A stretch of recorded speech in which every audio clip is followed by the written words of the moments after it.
If you liked this clip, thank you for visiting the Light Novel Podcast channel. Remember to click like, subscribe, and the notification bell, in order to avoid missing the time when the Light Novel Podcast channel will upload the upcoming clip. If you find this story amusing, leave a comment under the video saying so and help each other like it to get to 1,000 likes for me. Let's listen to the rest of this sentence. The ad channel has extremely few likes and followers. Chapter 1001, The Fall of Falcon Scott, 19. Sonny realized that he would not be able to do a lot in this fight, but then again, he did not have to. Right now, his role was to support Saint and let his shadows do all the heavy lifting. Maybe that was how he was supposed to fight every battle, really, but sadly, fate rarely gave him such opportunities. In any case, there was one thing that he could do. Dismissing the sin of solace and the dying wish to get back a bit of essence, he summoned the shadow lantern instead. As soon as it manifested, Sonny tossed the lantern in the direction where the towering gate guardian, a monstrous arachnid wielding 6 weapons carved of bone, advanced on Saint. He did not have enough essence to sustain the Divine Memories enchantment for long, but he did have enough to open its gate, unleashing a swarm of shadows onto the battlefield. The darkness enveloping it grew even deeper than it had been before. In the next moment, Sonny and Nightmare slammed into the crowd of the abominations. Crap! The rest of the battle was a hazy mayhem of violence. Sonny struggled to remain atop his black steed, lamenting that there had not been enough time to saddle it. At some point, he simply slid to the ground, using Nightmare's body to shield himself from the enemies. Not trusting himself to wield a weapon that demanded strength in his weakened state, Sonny summoned the Moonlight Shard instead. A beautiful chalice of white jade appeared in his other hand. Submerging the narrow blade of the ghostly stiletto into the black liquid, he used it to strike at the cracks in the enemy armor and finish off those abominations that Nightmare had wounded with his fangs, horns, and steel hooves. At some point, other soldiers and awakened joined the fight. More Nightmare creatures emerged from the gate, and more humans threw themselves into the meat grinder to stop the enemy from reaching the streets of the city. Their resistance was desperate and haphazard, but for now, at least, they held the tide of abominations back. Beyond the wall, obscured by the hideous rift of the Nightmare Gate, the sky was painted white by lightning. Sonny knew that they were going to win when the spell whispered into his ear, its voice drowning out the sounds of the battle. You have slain a corrupted devil, Silkway Archon. Your shadow grows stronger. Staggering back, he let out a relieved sigh and glanced in the direction where Saint had been fighting the gate guardian. The creature lay sprawled on the ground, its limbs severed and its massive body cleaved apart.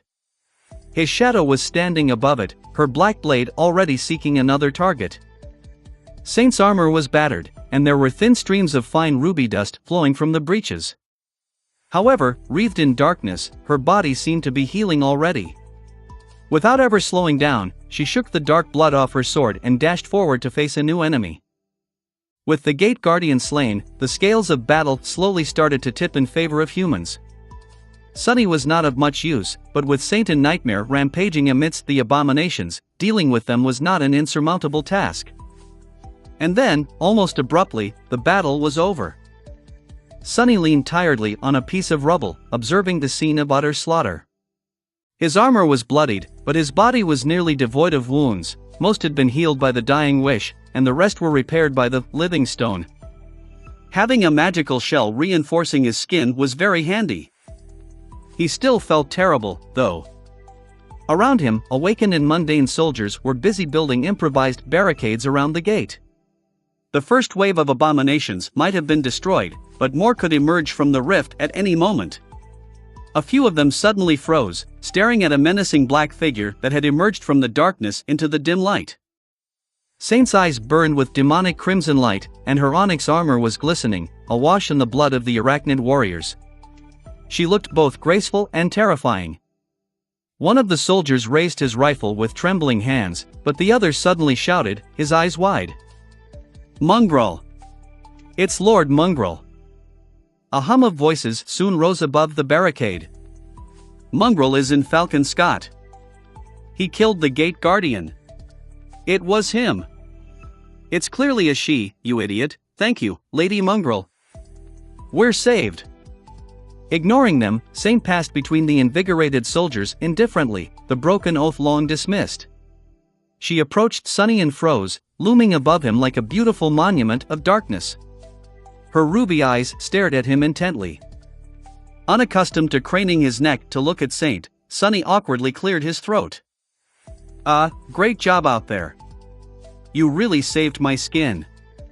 She lingered for a few moments, slowly raised her hand, and poked him in the cheek with a finger. Then, Saint tilted her head slightly, as if studying him. Her ruby eyes betrayed a hint of some unknown emotion, making Sunny blink. "What is happening?" Without saying anything, of course, the taciturn shadow then took a step back and turned away, looking at the gate. However, she seemed strangely pleased. Sunny blinked a few more times, then rubbed his cheek. All right? Was it because of the marble shell?" He shook his head, knowing that there was no time to waste pondering the weird occurrence. Maybe he imagined the whole thing. "Anyway, I have to go. Stay here in case more nightmare creatures emerge, and don't let any of them escape into the city. I'll leave Nightmare with you." Sunny had to find out if the battle against the devouring cloud was over, whether there were more gates that had opened within the city, how his men were doing. Most importantly, he had to find Master Jet. Leaving the gloomy shadow with Saint, he wrapped the other three around his body, grimaced, and started walking. Despite the fact that there were no physical wounds on his body, Sunny still felt hurt. Every step was a struggle. But what else was new? Whispering quiet curses, he summoned the cruel sight to use as a walking stick and headed deeper into the staging area. Chapter 1002, The Fall of Falcon Scott, 20. Sunny did not have to wander the stretch of the staging area that had been ruined by the destruction of the wall for long. It was a mess, with broken prefab buildings laying shattered and broken, buried under piles of alloy debris. Finding anyone here would have been a challenge. Before he allowed himself to drown in dark thoughts, however, a familiar black beard appeared from above and landed on a bent steel beam protruding from the ground nearby.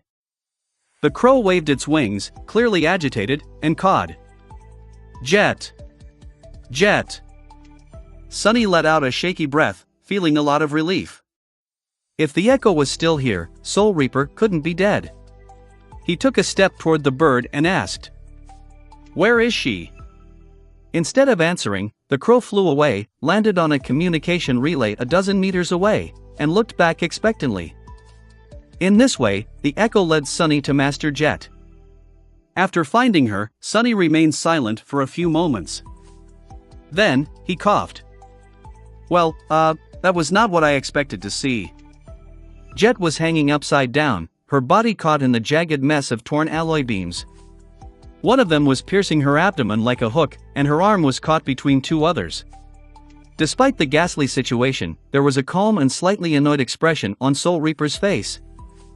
"Yeah, well. Care to help me get down? I can do it myself, of course, but I would prefer for my insides to remain on the inside for a little bit longer." She could probably free herself. Simple alloy would not have held back a master for long, but with how thoroughly trapped Jet was, ripping herself off the hook would have probably exacerbated her wounds by a lot. Not everyone had the lineage of a tenacious demon to help them recover and skin as hard as enchanted marble. Sunny studied the tangled mess of alloy beams, then floated up with the help of the dark wing and carefully pulled Master Jet off the jagged hook. With a quiet hiss, she slid off the bloodied alloy and fell down, landing softly on her feet. "Arg, damn it." Jet clutched her abdomen with a grimace, and then slowly straightened. Sunny landed nearby and looked at her with concern. Are you going to be alright?" Instead of answering, Soul Reaper spat a mouthful of blood, then looked at him with a dark smile. Her teeth were all painted red, so the smile was not very reassuring. "Don't worry about it. I am a very sturdy girl, woman.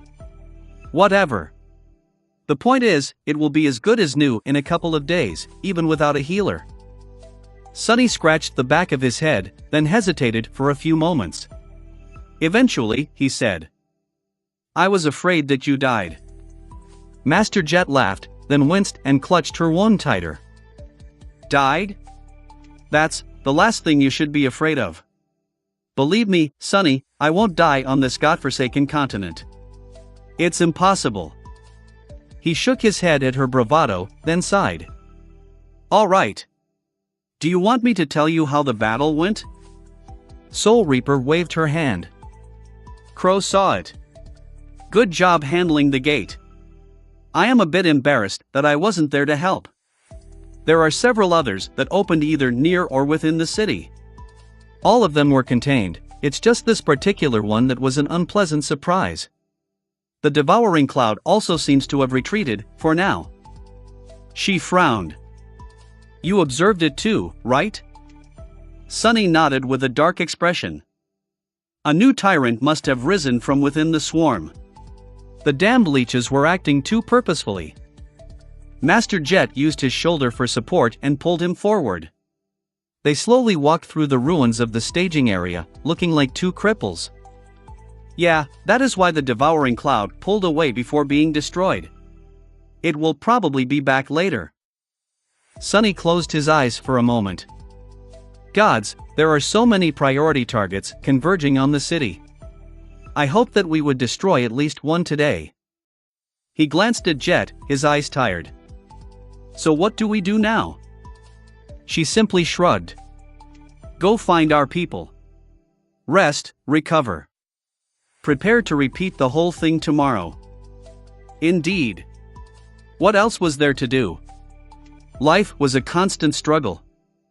Since the wall was broken now, they had to find an elevator that would take them to the proper side of the breach. Even worse, the pulse of the gate had destroyed a lot of fine machinery, so finding a working platform was not easy. Eventually, however, they made it to the top of the defensive barrier and returned to the position of the irregulars. The first one they saw was Winter, who sat tiredly on the alloy surface of the battlement, her eyes hidden once again behind the sunglasses. A thin crack ran through one of the lenses. Hearing their steps, she turned her head slightly. A pale smile appeared on her face. The hero's return. You two look like crap. Master Jet scoffed, which caused her to wince once again. Thanks for the compliment.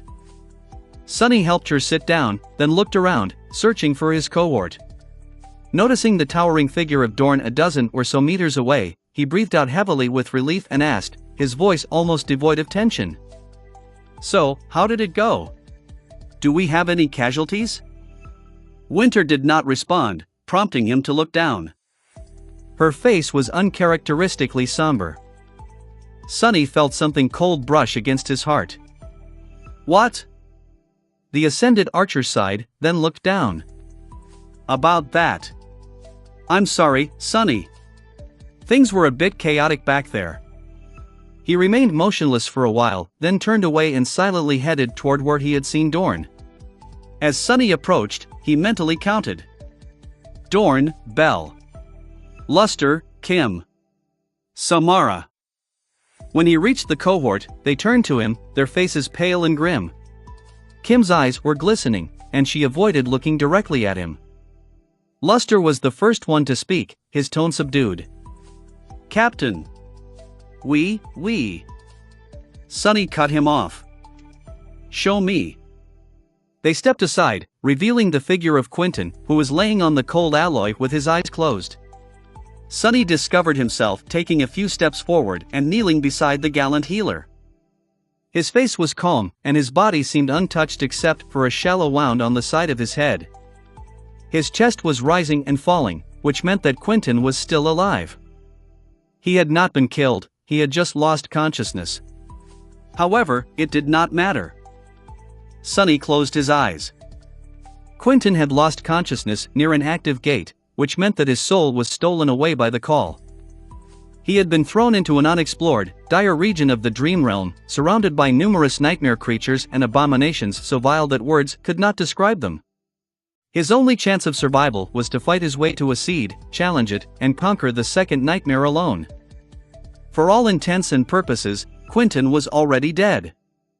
A few hours later, Sonny discovered himself alone in the Rhino.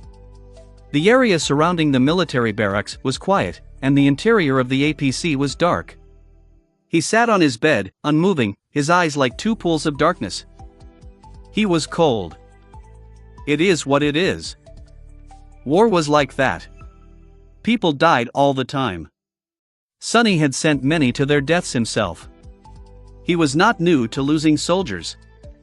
And yet, he was weak, his body and soul were both in pain because of the brush with the Nightmare Gate, but somehow, his heart hurt much worse. There was a lot for him to do. Feeding Saint, continuing his attempts to weave a memory from the Devil's Needle. However, Sonny felt unwilling to move. Or maybe incapable. He just sat silently and stared into the darkness. After some time, his communicator lit up. He gazed at it, then slowly brought the screen to his face. There was a new message from Rain. Rain, hey, Sonny. It is really hard to imagine that it is winter in Antarctica, and that the night there lasts for many months. And that aurora thing you described. I gazed it up on the network, and wow. It's so pretty. There's nothing like that in NQSC. Well, you know, we can hardly even see stars here, because of the light pollution and the air being full of dust. However, the weather is warm and the nights are short, so I won't complain. You stay warm, too. Nothing really interesting happened to me. Did anything interesting happen to you? How are you doing? I hope everything is alright. Sonny remained motionless for a while, staring at the screen. Then, he closed his eye for a moment, took a deep breath, and started writing a response. Sonny, hey, Rain. Lots of interesting things happened to me, of course. I am one of the most interesting people in two whole worlds, after all. Didn't you know? I am doing great, too. I mean, all things considered. Since I am such a dashing and heroic figure, people go around giving me sandwiches, medals, and the like. So, Sonny paused for a few seconds, then briefly wiped his eyes and continued. Life is pretty sweet. Chapter 1003, The Fall of Falcon Scott, 21. Hold, you wretches. A mass of nightmare creatures was advancing through a city street, mere meters away from slamming into a makeshift barricade formed by the hulking frames of firing MWPs. The surface of the road was broken and melted, and the ruins of the surrounding buildings were enveloped in flames. Leaping off a slowly collapsing roof, Sonny plummeted down and landed between the abominations. The emerald blade of the Sin of Solace moved, sending fountains of blood into the air. He dashed sideways, dodging a stream of bullets, and groaned. It was already the second week of the siege, but the damage done to his body and soul by the Nightmare Gate was slow to heal.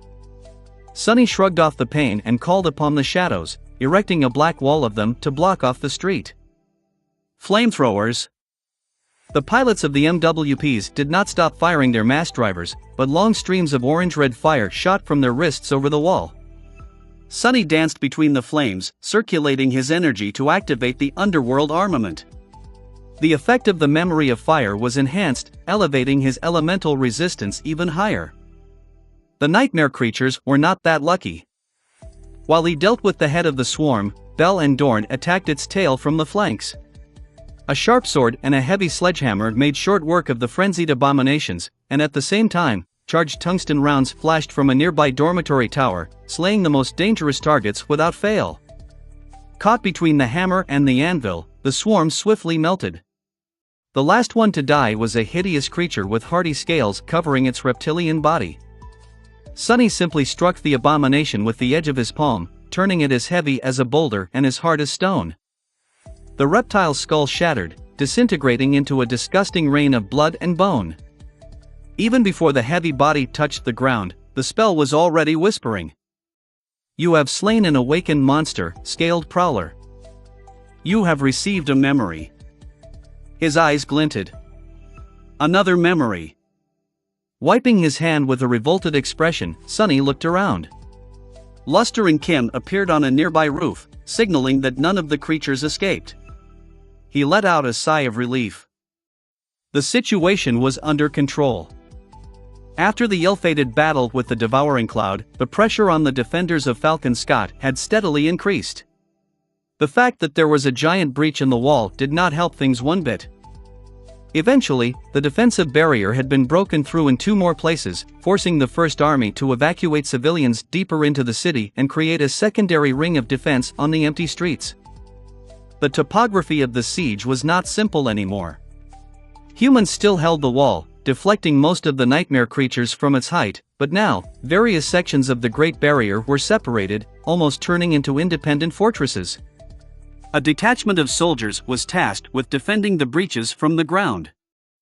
They mostly managed to prevent the nightmare creatures from breaking through the barricades into the city, even if the rate of casualties among the ground crews was much higher. However, some monstrosities still reached the streets from time to time. Sonny had just dealt with one of these invading swarms. That's the 4th one today, not a good sign. He bent in a painful hacking fit, feeling a sickening weakness permeate his body once again. After a while, the coughing subsided, and Sonny remained motionless for a few moments, breathed hoarsely and waiting for the weakness to subside. Soon, it was gone, and all that remained was a gnawing pain in his chest. Damnation! He straightened and glanced at his people, who were making their way through the burning carnage of the destroyed city street. Once they reached him, everyone except Samara, who was still in her sniper nest on top of the empty dormitory tower, Sonny glanced at Kim and asked, "Any updates from Soul Reaper?" She nodded. "Yes, sir. Master Dale pushed the enemy back, reclaiming control over Breach C. We are ordered to stand down and rest. Our next shift starts in 16 hours. Sonny tiredly rubbed his face. 16 hours, huh? Either Army Command is feeling generous, or they expect real trouble tomorrow. Well, all the more reason to make sure that we're fresh and full of essence. Signal Sam to come down and retreat to the barracks." He studied his soldiers for a moment, making sure that none of them was wounded. Without a healer in the cohort, recovering between battles had become somewhat tricky. It demanded outside help, at least. Fortunately, the members of the cohort were unscathed. He nodded, letting them go, and turned around. The MWPs stood motionless, the incandescent barrels of their guns glowing in the gloom. The coolant liquid was dripping down, evaporation into clouds of haze. Some pilots had opened the cockpits, sitting on the doors of the hatches with tired expressions on their faces. They would retreat inside soon, chased back into the overheated war machines by smoke and the smell of charred corpses. But, for now at least, the soldiers were enjoying the short moment of respite in the coldness of the never-ending night. Noticing Sonny, one of the pilots raised a hand and made it into a fist. Sonny returned the stalwart salute, and then silently walked away.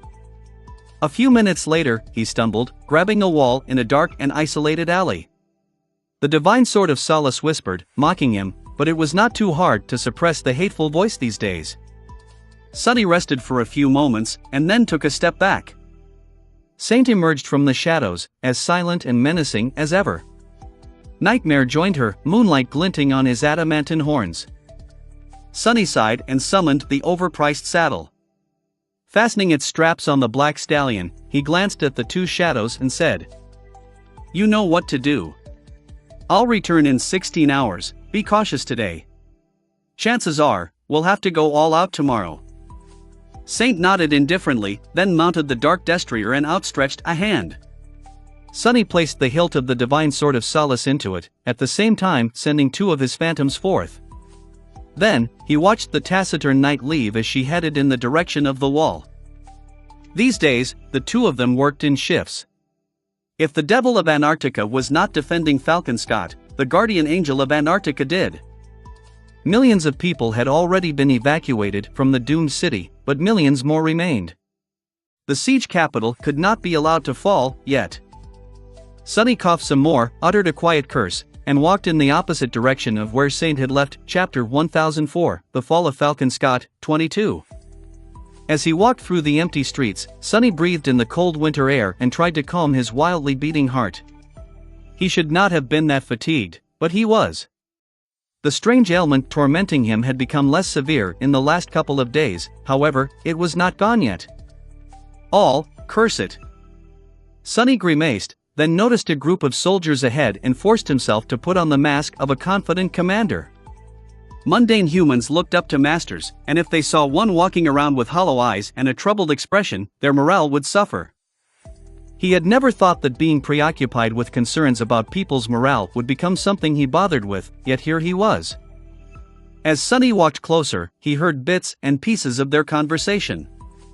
"I saw Mongrel fight yesterday. Gods, he truly is a fiend. My whole unit would have been dead if not for him.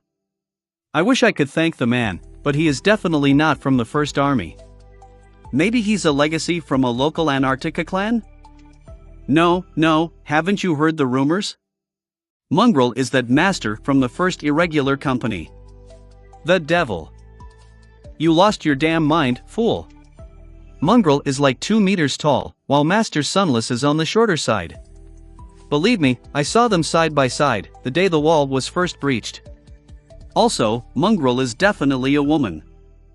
Yeah, I saw it too. She even caressed his cheek, well, more like poked it. Wait, guys, do you think there's something going on between them? You are all idiots. Mongrel is obviously several people. Usually, hearing such conversations amused Sonny, but this time he remained detached and indifferent.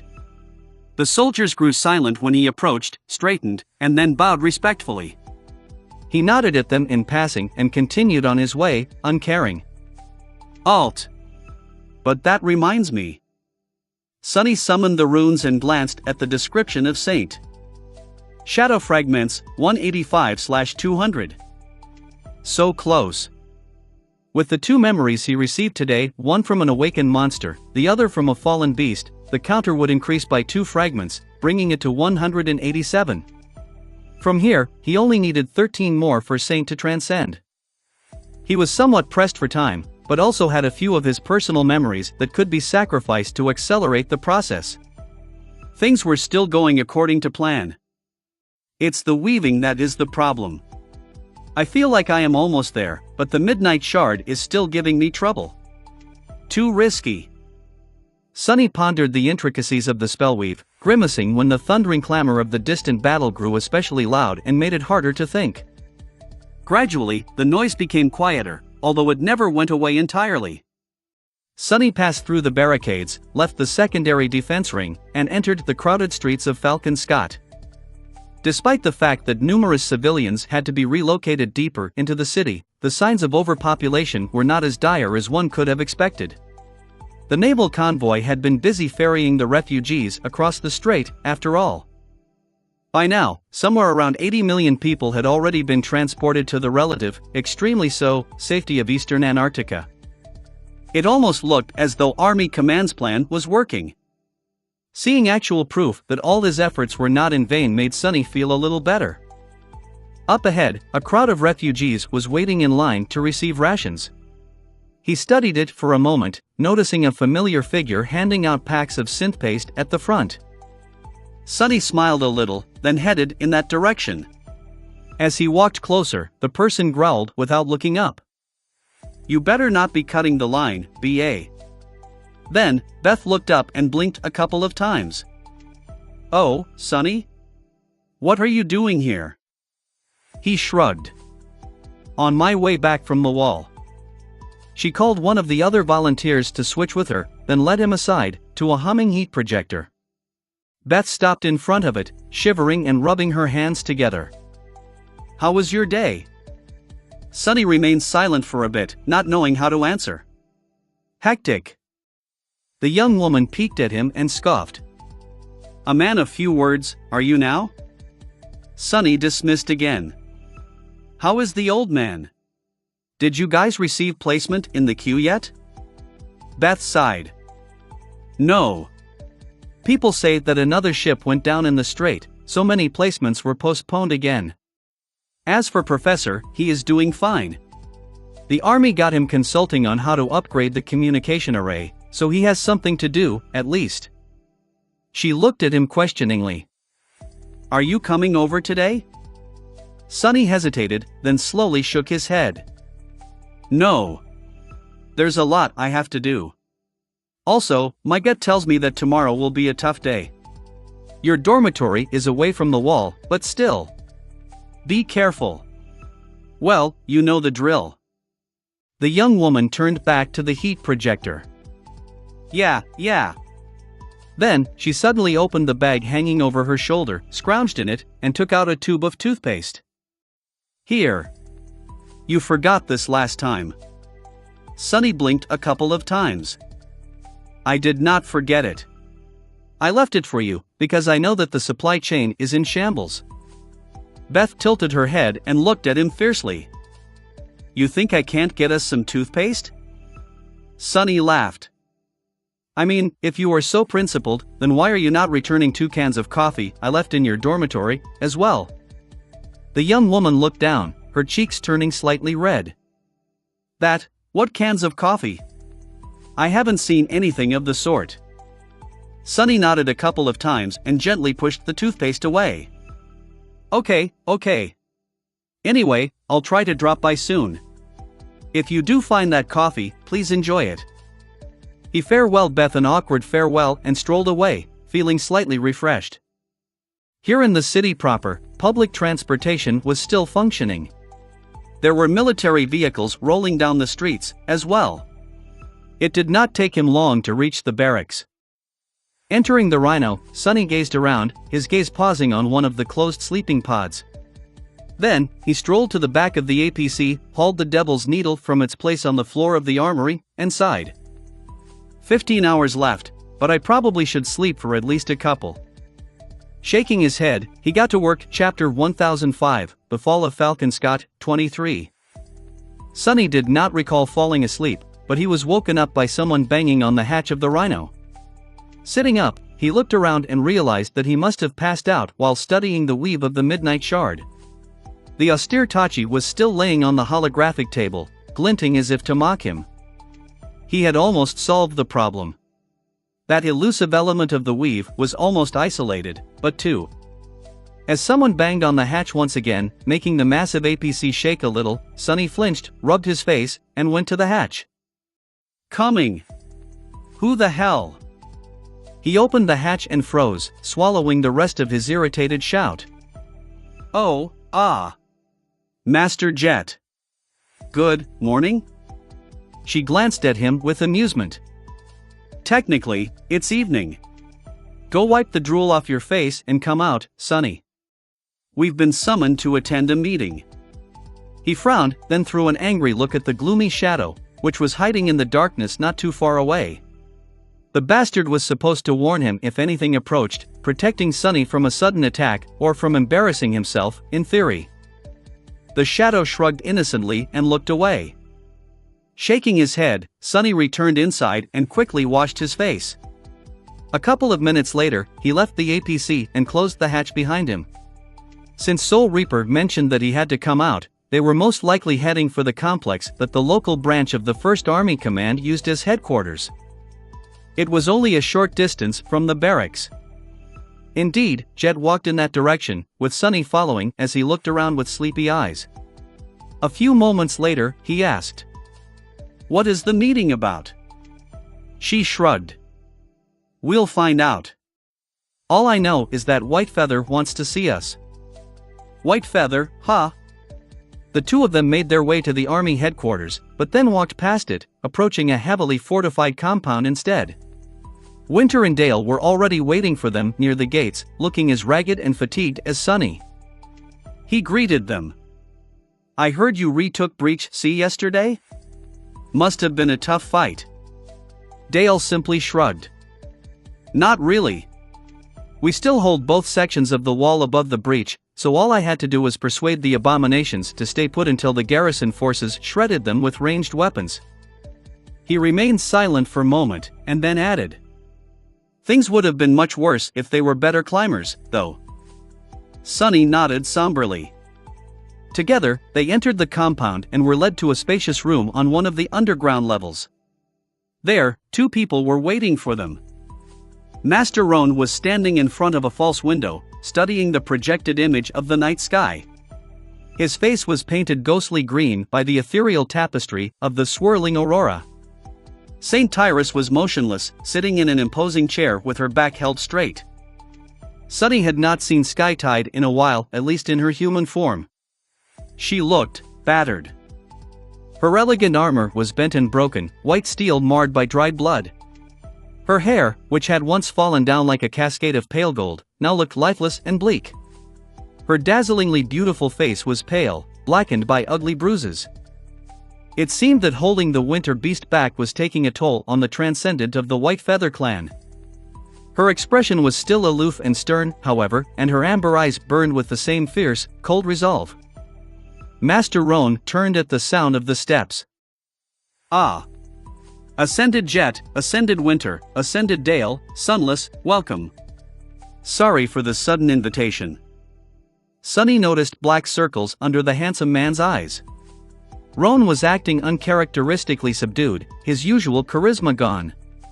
That did not bode well. Master Jet waved a hand. War waits for no one. What did you want to discuss? Roan smiled slightly. Straight to business, well, it is for the best. There is not much time to prepare. He walked away from the false window and stopped beside Skytide, then gestured at the holographic projection in front of them.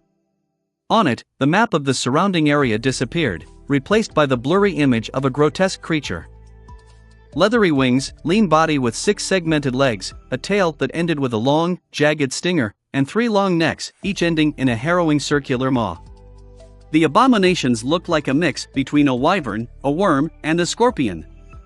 It was large, formidable, and utterly hideous. Our scouts have confirmed that the devouring cloud has produced a new tyrant. A fallen one, but still a dire threat to the survival of the city. The creature mostly hides within the swarm, controlling it from behind. Winter cursed. Yeah. We figured as much after the last time. Master Roan slowly nodded. It is our priority to eliminate the tyrant. The devouring cloud will descend on Falcon Scott today. You will be the blade to strike its puppeteer down. The irregulars glanced at each other. After a short pause, Jet asked, how do you know that the swarm will come? Roan scowled slightly, but before he could answer, Saint Tyrus suddenly spoke. Because our clan will lure it here. The 4 ascended grew silent, looking at her incredulously. Skytide met their gazes with a calm expression, her face as motionless as ever. Somewhat stunned by that confession, Sunny asked, why the hell would you do that? Skytide inhaled deeply, then turned away. Goliath draws near. We have to eradicate other threats before he comes. If they attack together, you can imagine the devastation. The window of opportunity grows narrower with each day, so we can't passively wait for the devouring cloud to return anymore. So, Roan and other awakened warriors of my clan will lure it here. Today. She glanced at the irregulars, studied them for a few moments, and added, Ascended Winter will contain the swarm. Roan will bring the tyrant down. The 3 of you will make sure that the creature never takes flight again. That is the battle plan. Sunny smiled darkly. What if Winter fails to hold back the swarm? What if Roan fails to isolate the tyrant? What if the 3 of us fail to kill it in time? Saint Tyrus gazed at him for a while, her amber eyes both beautiful and cold. Then, she uttered simply, don't fail. Master Jet laughed. Shaking her head, she patted Sunny on the shoulder and walked toward the projection of the fallen tyrant. All right. I like that plan. Let's discuss the details. The discussion did not take long. Soon, the irregulars uttered their goodbyes to Skytide and headed to the exit, each in a hurry to prepare for the coming battle. Sunny, however, stayed back after a bit of hesitation. When there were only 3 of them left in the room, Skytide, Roan, and him, Sunny peeked at the battered transcendent with a complicated expression. After a few moments, he said, You must have heard that another of Valor's saints was killed. Saint Tyrus gaped at him silently, not saying anything. Sunny tilted his head a little. You and I have helped that monster escape from the Night Temple. If it weren't for you, I would have been dead, and Mordred would have still been contained. Do you regret saving me now that he is out there, slaughtering people? Skytide remained motionless for a bit, then trembled her head. No. A pale smile appeared on Sunny's face. Why? She sighed. Years ago, when the young Prince of War came to the Chained Isles, I offered him my hospitality. Like any other awakened, he was under my protection, roaming the dream realm in search of something, much like you did. When Valor plotted to ambush and eliminate him, I followed orders and did nothing to prevent it. I have carried the shame of that wrongdoing ever since. He pondered her words for a few moments. They had a very good reason to get rid of him, though. That guy is like a nightmare creature. There's not much human left in him. Saint Tyrus gazed him in the eye, her beautiful face expressionless. Is it worth it, to do the wrong thing for the right reason? No. Life is unpredictable, and the future is unclear. All we can strive for is to act according to our principles, and do what we consider right. The rest doesn't matter. Sunny gazed around, his gaze lingering on the traces of dried blood on Skytide's armor. His eyes turned dark. Doing the right thing is what got you and your clan banished to this hellhole. She gazed at the false window, where the image of the night sky was projected. A full moon was shining on its velvet expanse, surrounded by the lights of the ghostly aurora. A hint of some deep, hidden emotion appeared on Skytide's beautiful face. After a while, she said, "The sky is suffocating here. But other than that, this is precisely where I wanted to be." Sunny lingered for a few moments, then bowed slightly to Master Roan, and silently strode away. He had to prepare for battle. Chapter 1006, The Fall of Falcon Scott, 24. Standing on the battlement and peering into the cold darkness beyond, Sunny had a contemplative expression on his face. The wind smelled of snow as it played with his black hair, which had grown a bit too long by now. Pale moonlight permeated the air, failing to reach the ravaged land. Winter and Dale were sitting nearby, leaning on alloy parapet of the wall and sharing a flask. The two captains seemed calm, one in her usual relaxed manner, the other solemn and staid.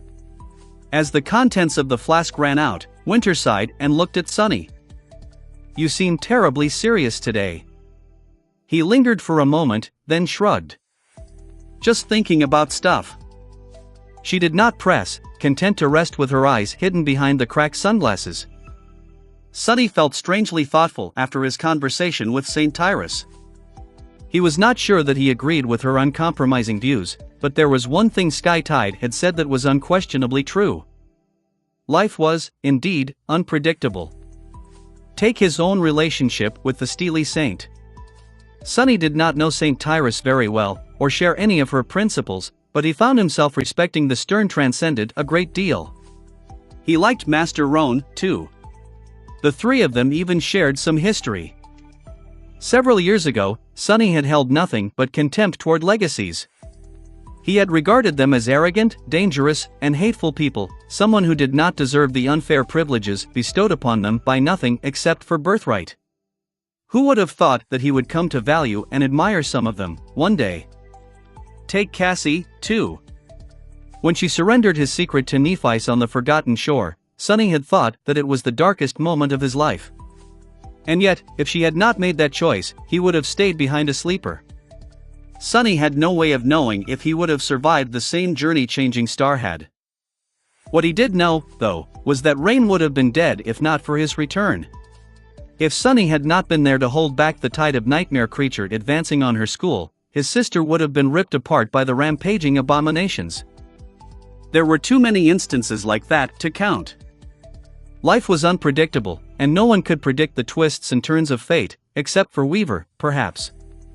Even oracles like Cassie could only see glimpses of it, blind to the context and powerless to change the outcome. So where did it leave him? The same place where I started, I guess.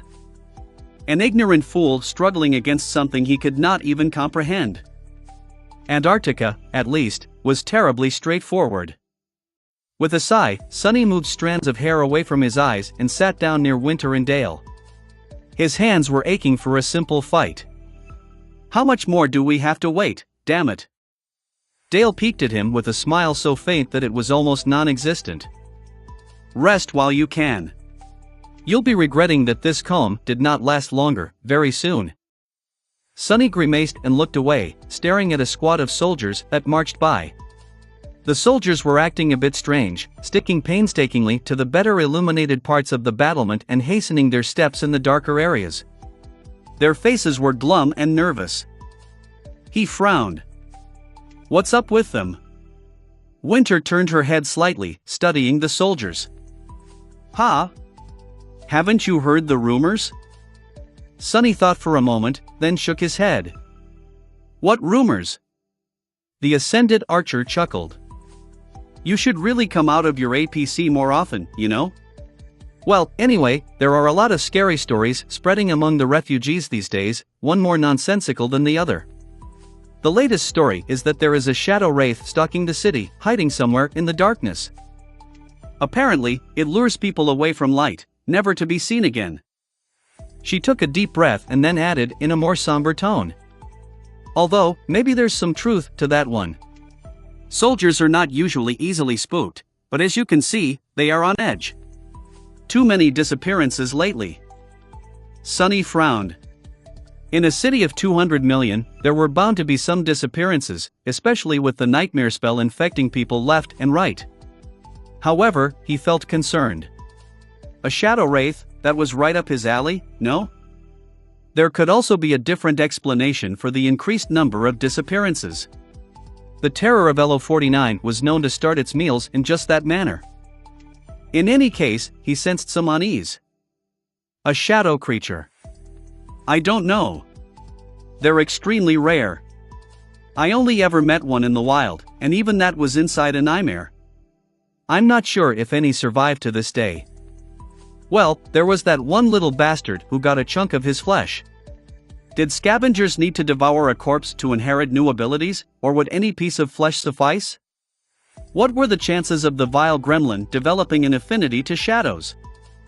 Dale simply shrugged. If there is something strange going on, Army Command should already be investigating. Since we weren't officially informed, either the rumors are baseless, or the incidents are not serious enough to inform the irregulars. Regardless, we should concentrate on the task at hand. As if on cue, there was the sound of light steps, and Master Jet approached from further along the wall. The members of her cohort, now fewer than before, followed. She looked around briefly, then said, I've just received the word. Roan and his people are approaching. The devouring cloud is in a frenzy, do not know what they did, but it worked. Prepare yourself. The rest of the defending force seemed to have got the same news. All along the southern stretch of the wall, a flurry of activity commenced. Soldiers were checking their weapons for the last time, awakened were summoning their memories, railgun crews were hurriedly finishing maintenance procedures and hauling crates of tungsten rounds closer to the feeding mechanisms. Thousands of turrets came alive, turning their twin barrels toward the sky. Sunny rose and stretched, breathing in the cold winter air. Looking at the members of his cohort, he grinned. Same arrangement as the last time.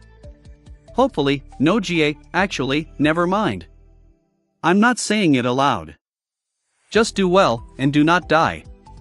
Chapter 1007, The Fall of Falcon Scott, 25. Pretty soon, the distant horizon turned hazy with a myriad of flying horrors. The scene was eerily familiar, the only difference from their last attempt to destroy the devouring cloud was that, today, the landscape was illuminated by pale moonlight. And that there were a few less irregulars standing watch on the wall. Sunny silently observed Winter, who was preparing to unleash hell. Once again, she was surrounded by several mysterious memories, and once again, a cohort of awakened used their aspects to augment her powers. He stood several distance away in the company of Master Jet and Dale. None of the three were going to participate in the ranged barrage, conserving their potency for the sortie to hunt down and kill the tyrant. The atmosphere was tense, but not as oppressive as the first battle against the harrowing swarm. On the ally battlement in front of them, a man in leather armor was sitting with his eyes closed, meditating. The falling snowflakes swirled in strange ways around him, as if following invisible paths. He was one of Dale's awakened, and someone of whom Sunny knew the man possessed the ability to open stable spatial rifts, and had been one of the candidates he had considered when assembling the cohort. Since no one knew where the tyrant was going to fall after having its wings cut by Roan, the strike team would need to get around the perimeter of the wall fast. If Roan succeeded. Gods. Hearing Dale's quiet whisper, Sonny observed south and saw arcs of thunderbolt dancing deep within the distant swarm. His face paled a little. There, inside it? It seemed that Roan and the awakened of the White Feather clan were leading the devouring cloud to the city with the smell of their own blood. Suddenly, the task of slaying the tyrant of the swarm seemed even heavier than before. So what? Nothing changed. Sonny had some contingencies, at least. Saint and Nightmare were currently guarding one of the breaches in the wall. Should the three masters prove inadequate, his shadows would help them reach and kill the broodmother of the swarm, or was it a father? Who cares? Sonny clenched his fists and watched as the horde of flying horrors swiftly drew closer to Falcon Scott. Soon, the city defense systems opened fire once again, and so did Winter. The mass of brood beasts obscured the sky, drowning out the light of the moon. In front of the swarm, a horde of nightmare creatures moved, seemingly as desperate to escape from it as humans would be. Caught between the devouring cloud and the wall of Falcon Scott, they launched themselves at the alloy barrier, dying in scores under the barrage of bullets and arrows. Somehow, today's battle felt more frenzied, more dire. Shrieks and howls of abominations fused with human shouts, all disappearing into the rustle of countless leathery wings. A dark expression appeared on Soul Reaper's face. Gripping her glaive, she said, "Hold. Wait for the signal." At the moment, everything depended on Roan and his awakened. They had to lure the tyrant forward and bring it to the ground, so that the three elite ascended of the irregular company could sort it out, find it, and finish the creature off once and for all before it escaped.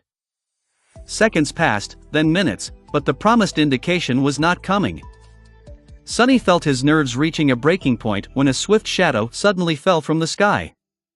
It was not a brood beast, however, instead, it was a young awakened woman wearing the white colors of her clan, her armor decorated with beautiful etchings of hawk feathers, and marred with blood. Sonny remembered seeing her several times in the sanctuary, back when Skytide had still ruled over the Chained Isles.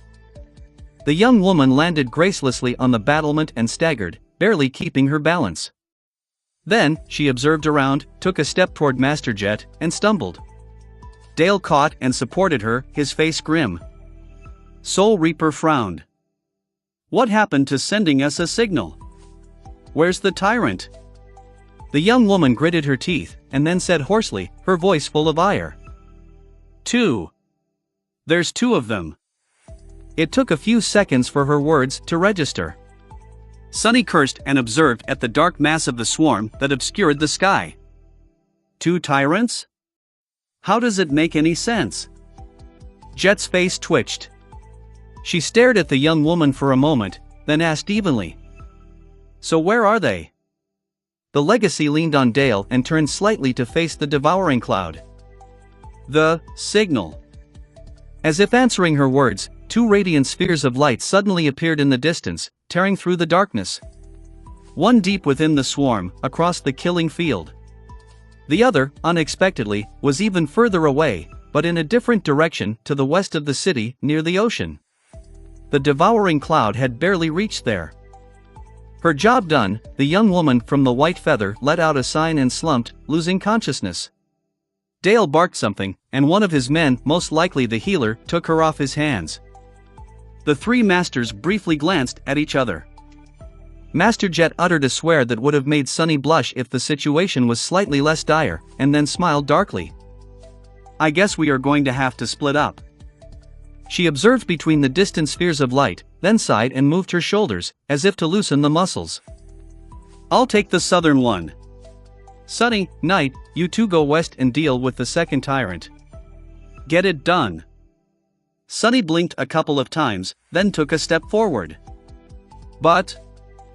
She raised a hand, stopping him. "That's an order. No time to waste." With that, Jet began summoning a memory. Before the whirlwind of white sparks even manifested into reality, Soul Reaper was already moving, leaping over the parapet of the battlement to disappear into the haze of falling snow below. Sonny gritted his teeth.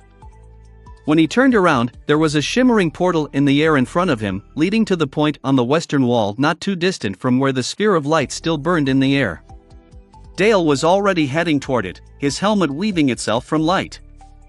Sonny followed. Before stepping into the spatial rift, however, he sent a mental command to Saint. Not a few seconds after Soul Reaper landed on the ravaged ground beyond of the killing field, a Dark Rider leaped through the breach in the wall, and followed. Chapter 1008, The Fall of Falcon Scott, 26. Stepping through the spatial rift experienced no different from taking a mundane step. It was only a little bit disorienting, the sudden change of the landscape, the direction of the wind, the subtle shift in the tone of the firing armaments. For Sonny, it was especially so, because he could also feel that the shadows around him were entirely different. However, there was no time to waste on being confused. Forcing himself to focus, he followed Dale to the edge of the wall and peered down. Far below, there was a stretch of land flooded by attacking abominations, with brood beasts swarming above them, and behind those, the edge of a tall cliff that descended toward the shore. The dark expanse of the ocean stretched for as far as the eye could see, moonlight dancing on its restless, black surface. The sphere of light was slowly growing dimmer as it burned somewhere above and beyond the cliff. Dale spoke, his voice sounding slightly muffled by the helmet. "We will have to fight our way through." Sonny nodded. "I'll clear the way, you follow." The sin of solace was already manifesting itself into his hand, and shadows were wrapped around his body, filling him with resilience and strength. The marble shell was augmented, as well. Sonny lingered for a moment. "What about when we reach the tyrant? We can't allow it to escape, and with Master Jet gone." The stalwart master shook his head. "I'll trap it and us within the barrier. Then, either the tyrant dies, or we do. No one will escape." Sonny had already seen one of Dale's barriers, the one that allowed things to pass from within, but blocked everything coming from the outside. Today, he would see the second one, which functioned in reverse. More than that, he was going to be trapped inside that barrier with a damned fallen tyrant. If they wanted to be sure of the result, there was no better way. "Great. I'll be going, then. Come down in a few seconds." Instead of summoning the Dark Wing, Sonny simply turned into a shadow, slid over the edge of the battlement, and swiftly glided down the surface of the wall. In a moment, he was already on the ground, emerging from the darkness with the Jade Jian whittling through the air. By the time Dale landed behind him, using some sort of rope memory, half a dozen abominations were already bleeding on the ground. The defenders on that section of the wall had already received orders to support their sortie, as well, shifting their fire to help the Ascended create a corridor through the massive nightmare creature. Granted, they were spread too thin between the devouring cloud and the abominations attacking the wall in a desperate attempt to escape from the swarm, so the results were modest. At least Sonny did not have to worry about catching a tungsten round with his back. "Goddamn, great!" Sonny and Dale rushed forward, fighting their way through the tide of frenzied nightmare creatures. The stalwart master used his heater shield and heavy flanged mace to crush and break the abominations, flinging their bodies out of the way. Sonny simply cut through them, rendering the hideous body with the jade blade of the Sin of Solace. However, there were just too many enemies to kill. Even if Dale's plate armor easily shrugged off blow after blow, and Sonny could simply ignore most of the attacks that got through his defenses, the weight of the horde threatened to push them back. More than that, they were constantly accosted by the brood beasts from above, making it much harder to remain alive. For now, they had not met a creature powerful enough to be a lethal threat, which was a testament to how incredibly durable both masters were, but it was only a matter of time. Sonny growled, and then called upon the shadows. Instantly, dark hands rose from the ground, grabbing the abominations and either throwing them aside, or outright tearing their bodies to pieces. Black chains whipped in the air, obliterating lunging brood beasts. If you have a good memory or two, use them now. Dale bashed a leaping abomination with his shield, turning its body into bloody paste, and tore something off his belt. In the next moment, there was a blinding flash, and then a sound akin to the roar of an angry dragon shook the world. Sonny smelled the carnage before he witnessed it. In front of them, a morbid path of charred corpses cut through the horde. Dale pushed Sunny forward and lunged into the momentary rift in the mass of nightmare creatures. That one has to accumulate charges for a long time. We won't be able to use it against the tyrant. Sunny snarled as he ran. We need to find the damned bastard first. Don't hold back. A few minutes of frenzied slaughter later, battered but alive, they reached the edge of the cliff and plunged down. Sunny had turned into a shadow once again, while Dale utilized an enchanted rope with a vicious hook tied to its end. The hook had been ruthlessly thrust into the flesh of an especially massive nightmare creature just a second before. Down on the stone beach, there were much fewer abominations. Some of them had already been cleaned to the bone by the brute beasts, while others were alive and full of murderous fury. Some distance away, Sunny could see the tall walls of the port fortress and the shapes of gargantuan ships resting on the waves. As he looked around in search of their prey, something flew from the darkness, forcing him to jump aside. It turned out to be a massive chunk of bleeding flesh that had been the torso of a nightmare creature seemingly only moments ago. Looking at where the chunk of flesh came from, Sunny witnessed a chilling sight. Out there ahead of them, halfway to the dark water, a towering being besieged by a mob of abominations. 6 segmented legs, a tail with a long stinger, torn and broken leathery wings, and 3 terrifying circular maws swaying on the ends of long necks. As he watched, one of the monstrosity's maws shot down, biting into the body of a powerful nightmare creature. With a violent twist, the creature came undone, rivers of blood and viscera spilling onto the cold stones. At the same time, the other 2 maws shredded a couple more abominations, swallowing large chunks of them whole. The tail stinger shot forward with blinding speed, piercing another and pumping poison into its convulsing body. Sunny gazed at the macabre scene with dark resentment. Be careful of what you wish for, I guess. They had discovered the Tyrant of the Devouring Cloud, Chapter 1009, The Fall of Falcon Scott, 27. As Sunny watched, the tyrant tore apart several more abominations, devouring their flesh with its 3 enormous maws. This creature, it was on par with the Lord of the Dead that Sunny had faced in the catacombs below the Dark City. Back then, he was merely a sleeper. Now, he was an ascended himself, and an abnormally powerful one at that. His loyal shadows were indisposed, but he was accompanied by Dale instead. There was no reason for this fight to be too hard. However, they had a big problem. The more nightmare creatures the tyrant killed and devoured, the more invigorated it seemed. The ghastly injuries on its wings were already healing, and very soon, the monstrosity would be able to take flight again. Sunny could not allow that to happen.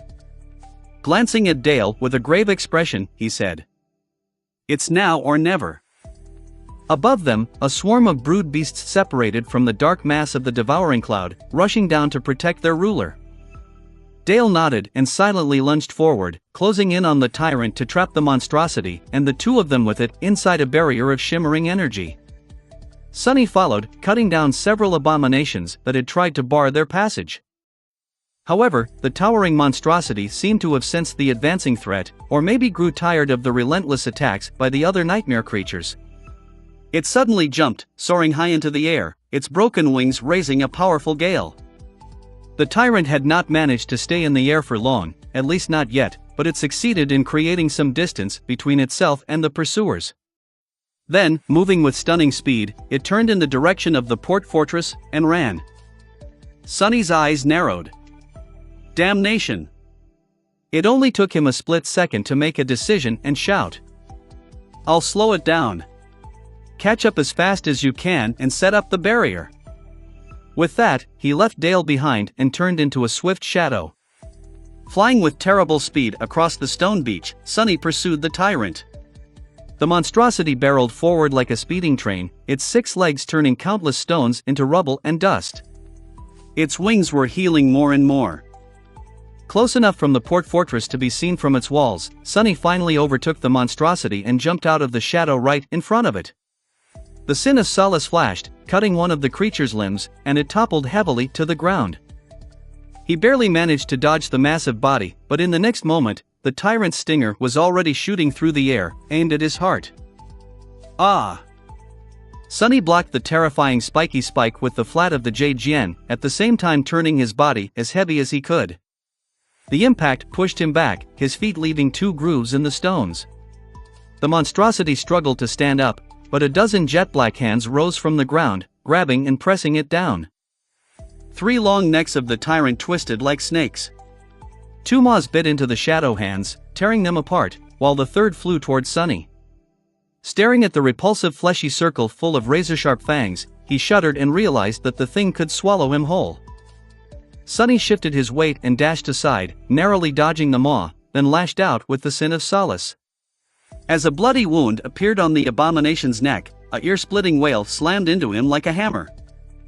The shadows he had manifested were all but gone, and the tyrant was nowhere near being immobilized. Sunny could waste more essence creating shadow implements, maybe even encase the monstrosity and himself in a large dome, but what he really needed to do was damage its wings. Sadly, the monstrosity was fiercely determined to protect them. As shortly as Sunny tried to get closer to the abomination's wings, its stinger, 3 maws, and 5 remaining legs all came after him. He scrambled to dodge the hurricane of attacks, dancing between them like a demented acrobat. Shards of stone and wet sand rose like a cloud into the air. Curse you! The tyrant's movements were growing more frenzied and chaotic. Its mind was being assaulted by the sinister whisper of the cursed sword. The effect of the charm was going to persist, too, driving the monstrosity utterly mad. Funnily enough, the same erratic behavior seemed to be repeating in the skies above them, where a large portion of the devouring swarm seemed to have lost a lot of its unnatural cohesion. They would only cease to be a threat to the city once both tyrants were dead, though. The massive abomination understood that there was something strange going on with its mind, as well. It tried to disengage and lowered itself to the ground, as if preparing to jump again, only this time its wings might have been healed enough to allow the tyrant to fly. No! Before it could escape, however, a dome of shimmering energy suddenly appeared around them. The tyrant jumped, slammed into the roof of the dome, and plummeted back down. Heavily armored figure of Dale slammed into its body, a flanged mace falling down to crush another of the creature's legs. The 3 of them were now locked inside the barrier. The tyrant would not be able to escape anymore. However, the dome of energy was not particularly large. It barely encompassed the enormous body of the winged monstrosity and a few meters of the stone shore around it, leaving Sunny and Dale no room to maneuver. It was like being locked in a tiny cage with a very angry, starving tiger. If the tiger was the size of a small building, had 3 heads, and possessed the tail of a scorpion, and had also been driven into rabid insanity by a whispering jade sword. Crap! The tyrant wailed again, its screeching voice full of madness and fury. Then, it rose from the ground, and all hell broke loose. Chapter 1010, The Fall of Falcon Scott, 28. Trapped in the small bubble of the energy barrier, the tyrant turned into a murderous hurricane. Moving with speed that was surprising for such a large creature, it thrashed and spun, trying to rip the hateful humans apart. Sunny and Dale had managed to dodge or deflect the barrage of devastating attacks, for now, but avoiding being crushed by the sheer mass of the frenzied monstrosity was even harder. The barrier was just too small to move away, leaving them no choice but to try and straddle it. That had not been a good choice. Even on the tyrant's back, the 3 maws and the stinger could attack them freely. More than that, the abomination instantly rolled on the ground, throwing them off. Sunny barely avoided being buried under the mountain of flesh. Just a handful of seconds after Dale had erected the barrier, he felt the salty taste of blood on his tongue. Both ascended were battered and wounded. Of course, the tyrant was not unscathed either. 3 of its legs were gone, its body was covered with a multitude of deep cuts, and one of its necks was halfway to being severed. Better yet, the creature seemed to have surrendered to its most primal instincts, driven into madness by the sin of solace. The bestial rage of the tyrant was terrifying, but it would have been much more dangerous to fight the monstrosity if it had retained its inhuman intellect. A smart enemy was infinitely deadlier than a senseless one. Now, all they had to do was put it down. Cut off its head. I'm trying. Dale's shield was wedged into one of the tyrant's necks, and as Sunny yelled, he hammered its rim with his mace, as if driving a nail into wood. The heater shield sliced through the flesh of the abominations like a blade, causing a river of black blood to spill onto the stones. Half deafened by the creature's shriek, Sunny manifested a wall of shadow to defend Dale from one of the remaining two maws. The wall broken under the monstrous assault, but by that time, the Ascended had hammered his shield one last time, and one of the tyrant's heads flew off. Damn! After that, Sunny had to worry about himself. The wounded creature shifted, slamming him into the barrier with the looming bulk of its body. Bone-weaven marble shells saved him from being turned into bloody paste, but he was trapped, crushed, and unable to breathe. What's worse, there was no escape. Well, for most people. Sunny simply dissipated into the shadow projected onto the creature's body by the shimmering barrier, and appeared on the other side of the abomination, his sword already falling to bite into its side. Just like that, the dire battle continued. Sunny and Dale were one mistake away from being greatly injured or killed at every moment, but neither of them had made that mistake yet. As time went on, their enemy grew more and more frenetic, but the two masters only grew more effective in their attempts to butcher it. They were learning how to better hurt it with every blow, dodge, and step. Dale's armor cracked, but in return, the tyrant's stinger was shattered by the heavy flanged mace. Sunny was now bleeding from a deep cut above his left eye, but in return, one of Tyrant's maws was missing half of its fangs. Using a momentary opening created by the monstrosity throwing all of its weight against the barrier, Sunny finally managed to position himself for an all-out attack. He dashed forward, turning his body light to create momentum, and slashed the Sin of Solace across the base of one of the creature's necks. The Jade Jian seemed to laugh as it sliced through the tough hide, steel muscles, and unbreakable bones of the tyrant, emerging from the other side of its neck in a fountain of blood. The second of the three maws fell to the ground. One more. Dale received an earth-shattering blow on his shield and slid back with a low grunt. His hand trembled a little. The barrier won't hold for much longer. We must hurry. Sunny did not need to be reminded. He already felt that the shadows surrounding them were changing, the shimmering energy was growing dimmer every time the tyrant slammed into it. By now, most of its shine was already gone. But the creature had lost most of its weapons, as well. It was bleeding heavily, maimed and wounded, its speed gradually decreasing. Sunny knew not to let his guard down. These last moments were often the most deadly, both because human fighters tended to get overconfident when the victory neared, and because their enemies would often abandon all caution in one last desperate attempt to destroy the opposition and survive. Still, this had to end quickly. Risky. The thought flashed through his mind, but Sunny was already moving.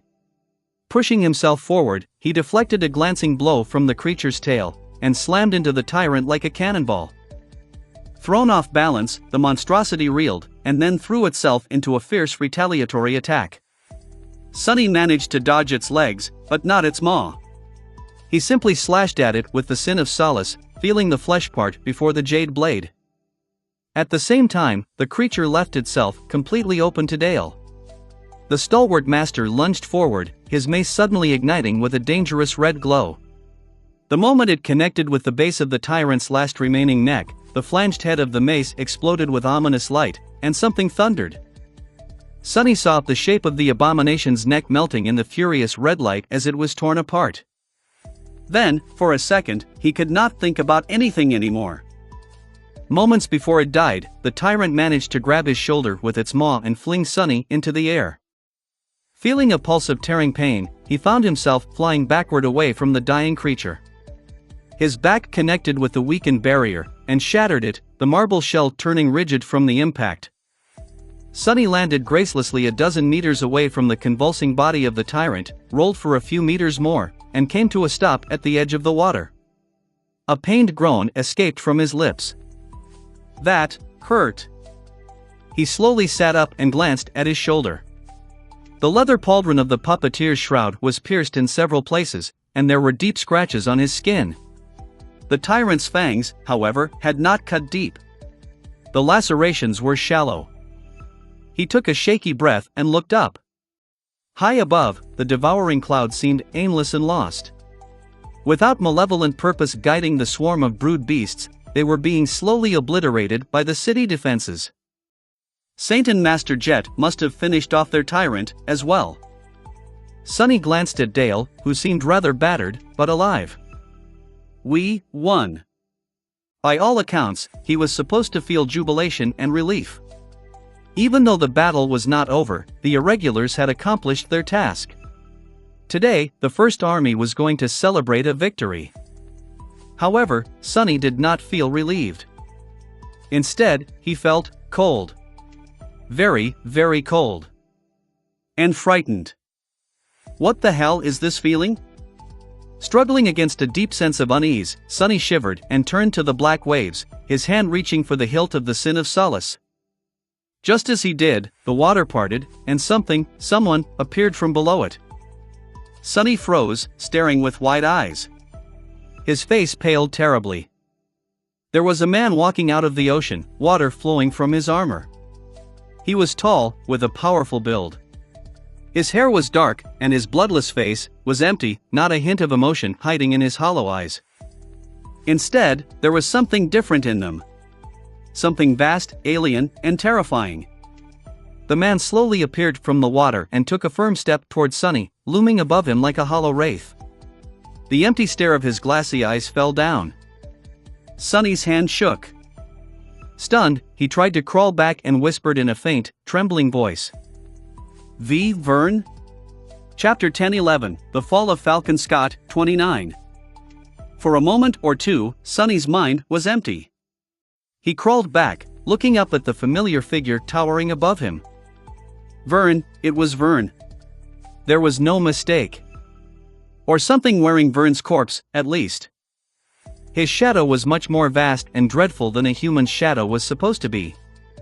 The hollow gaze of the dead master pursued Sunny, his face still and unmoving like a mask. Behind him, the dark waves stirred, and more figures rose from the water. Men, women, dozens of them, hundreds even. They marched forward like an army of the dead, silent and emotionless, their eyes drowning in darkness. All their shadows were wrong. The people of LO-49 that Sunny had left to die.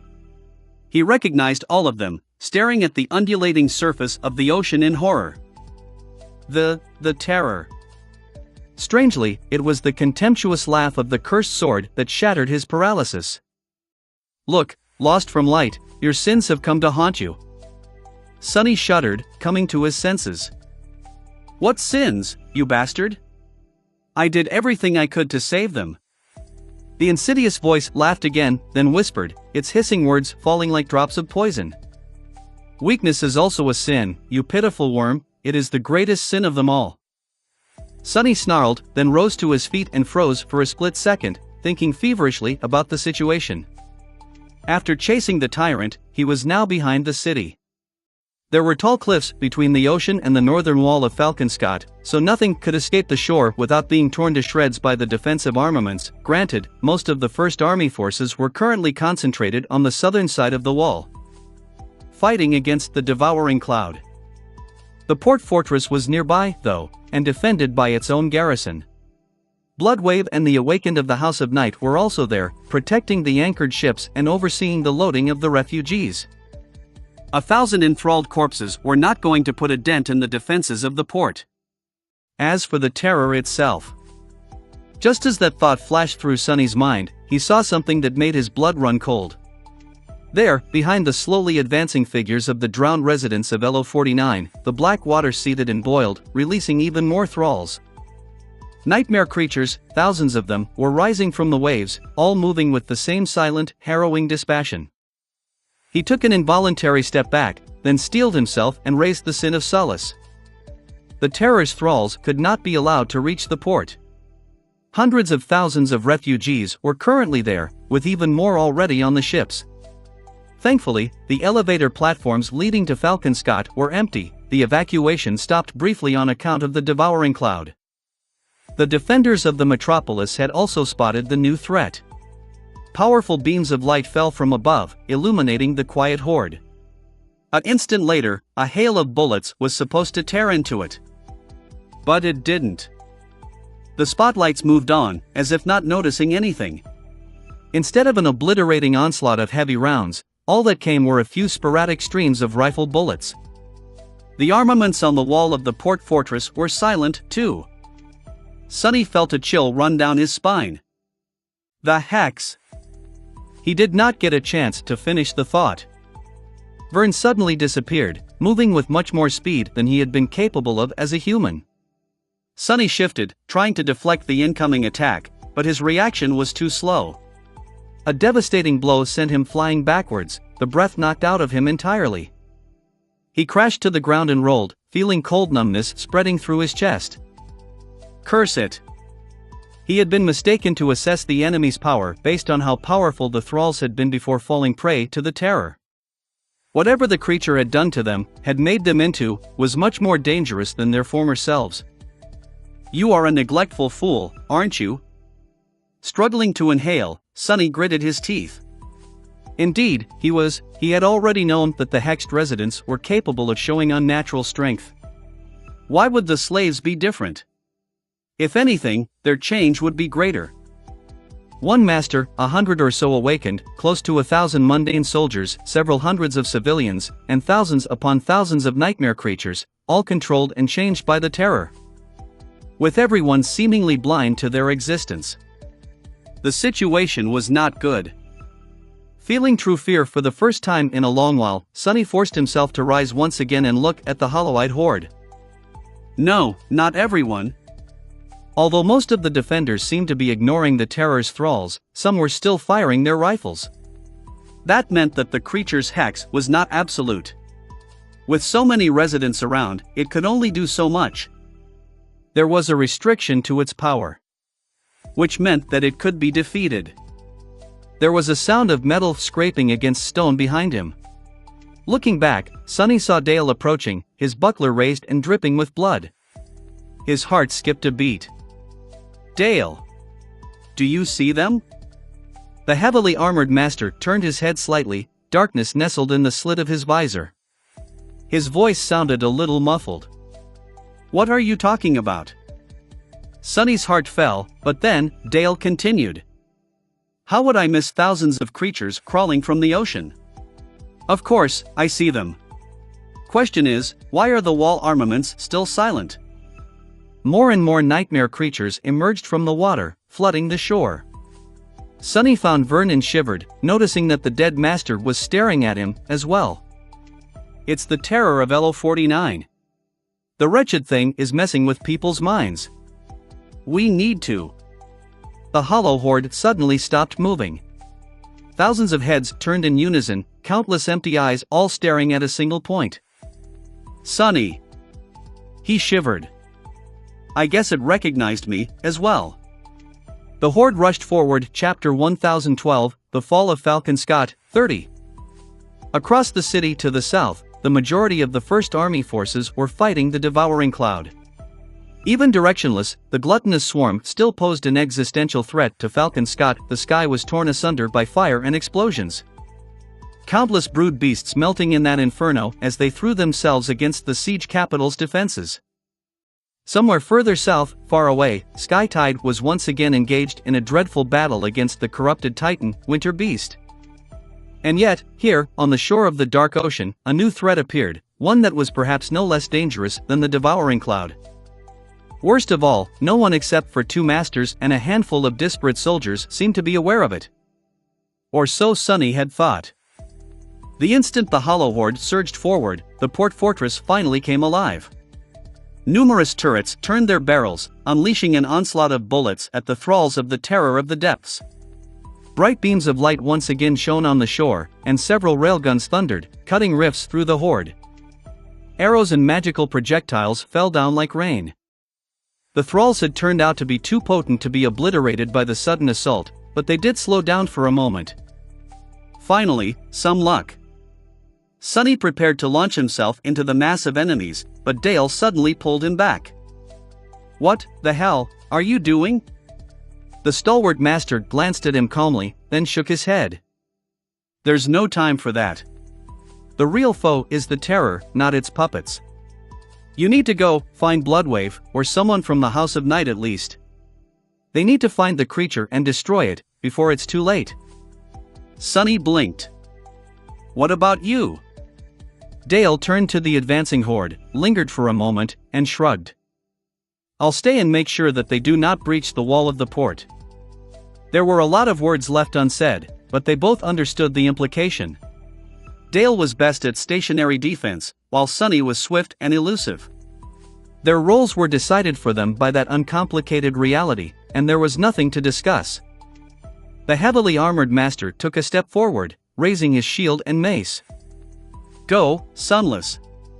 Don't linger." Sonny opened his mouth, then closed it without saying anything.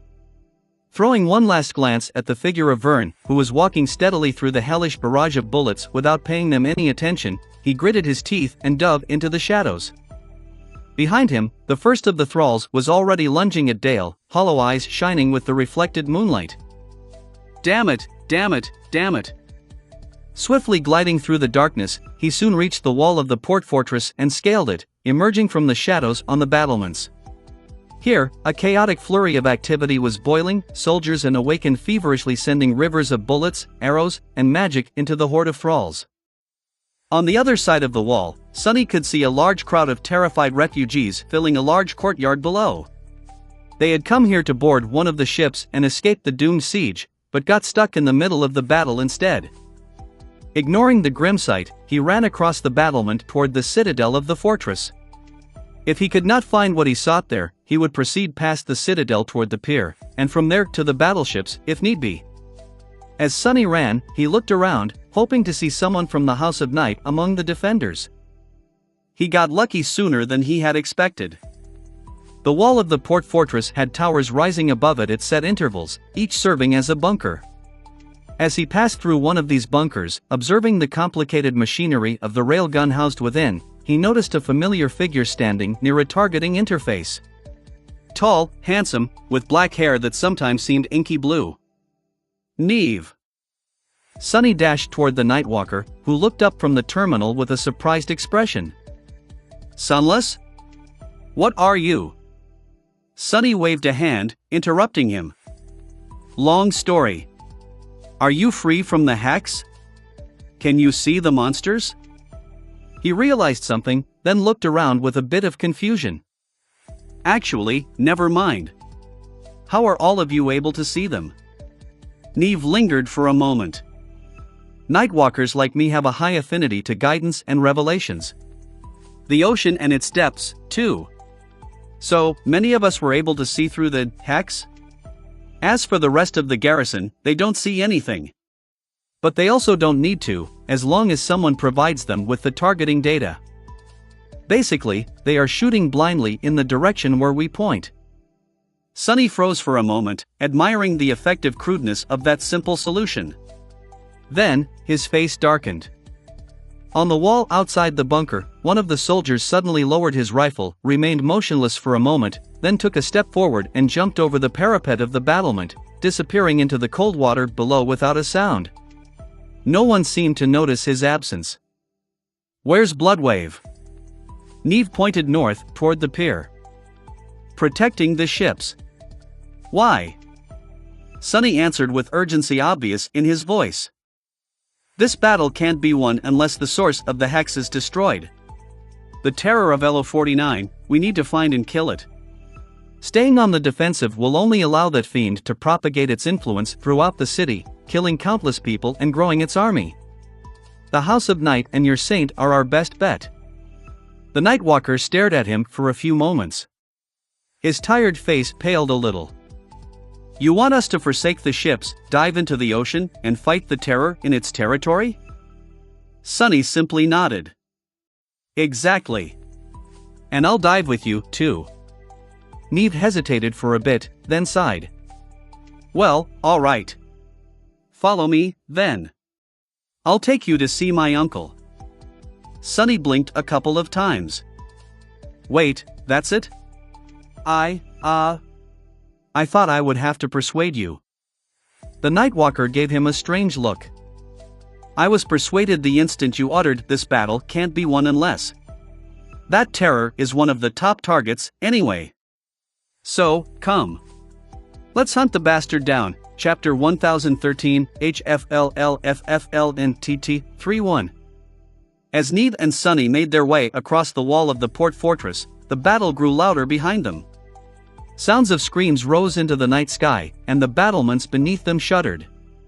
Ignoring all of it, they rushed forward. As they ran, Neve yelled, "Have you ever even fought in the water?" Sunny spared him a tense look, remembering the harrowing journey across the dark sea and the forgotten shore. The boat that Nephites had built from the bones of demons that did not survive till the end. Once. The Nightwalker let out a nervous laugh. How did it go? Sunny gritted his teeth. I'm still alive, aren't I? There was not much of a choice, anyway. Neve was probably the only ascended from the House of Night inside the fortress, the rest were protecting the battleships sailing across the strait. Bloodwave was going to need all the help he could get. So, Sunny had to join the hunt for the dreadful terror. Plus, he wanted to. The abominable creature deserved to die, and especially so by his hand. It won't be easy, though. Sunny had a couple of memories that would help perform well underwater, but he lacked experience when it came to fighting in the depths of the ocean. Worse than that, Shadow Step and Shadow Manifestation would be nearly useless there. A shadow needed a solid surface to exist, and those were hard to find where he was going. Actually, Sunny was unsure how his aspect would function underwater. Much more distressing was the fact that he did not know much about the terror of L049, and what the abomination was truly capable of. I think you should take a look at lightnovelworld.com. The fact that it relied on mind attacks and manipulation suggested a lack of physical might, but even then, such things were highly relative when it came to a corrupted creature. Really, he was not even sure that the terror was of the corrupted rank. What the hell am I doing here? The Sin of Solace laughed, forcing Sunny to grimace. It did not matter. Even disregarding the fact that he had a personal score to settle, the creature had to be destroyed to protect the city. But what are you doing risking your life to protect that city? That's not like you, lost from light. Sunny did not know how to answer, but he refused to let the voice of the sword distract him from the task at hand. They were already on the pier, swiftly moving towards its end. Some distance away, two gargantuan battleships rested on the undulating black waves. He looked around, not noticing the distinct figure of the enigmatic saint anywhere. Where is Bloodwave? Is he aboard one of the ships? Neve gave him a confused look as he took off his midnight blue coat. Beneath it was a black wetsuit, an armor-type memory already weaving itself from sparks of light. What do you mean? He's in the water, of course. Below the ships. Sunny blinked. Oh. Of course. He hesitated for a moment, then dismissed the puppeteer's shroud. Left wearing nothing but his underwear, Sunny shivered in the cold wind. His pale skin was painted black by the shadow wrapping around his body, and his lean muscles seemed like they had been cut from matte obsidian. There may be other stuff on lightnovelworld.com that catches your interest. He sighed, then summoned three memories. First, a large and beautiful white pearl appeared in his hand. Sunny lingered for a moment, then placed it on his tongue before closing his mouth. The essence pearl would allow him to breathe and see clearly underwater. Then, a piece of an icy blue crystal inlaid in a frame of dull metal appeared, hanging around his neck on a black string, the memory of ice. Using two charms at once would consume essence faster, but Sunny had to protect himself from the lethal cold of the winter ocean. It was only possible to augment one at a time with the underworld armament trait of the marble shell, so he chose the blue crystal. Lastly, a harness made from a fisherman's net wrapped around his torso, the nimble catch.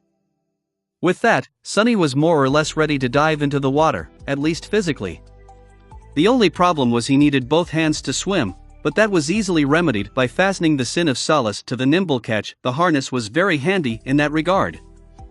With the jade blade strapped safely to his back, Sunny walked over to the very edge of the pier and glanced at Neve.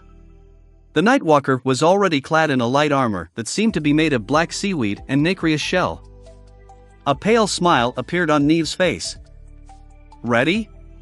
Sunny stared at the tumultuous dark wave beneath them and shook his head. Then, he jumped. The ocean grasped him in its cold embrace a moment later. Sunny almost panicked. A deluge of unpleasant memories instantly surfaced in his mind, but then discovered that he could breathe normally despite being surrounded by water. That calmed him down a little. The essence pearl had a strange effect. Sonny could breathe through his nose as if he was standing on solid ground, and there seemed to be an invisible barrier preventing the salty water from flowing up his nostrils. Additionally, the active enchantment of the charm allowed him to see clearly through the dark expanse of the ocean, as if he was wearing a diving mask. He was cold, but not terribly so. It seemed that the high element resistance of the marble shell, augmented by the shadows, was enough to protect him from freezing to death. Adding the memory of ice on top of that turned out to be overkill. Sonny dismissed the blue crystal, relieved to save some essence. Not too bad. A moment later, Neve plunged into the water beside him and swam nimbly forward and down. Sonny had learned how to swim during his wilderness survival lessons back at the academy and practiced it a few times on the forgotten shore. And yet, one glance at the scion of the House of Night made him feel embarrassed. The Nightwalker moved through the water with great speed and ease, looking like some kind of graceful aquatic creature. It almost seemed as if he was more comfortable in the water than he had been on land. Maybe he was. Sighing inwardly, Sonny followed. His movements might not have been as natural or graceful as Neve's, but with the frightening strength of an ascended devil and the help of the nimble catch, he found himself more than capable with keeping up. They dove deeper into the dark water, soon reaching the ships. Sonny felt a tremendous shadow floating silently below, a few moments before he saw it. There, in the darkness, a monstrous killer whale was waiting, watching them with its giant blue eyes. Chapter 1014, The Fall of Falcon Scott, 32. 1014 The Fall of Falcon Scott, 32.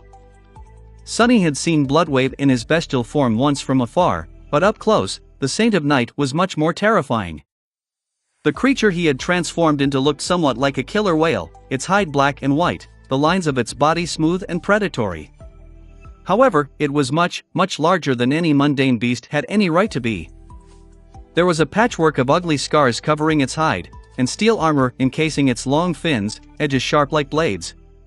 Its enormous eyes glowed in the darkness of the ocean with blue light, full of willpower and intelligence. Even knowing that the giant killer whale was actually a human, Sonny couldn't help but feel tense in front of the great predator. Since the beginning of the siege of Falcon Scott, Bloodwave had rarely shown himself. He mostly remained underwater, protecting the anchored ships and fighting those nightmare creatures that would try to attack the city from the depths. Army Command did not dare leave the port fortress and the vulnerable vessels without a defender. And yet, today, that was exactly what had to happen. While Sonny stared at the mighty saint, Neve glided forward and then hovered in front of the killer whale's snout, keeping himself in place with barely noticeable movements of his arms and legs. The tall master looked tiny beside the giant creature. Ha! Sonny realized that he did not know how to communicate with others underwater. He couldn't really speak, or even open his mouth unless he wanted to lose the essence pearl and suffocate. There was probably a system of signs one could learn, but he had not done that in advance. The world was silent. Not quite, actually. The ocean was full of sounds. They were just strange and muffled, reverberating through his bones as if he was hearing them with his entire body. The noise of the battle above was like a low, all-encompassing, distant roar. Sonny knew that sound was supposed to propagate very far in the water, but had no tools to distinguish and interpret what he heard. Nevertheless, the Nightwalkers seemed to possess some method of sharing information. A few moments after Neve approached Bloodwave, the killer whale shifted slightly, staring into the depths of the ocean. His pupils narrowed. Then, a strange thing happened. The eyes of the great predator remained clear and blue, but the water itself seemed suddenly tinted dark crimson around them. Sonny felt extremely uncomfortable, as if Bloodwave did not like what was happening at all. Then, the sensation passed as swiftly as it had appeared, and the ocean was normal once again. Neve turned around and beckoned for him to come closer. Struggling against the instinctual fear of large predators, Sonny swam toward the monstrous killer whale. Once he got close, there was suddenly a familiar voice in his ears. "My uncle agrees. We have to kill the terror." Sonny stared at the Nightwalker silently. Neve tilted his head a little. "Oh, you can't speak. Well, there's nothing to discuss anyway. All the available information about the creature was already given to us by Tyrus of White Feather. We can only attack the terror and do our best. How is your resistance against mind attacks? Sunny made a fist and raised his thumb. He doubted that any master had better mental defenses than him. Plus, he was already inoculated against the terror's hex. The Nightwalker nodded. Good. Taking our awakened into the depths would just mean giving the creature more puppets to control. The three of us will have to hunt alone. Once we discover the terror, Bloodwave will lead the charge, while our task will be to support him. Maybe we'll even survive, who knows? Are you ready? Sunny shrugged, which was an awkward thing to do underwater. Then follow me. Neve swam even closer to the great beast, gliding parallel to Bloodwave's back. Reaching the dorsal fin that stood tall like the mast of a ship, he grabbed onto a small depression in the armor encasing it, and gestured for Sunny to do the same. Great! 1 a.m. going to ride a damned saint into the depths of a damned ocean. Cursing his fate, Sunny followed the Nightwalker's example and latched himself to the killer whale's fin like some sort of hitchhiker fish. He could feel a vast, powerful heartbeat somewhere below him, and a mighty presence that was beyond all mundane senses. Neve's voice resounded once again in his ears. Don't let go. Well, unless you feel like the pressure is too great for you to handle. I don't know how deep the terror hides, and how deep you can dive. Sorry, Sunless, you'll have to learn how to traverse the abyss fast, and on your own. Before Sunny could think of an answer, even though he could not relay it, Bloodwave suddenly moved. His great body lunged forward with stunning speed, and a powerful current almost threw Sunny off the fin. He grabbed tighter to the steel armor, feeling how strange it was to be able to breathe freely despite the rushing water. Neve stretched a hand to support him, but then brought it back, seeing that there was no need. This is. Riding a giant killer whale into the dark depths of the ocean was perhaps not the strangest journey Sunny had made, but it was definitely up there with the weirdest of them, especially considering that the whale was actually a saint of the Great Clan Knight. The whole situation would have been comically surreal if it wasn't so dreadful. A terrible enemy waited for them at the end of this journey. Bloodwave journeyed away from the shore, submerging deeper and deeper into the watery abyss. The world around them was ruthlessly cold and absolutely lightless, eerily similar to the sky below of the Chained Isles, but much more frightening. In fact, that was not the only similarity. The deeper they went, the more Sunny felt as if something was pressing down on him. It was as if a titanic slab of stone was weighing on his body, making it harder to move and breathe. The feeling was not dissimilar to the torturous force of the crushing, and thinking of that analogy made him very, very uneasy. The crushing was capable of killing even saints, after all. He tried to control his breathing. No mundane ocean can kill a saint. And in terms of sturdiness, I'm not that far from one. Down and down they went. Chapter 1015, The Fall of Falconscott, 33. 1015 The Fall of Falconscott, 33. The deeper Bloodwave descended into the vast, boundless, dark abyss of the ocean, the more disturbed Sunny felt, and he had already been deeply uncomfortable before taking the plunge into the shallows. There was nothing but emptiness and oppressive darkness both above and below them, stretching endlessly into the unknown. Even though Sunny could see through the water, unlike how it had been in the impenetrable darkness of the cursed sea of the Forgotten Shore, he was still distressed. The depths of the ocean were not a place meant for humans, they were its opposite. Coming here voluntarily was nothing but pure madness. I might have misunderstood the Nightwalkers. They are all lunatics. He shifted slightly and glanced at Neve, who was holding tightly to the fin of the monstrous killer whale. The currents battered them, and the pressure was slowly growing unbearable. The scion of the House of Night was not exactly calm, but his unease was caused by the prospect of fighting a corrupted terror, not the watery abyss itself. Strangely, Sunny's feelings were reversed. The terror of LO-49 was a harrowing foe, indeed, but he had faced plenty of those. The ocean, on the other hand, was an alien, unfamiliar, and fundamentally hostile space. It was abysmal in the purest sense of the word. Grimacing, Sunny pulled himself closer to Bloodwave's fin and waited. He did not know what exact means the saint was using to track the hidden terror. There was some pattern to his movements, but Sonny wasn't sure what it was. Sometimes, it felt as though the great predator was choosing the direction at random, but one thing remained constant: they were always moving deeper into the darkness. Neve had not spoken to him again, but there was also no reason to. Sonny briefly considered summoning the extraordinary rock to relay his thoughts, but then discarded that idea. He had nothing useful to say, and making too much noise could attract unwanted attention. Who knew what horrors hid in the dark depths, beside the terror? At some point, he felt a coughing fit rising from somewhere in his lungs and nearly panicked. The last thing Sonny wanted was to drown because of the residual trauma caused by brushing against a nightmare gate. He gritted his teeth and concentrated on suppressing the cough, forgetting even his fear of the ocean in the process. That was why he almost missed the moment when the terror finally revealed itself. Hidden in the depths of the lightless abyss, an eerily beautiful creature floated in the vast and silent darkness. Feeling a slight tremor run through the enormous body of the giant killer whale and hearing its booming heartbeat change pace, Sonny looked into the distance. He shivered. From a distance, the terror looked akin to a strange, ghostly flower, a lily, perhaps, or a white lotus. Its pallid petals flowed and danced slowly in the darkness, some stretching for hundreds of meters into the empty abyss, some swirling around the small nebulous shape hidden in their center. The sight of it was both breathtakingly beautiful and deeply terrifying. The wide ribbons of white looked both like the petals of a flower, and like the long tentacles of an ethereal creature, too alien to be described with words. When they got closer, however, Sonny discovered that they were neither petals nor pale flesh. Instead, he thought that he was looking at long stretches of white, flowing cloth. He did not know if he was right, or how it even made sense. And that was not what Sonny was preoccupied with at the moment, either. There were other shapes surrounding the ghostly white blossom, hundreds of them.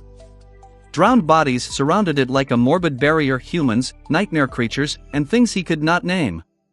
They floated silently around the terror, unmoving, their empty eyes staring blindly into the darkness. Some had cloth petals wrapped around them like a burial shroud. The eerie scene made him shudder. The otherworldly beauty of it all only made the visage more appalling. There was a powerful presence emanating from the mass of billowing white cloth, one of utter horror and malice.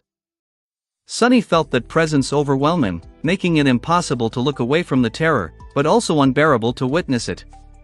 He felt mesmerized, frozen, and paralyzed. That feeling was broken by another presence, though. Suddenly, the darkness around them seemed to become tinted red, and he felt a deep fury rising from within him.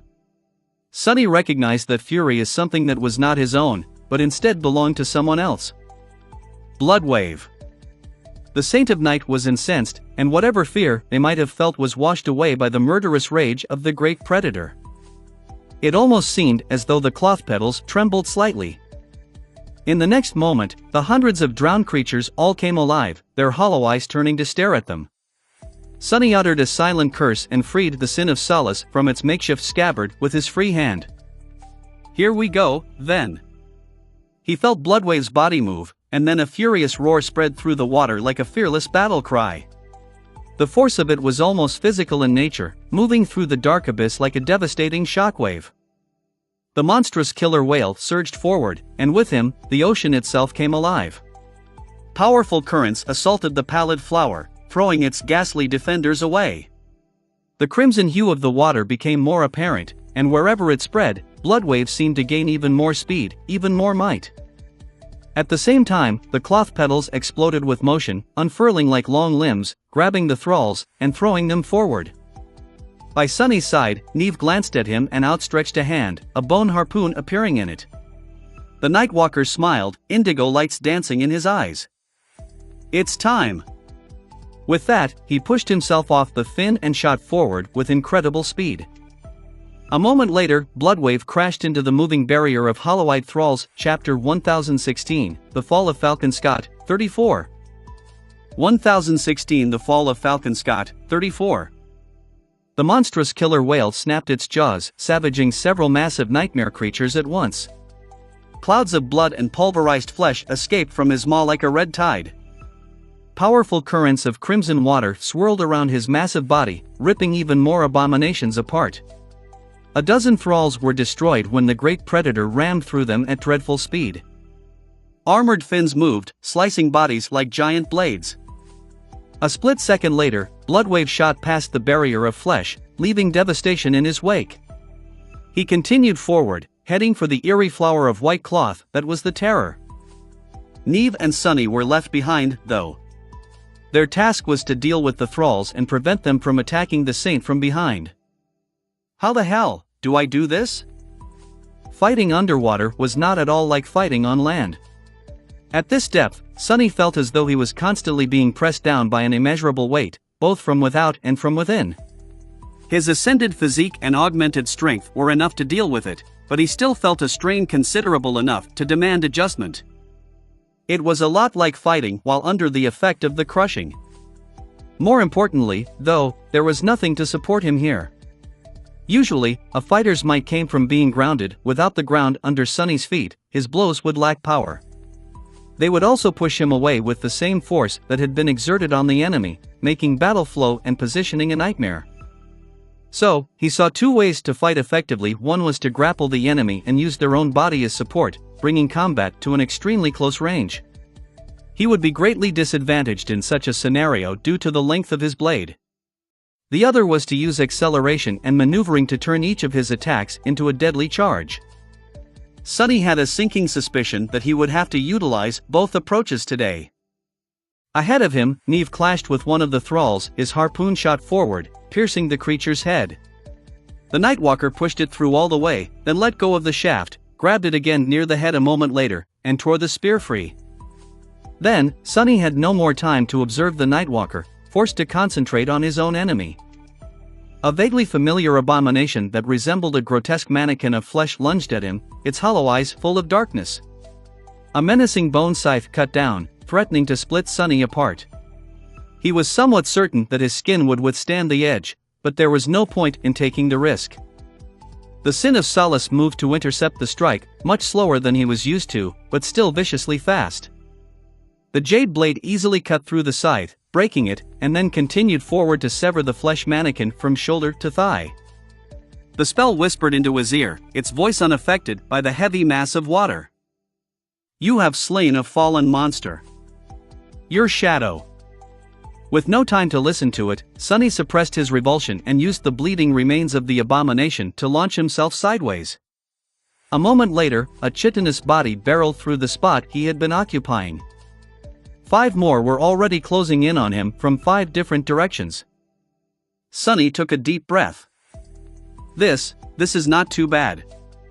The situation was dire, but not as hopeless as he had expected. The greatest threat, the terror itself, was currently preoccupied with Bloodwave. The thralls, meanwhile, were numerous and much more powerful than they had the right to be. However, there was one factor working against them. Most of the thralls were no more native to the dark abyss of the ocean than he was. Their movements were purposeful, but a little bit awkward. Their initial assault was dreadful, but mostly because many had been launched forward by the long pieces of white cloth that swirled around and trailed behind the terror, behaving like the tentacles of a giant monster. Now that their momentum was spent, the thralls were much slower and less maneuverable than Neve. And Sunny, too, thanks to the nimble catch. An awakened would have been torn to pieces in an instant, but the two masters found themselves at a certain advantage. More than that, Sunny realized that his aspect was not as useless underwater as he had thought. There were no shadows around him to manifest, but that was only because he could not compel living shadows to obey him. Of those, there were plenty. Shadows required a surface to exist, and each thrall's body was a surface. Each of the thralls possessed a shadow, which allowed Sunny to sense their movements even if he did not see them. It also allowed Sunny to use Shadow Step, as long as the abomination was large enough. As 5 thralls lunged at him, Sunny swam forward, dodged the claws of an especially large nightmare creature, and dove into its shadow, appearing on top of the chitinous monstrosity that had missed him a few moments earlier. The Sin of Solace plunged through the thick carapace, instantly killing the abomination. "You have slain a fallen beast. Your shadow." Sunny almost grinned. So many fragments. He pushed himself off the convulsing carcass, narrowly escaping the cloud of blood, and looked up just in time to see Neve clashing with another thrall. The bone harpoon once again struck first, beheading the hollow-eyed creature. However, this time, the Nightwalker was a split second too late to dodge the incoming attack. Even though the thrall had lost its head, the creature's tail still flew forward, carried by momentum and inertia. The long, vicious spike at the end of the tail struck Neve square in the chest, easily piercing the nacreous shell armor and plunging deep into his body. Then, it emerged from his back. Sunny's eyes widened. But then, something strange happened. The scion of the House of Night seemed to ignore the terrible wound, and in fact, there was no wound. Instead, it was as though Neve's body had turned into liquid. The spike pierced that liquid and then flew out of the master's side without leaving a trace. A second later, Neve turned solid once again, already attacking the next thrall. His movements were swift, graceful, and flowing. Sunny tore his gaze away and lashed out with the Sin of Solace to deflect a blow from a hollow-eyed thrall. Neat. Behind them, Bloodwave had finally reached the beautiful, harrowing White Blossom. Chapter 1017, The Fall of Falcon Scott, 35. 1017 The Fall of Falcon Scott, 35. The monstrous killer whale cut through the crimson darkness, descending upon the ethereal blossom of flowing white cloth. His mouth opened, revealing a palisade of terrifying fangs. His blue eyes had turned deep red, glowing like spotlights and full of murderous intent. As the great predator approached, the pallid flower exploded with movement. The shorter petals swirled, creating a barrier of white cloth around the small, unclear shape hidden in their center. The longer ones, which had been drifting gracefully on the currents, suddenly contracted and shot forward like tentacles. Bloodwave roared. Powerful currents surrounding his body churned, surging forward to meet the petals. He dodged nimbly, continuing to move forward as his jaw closed on one of the white tentacles. There was no blood, no torn flesh, and no crushed bone. It was as though the petal was indeed nothing but white silk, and damaging it was like cutting a piece of lifeless cloth. Sunny did not see much of what happened after, because he had his own problems to worry about. There were just too many thralls around him, all powerful enough to pose a serious threat. Even with most of them assaulting the port fortress somewhere far away and above, the Terror's Drown Guard was enough to kill him and Neve 10 times over, if they were not careful enough. Damn it! Propelling himself forward through the dark water, Sunny collided with a hideous creature made of iron and bone. The Sin of Solace passed through the abomination's body, cleaving it apart. However, the next thrall was already upon him. Two human hands wrapped around his throat, trying to rip it open with dreadful strength. Sunny's skin turned hard as stone and resisted the pale fingers, but he still found himself being strangled. Using shadow sense to perceive the shape of the enemy, Sunny slashed back with the jade sword, severing both of the arms. Tearing the cold hands off, he twisted and kicked back, pushing himself and the thrall away from each other. His adversary was hindered and maimed, but not eliminated. And more were already closing in. This is not going to work. He was doing well, for now, but death was only one mistake away. Sunny relied on his superior speed and maneuverability to slay the thralls, which meant that the moment he was immobilized or stalled, the tables would be turned.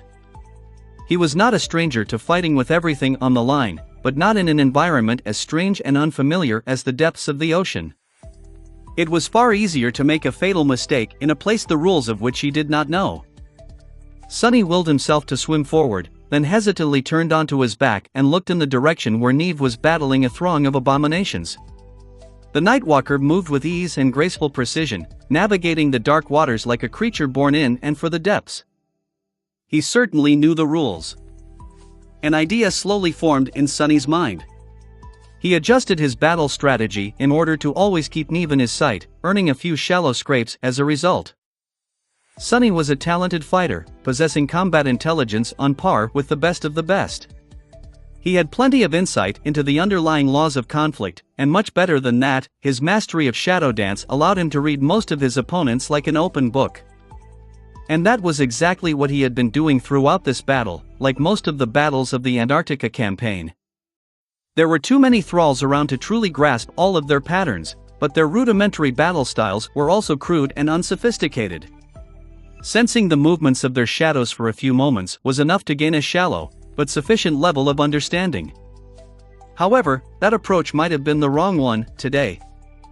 So, instead of trying to shadow his enemies, Sonny concentrated his will on trying to shadow his ally. Neve's battle style was much more complex, profound, and refined in terms of scope and sophistication. It was up there with the most intricately designed combat arts Sonny had witnessed. As expected of a scion of a great clan. That style was not something that he could learn in mere seconds, or even several minutes. But even the few minor insights Sonny did gain were already enough to qualitatively change his performance. So that's how you do it. The lessons he learned from using shadow dance to study how the Nightwalker moved were not anything grand, but they were extremely valuable.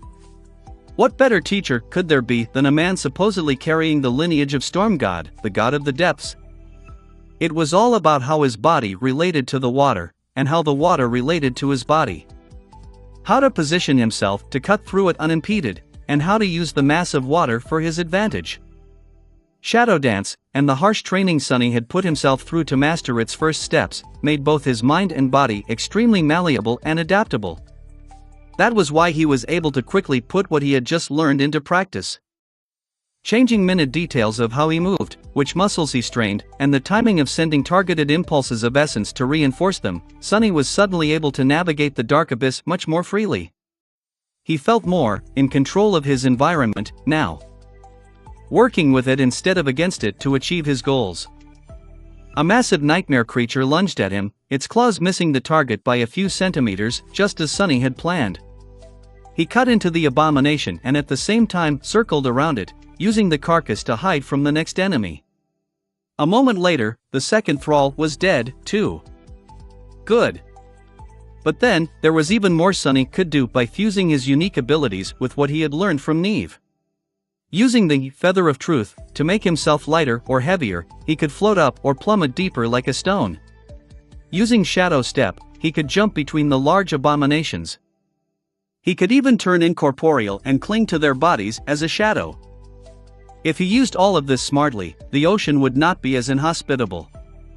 In fact, it was even a little liberating. Being able to freely move in 3 dimensions instead of just 2 opened up all kinds of neat tricks he could pull. The only limit was his intellect, cunning, and imagination. Get ready, bastards. Brandishing the Sin of Solace, Sonny cut through the dark water to meet the attacking thralls. A pale smile appeared on his face. Chapter 1018, The Fall of Falcon Scott, 36. 1018 The Fall of Falcon Scott, 36. Sonny and Neve fought against the drowned guardians of the Terror, while Bloodwave assaulted the eerie flower of white cloth itself. From what Sonny could see, and he rarely got the chance to glance in that direction, embroiled in a furious and lethally dangerous battle of his own, the corrupted creature and the saint were at an impasse of sorts. The Terror did not seem to have a lot of physical power. His graceful petals possessed a harrowing strength, of course, but not enough to threaten the transcendent in his bestial form. Not all saint transformations were those of beasts, and out of the ones that were, not all possessed overwhelming physical might. But Bloodwave certainly did. The monstrous killer whale attacked again and again, and the pallid blossom avoided his teeth and fangs again and again. Its shorter petals danced, making the Terror glide away, moving in irrational and mesmerizing patterns. The sight of it was eerily beautiful. Its longer petals, though some of them hundreds of meters long, slithered through the crimson darkness like white tentacles, battering the great predator and trying to wrap themselves around his enormous body. Nevertheless, Bloodwave did not seem hindered. A few of them were already torn apart, swathes of billowing white cloth drifting silently into the dark depths. Some distance away from the 2 clashing giants, Sonny and Neve were feverishly battling the legion of hollow-eyed thralls. The cold abyss was littered with blooming clouds of blood and sliced remnants that floated around them like a morbid veil. Almost 100 abominations had already been slain, but twice as many still remained. Curse it! The Nightwalker was a good partner in this battle, perhaps even the best Sonny could have hoped for. And yet, he still missed his shadows. Granted, neither would have been of much help in the depths of the ocean. Stone Knights were not exactly the best divers, and neither were horses, as far as he knew. Sunny, meanwhile, had grown somewhat confident about fighting underwater. He had managed to learn a few things by observing Neve, and understood how to deal with the unbearable pressure by borrowing from his experiences with the crushing. Everything was going well. Sunny decapitated another thrall, then spun, bringing the Sin of Solace in front of him. A creature that had been hidden by a cloud of blood suddenly lunged forward, only to impale itself on the jade Jian. He had sensed its shadow long before the abomination appeared in view. His lungs were burning, which was a concerning thing when one was deep, deep below the surface of the ocean. However, Sunny knew that it was just a sign of physical exertion. The Essence Pearl was still supplying him with a steady stream of air to breathe, and although he felt tired, that tiredness was nowhere near being debilitating. With every kill they made, the number of thralls attacking Sunny and Neve diminished. They had already survived the assault of the full 300, so fighting against the remaining 2 was much more manageable, and it would only grow more manageable soon. So why do I feel so uneasy? Sunny shivered, allowing himself to drift down for a brief moment. Indeed, despite the fact that they seemed to be prevailing, his heart was growing heavier with each kill. It did not make any logical sense, but nevertheless, Sunny's intuition seemed to be telling him that he was missing something. But what?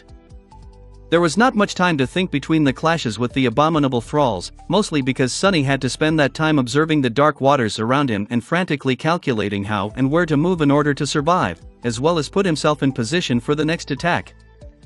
And yet, the longer the battle went on, the more it felt as though something was not right. What is it? He would have said that it was too easy, but it was not. Fighting hundreds of menacing thralls underwater was one of the hardest and most demanding battles he had the misfortune of going through in the southern quadrant. Sunny was not only pushing his limits, he had ventured well past them, going so far as to learn an entirely new dimension of combat. Even then, it was barely enough to keep him alive. Perhaps it was the fact that the terror of EP.22 had yet to launch a devastating mental assault on them, or pull some other diabolical trick. Not that it was not already doing more than enough. In fact, the powers that the Pallid Blossom wielded were truly harrowing. It was controlling thousands of thralls that laid siege to the port, spreading its hex through the garrison of the fortress and the First Army soldiers manning the northern section of the wall, puppeteering hundreds of abominations that sought to kill Sunny and Neve, and fighting a powerful saint, all at the same time.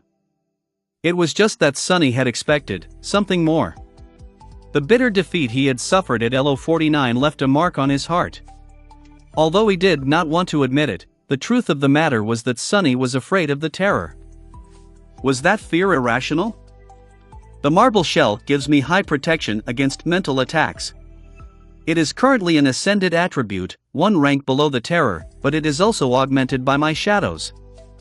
Bloodwave and Neve. I don't know what tools they have to defend their minds, but anyone from a great clan has to have a great arsenal of memories at their disposal. Maybe the truth was just that simple. The 3 of them were too tough to be affected by the terror's greatest weapon. As he dispatched another thrall and briefly met Neve, the 2 of them grasping hands to propel each other in different directions, the Sin of Solace sighed. Such a fool. Sunny grimaced, raising the jade Jian to meet another enemy. He had grown accustomed to the cursed sword striking at all his deepest insecurities, the lack of education and intelligence, mostly emotional, being one of them. However, why had the Sin of Solace spoken now? What was I thinking about? The 3 of them being highly resistant to the terror's most powerful means of attack, and before that, about how many things the creature was doing at the same time, from fighting Bloodwave to controlling the assault on the port fortress. He continued to slay one thrall after another, becoming more and more distracted by the feeling of impending doom. His intuition was almost screaming now. I don't get it. I don't get it, damn. Sunny tore through a group of abominations, gritting his teeth. Luckily, there were much fewer of them left, so he had some space to think. Because of that, a random thought found its way into his mind. I wonder how Dale is doing. Then, he froze, which almost cost him an eye. Dale, and the other defenders of Falconscott, must have obliterated a lot of the thralls on the shore by now. And here in the depths of the ocean, Sunny and Neve had killed their share, as well. And the terror, which had been spread thin, controlling all of them, was freed from the burden of commanding the thralls. With each of its puppets the humans destroyed, the creature was gaining back the ability to concentrate all its powers into a single point. Suddenly chilled to the bone, Sonny turned around to see the battle between the Terror and the Saint. But he was a few moments too late. Chapter 1019, The Fall of Falcon Scott, 37. 1019 The Fall of Falcon Scott, 37. Some distance away, the ethereal flower suddenly swirled, its beautiful petals billowing outward like a current of white silk. Ghostly tentacles of flowing cloth shot toward the charging saint, too swift and insidious to dodge. As Sonny watched in fear, Bloodwave's head became enveloped by the silk, his glowing eyes disappearing from view. The body of the monstrous killer whale shuddered, moved weakly, and then grew strangely still. Gods! He saw something much more frightening, as well. Two of the longer petals were already flying through the dark abyss, approaching Sonny and Neve. They were fast, too fast. Inescapable. He had no time to dodge, or even react. There were no thralls close enough to hide in their shadow, and not enough time to try and swim away. All Sonny managed to do was slash forward with the Sin of Solace. The jade blade met the white petal, cutting through the cloth. A small piece of it drifted away, but the petal was not slowed down at all. It seemed to unfurl into a vast expanse of billowing silk, surrounding Sonny from all sides. Then, he was wrapped in the cold whiteness, encompassed and immobilized by it. The feeling of smooth satin brushing against his naked skin made Sonny shudder. Damna, Tyan. Then, the world grew still. The dark abyss of the ocean disappeared, replaced by an eternity of fluttering white cloth. His exhaustion and fear disappeared, too. His memory, foresight, awareness, intent, and resolve were gone. His mind was empty. Sonny vaguely remembered having thoughts, desires, and hopes. But those words seemed senseless now, their meaning unfathomable. In fact, the word he had used to describe himself, Sonny, was meaningless, too. What a strange one it was. Surrounded by billowing silk, he sensed movement. There were shadows moving around him. He was moving, too, being drawn closer to the largest one. With each passing moment, his sense of self was dissolving more and more. Soon, it would be gone completely. And then, something new, something old, something darker, something waiting, was going to take its place. He felt at peace with that. He felt empty.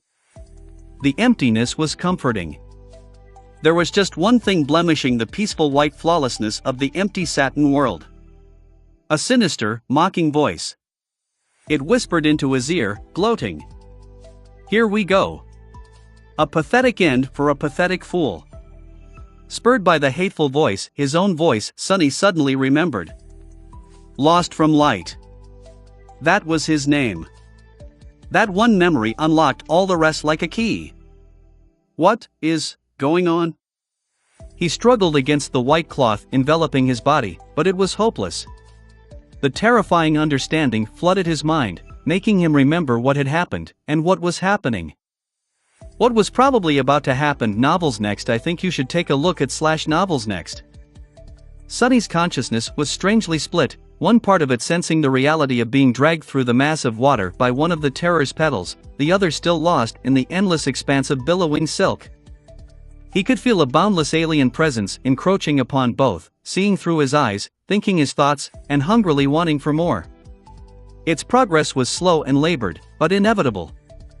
Sonny tried to fight against the harrowing invader, throwing all of his willpower into a fierce assault, but it simply shattered against the vast, ancient, malevolent enormity of it like glass. Ah, not good. His thoughts were slowing down. Suspecting that fighting the terror in the mindscape was a futile endeavor, Sonny tried to free himself from the physical bonds instead. However, his arms were pressed tightly against his body, and the white cloth refused to part before the blade of the Sin of Solace, like the flesh of other nightmare creatures usually did. He wasn't going to cut through it while only being able to move his wrist a tiny bit. Curse it! Sonny could vaguely sense the shadows of Neve and Bloodwave some distance away from him. It seemed that he was the only one trying to struggle against the terror's petals. Both were probably still mesmerized. Why was he not, then? The sin of solace and possessing a true name might have helped, but it could not have been the only reason. Bloodwave was the enigmatic saint's true name, as well, and yet the monstrous killer whale was motionless, silently drifting on the currents in the dreadful embrace of white silk. Which meant that this small degree of awareness was probably the result of Sunny's unreasonably high resistance to mental attacks. Even though he now shared his head with the terror, a part of his mind was still fighting against it. What good was it, though, since Sunny could neither free himself nor stop the creature from replacing his very self? As he was drawn closer and closer to the beautiful blossom of white silk, he could feel himself growing, insubstantial. With each moment, his thoughts became less his own. His eyes stared at the silken veil, moving on their own, as if something else was looking through them. Finally, Sunny felt true horror. He had been scared before, but never like this.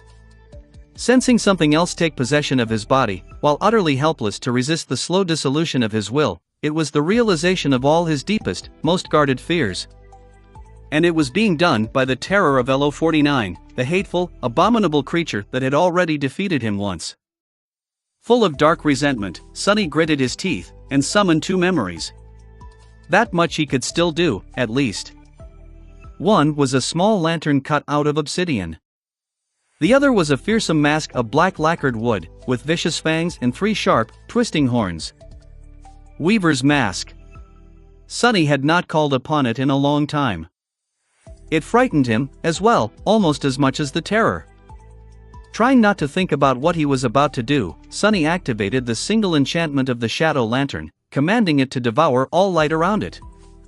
There was no light to devour in the dark abyss, but that was not what he wanted.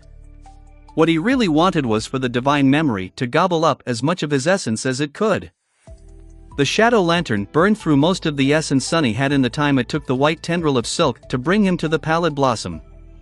There was very little of it left, now. Sunny felt like his mind was almost gone. Struggling to wrestle control of his face from the terrifying presence, he forced himself to grin. He wanted that smile to be menacing, but all it ended up being was weak and scared. A pity.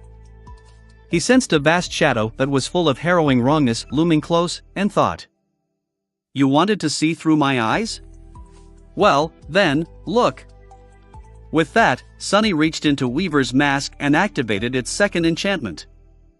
Where is my eye? Chapter 1020, The Fall of Falcon Scott, 38. 1020 The Fall of Falcon Scott, 38. Sunny had never even thought about using the deadly enchantment after the first time. Back then, moments before falling into the sky below, he had activated it out of sheer desperation. His gamble had paid off, but it almost cost him his life. Where is my eye allowed the wearer of the mask to gaze upon the tapestry of fate in all its harrowing glory. The endless, beautiful eternity of twisting threads transfixed all existence, stretching infinitely in every direction, as well as into the past, present, and future. It connected everyone and everything like an inconceivable, unknowable web. Weaver might have been capable of witnessing the great tapestry, but mere mortals like Sunny were not. A single moment of looking at fate had almost caused his mind to collapse. If his essence had not run out after that single moment, he would certainly have been killed, his head exploding in the most violent fashion. Luckily, he had gotten off easy by only experiencing unimaginable pain and pure agony, the memory of which still made him shudder. The terror was very welcome to try doing the same. As the last of Sunny's essence was disappearing, causing him to experience painful backlash, the inconceivable sight of the great tapestry of fate superimposed itself through and above the world. It was as stunning, breathtaking, and utterly overwhelming as he had remembered. However, funnily enough, Sunny saw the beautiful threads differently this time. To him, they seemed like nothing but chains now. Granted, he did not linger trying to look, only catching a small glimpse of the cosmic tapestry. Prepared for what was to come, Sunny used a little, but rather devious trick. His consciousness was still split between reality and the illusion of the endless expanse of billowing white silk that the terror had created to mesmerize its prey. So, Sunny made himself blind to the actual world, concentrating entirely on the illusory realm of pure whiteness. That was why the terror, who had almost stolen his body and was now looking upon the world through his eyes, was the only one to gaze upon the harrowing infinity. Sunny felt the white silk enveloping him quiver, as if the pallid blossom was convulsing. Even though his head was full of splitting pain because of that one short glimpse of the strings of fate, his weak smile finally turned into a real grin.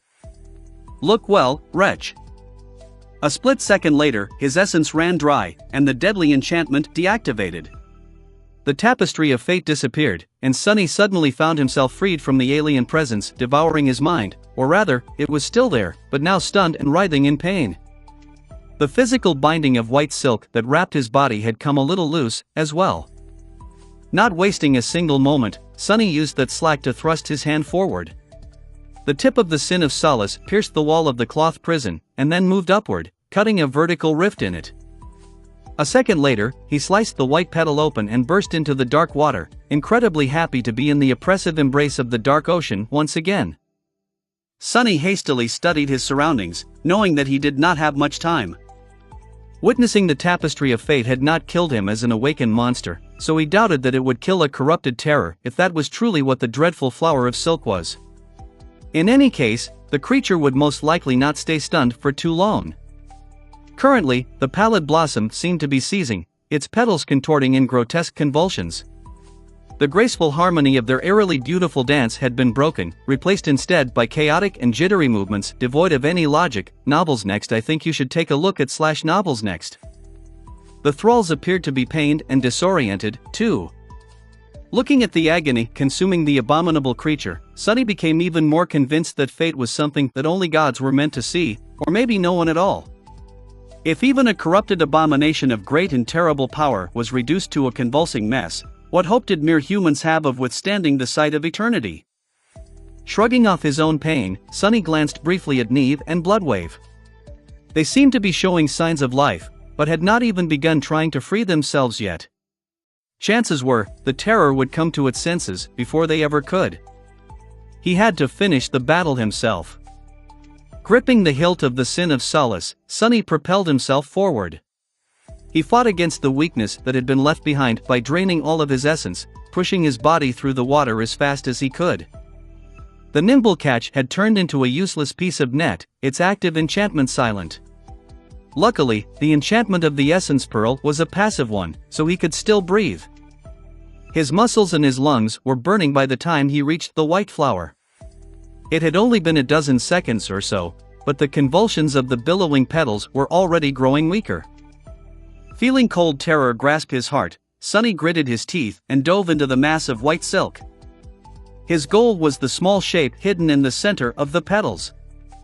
Swimming between the dancing swathes of white cloth, Sunny could not shake the feeling that he would be caught again at any moment. That his mind would be devoured, and his will would be replaced by something alien and vile. Nevertheless, he pushed forward. After an eternity of fear, he finally reached the heart of the pallid blossom. And there, he saw. Sunny froze for a moment. In front of him was a shape wrapped in white silk. He could see the vague contours of a human body, desiccated and short in stature. It was feminine and small, almost delicate. Pressed tightly against the wrappings, a hint of a face could be discerned, 2 hollow pits where eyes should have been, and a larger one of a mouth that seemed to be open in a silent, eternal scream. A cold understanding suddenly dawned on him. Looking at the expanse of white cloth extending from the wrapped body, he realized that what he had thought to be a flower was not a flower at all. It was simply a great burial shroud of white silk, its sleeves and draping drifting in the cold dark water. Sunny lingered only for a split second, then grabbed onto the desiccated body, coming face to face with it, and drove his sword through its heart. A strange, sorrowful sensation overwhelmed him for a moment. Then, the white cloth around Sunny suddenly exploded with frenetic motion, and soon grew still. In the silence that followed, the spell whispered sullenly into his ear. "You have slain a corrupted terror." Chapter 1021, The Fall of Falcon Scott, 39. The terror. Sybil of the Fallen Grace was dead and drifting lifelessly into the lightless depths. However, its thralls had not perished with their master. They seemed directionless and sapped of power, but there were still almost 100 of them left. In his current state, and especially without the active enchantment of the nimble catch, Sunny did not count his chances against the creatures as high. A dark grimace contorted his pale face. "You have received a memory. I did it. I killed that vile thing." Returning to where Sunny and Neve were floating, he studied the two masters with one of his giant glowing eyes, then shifted slightly. The tall fin that they had ridden into the depths was now right in front of them. Sunny helped Neve find a handhold, then tiredly clutched the steel armor himself. The pallid shape of the slain terror had long ago disappeared from view, devoured by the lightless depths. The mangled corpses of the thralls still drifted around them, slowly being carried away by the currents. On the other hand, Sunny could easily imagine the Prince of Nothing doing exactly that and crushing a Transcendent in a straightforward fight, somehow, in order to terrify the rest of his enemies and break their wills. After a few seconds of silence, he heard the Nightwalker's voice again. "Don't get a big head now." The Saint, however. "Ah, good. Would Sunny be able to do the same?" The Nightwalker's voice sounded weak in his mind, but he was conscious, at least. Sunny nodded, then turned the two of them so that Neve could see his uncle obliterating the thralls. Sunny was not in great shape. The two of them watched silently as Bloodwave tore the 100 abominations to shreds. Watching a saint in action was a sobering experience, to say the least. Sunny shuddered at the thought of having to battle someone like that directly. Or rather, it would be if he managed to return to the surface alive. What about the terror? It had taken Bloodwave no more than 2 minutes to annihilate the thralls. Sunny had thought that the saint would rest for a bit after having to fight a corrupted terror and its minions, but the great predator did not waste any time. And yet, a hint of dark, somber glee still managed to overcome the cold numbness that encompassed his battered mind. "Your shadow grows stronger." Bloodwave and Neve? The thralls were already coming to their senses, their hollow eyes peering through the mass of dark water at Sunny, Bloodwave, and Neve. Some had begun moving in their direction, full of murderous intent. This time, he was moving up. Curses. The voice of the spell resounded in the boundless darkness of the ocean, making Sunny shudder. Essence. I need essence. His mind was slowly recovering from the dreadful mental assault, but his head was in the throes of a splitting headache thanks to catching the smallest glimpse of the tapestry of fate.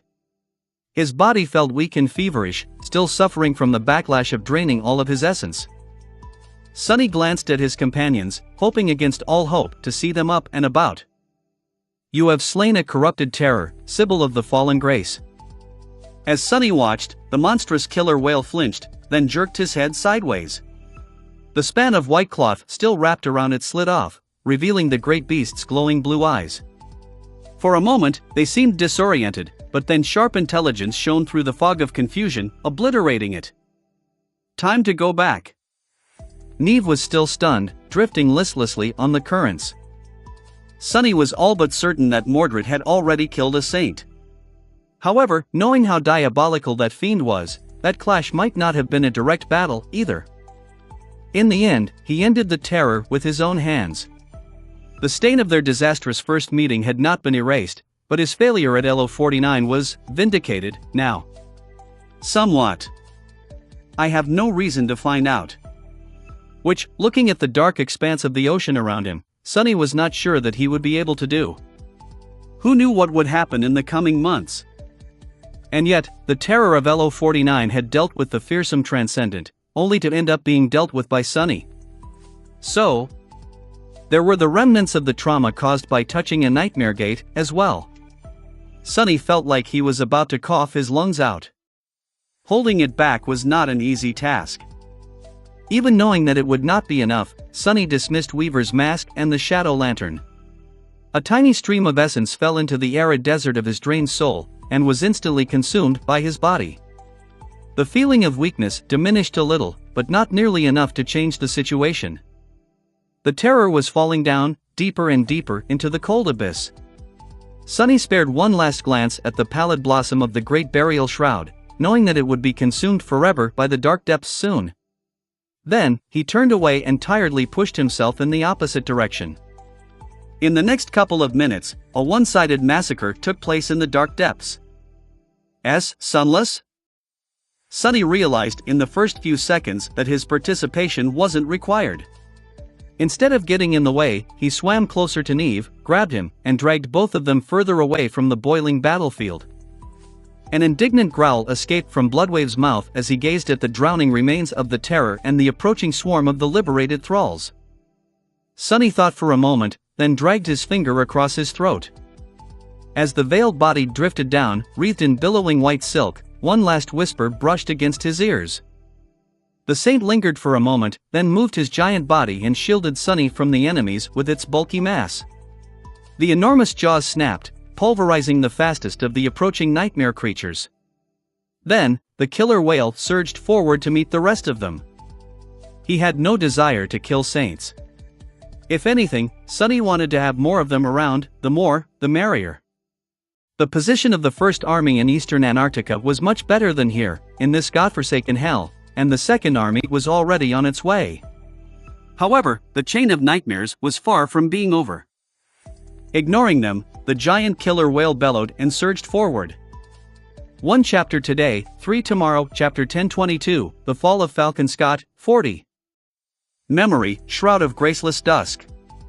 With a tired sigh, Sunny tried to ignore the myriad of questions and turned his attention to the enchantments of the Graceless Dusk. There were no less than 6 of them. He closed his eyes, allowing the cold currents to carry him. Mysterious. If there was one thing about the Graceless Dusk that made Sunny feel a bit regretful, it was that it did not seem to be oriented toward battle, and instead gifted the wearer with great utility outside of it. That was not too strange, since there were a lot of armor-type memories like that. Still, a transcendent one, even if it was made of fabric instead of steel, would not be too shabby. Somewhat encouraged, he opened his eyes and looked back at the runes. Blessing of Dusk, enchantment description. This memory carries the Blessing of Dusk, last symbol of the estuary. The wearer can establish a mental connection with another being to hear their voice and thoughts, or make their own be heard. And he was already thinking about how to use the Blessing of Dusk to cause savage mental shock to people. Sunny had plenty of harrowing experiences to share through a mental link. Blessing of Spirit, enchantment description. This memory enhances one's ability to endure and recover from mental fatigue. He summoned the runes and watched as they shimmered in the darkness, slowly forming into coherent shapes. Before turning his attention to the memories, he briefly checked the list of shadows. Both Saint and Nightmare seemed to be alive. Relieved, Sunny let out a mental sigh and looked up. Right. There was a memory. I should, probably, study it before we return to the battlefield. On the way back, Sunny couldn't help but retreat inside himself. He did not know what was happening on the surface, whether the port fortress still stood, whether the devouring cloud had breached the walls of the city. The very idea of a world outside of the cold, dark, muted, oppressive abyss of the ocean seemed strange and distant. Actually, Sunny was not sure if he was even susceptible to the bends, considering how strange and tenacious his blood was. However, he welcomed the short moment of respite. Luckily, the killer whale seemed to be moving much slower as they ascended from the depths. That, most likely, was done for the benefit of Sunny and Neve. Even though they were masters, they were still fundamentally humans. Neither would have died from the decompression sickness, but it could do a lot of damage to their already strained and battered bodies. Sublime Silk, enchantment description. This memory is woven out of sublime, mystical silk. It is impervious and possesses a beautiful splendor. A new set of runes appeared at the end of the list of his memories. However, Sunny was too tired, both physically and mentally, to care. He just wanted to forget about everything and rest, at least for a short while. To the tomb of Ariel. Lucky. And what did the great river that allegedly flowed back in time have to do with any of that? Its estuary was mentioned in the description of the stifled scream as a place where a dreadful secret had been hidden. Was this the same estuary? Somewhat invigorated, he studied the descriptions. Chances were, he would have to fight again as soon as Bloodwave delivered them under the walls of Falcon Scott. Sunny frowned. That guy again. The Shroud of Graceful Dusk was an incredible memory, indeed. Its value was only increased by the fact that all but the last of its enchantments were passive, a rare case for memories of the higher ranks. Memory rank, Transcendent. Somber and unchanging, the dark ocean remained the same as they retreated from its cold depths. The only difference Sunny could feel was the slow, gradual lessening of the pressure that weighed on him like a slab of stone. With each minute, his body seemed to become a little lighter, and breathing was a little easier. Enchantments, blessing of mind, blessing of soul, blessing of spirit, blessing of flesh, sublime silk, blessing of dusk. Memory tier, 6. Sunny blinked a couple of times, and then apathetically dismissed the runes. He lingered for a moment. Well, I'd say it's a jackpot. They were approaching the surface. Ha! The Sibyls had been, apparently, some sort of oracles that received revelations from the gods. Once the gods died, those revelations obviously stopped. The timing didn't really make sense, though, because the tomb of Ariel had seemingly existed long before that. Blessing of mind, enchantment description, this memory enhances one's mental acuity. A transcendent memory of the 6th tier was the strongest he had ever received after slaying an enemy. Of course, it was, since Sibyl of the Fallen Grace was the strongest enemy he had ever slain. There was the spawn of the vile thieving bird, as well, but Sunny did not really consider that victory a true, honestly earned kill. He closed his eyes again, for a moment.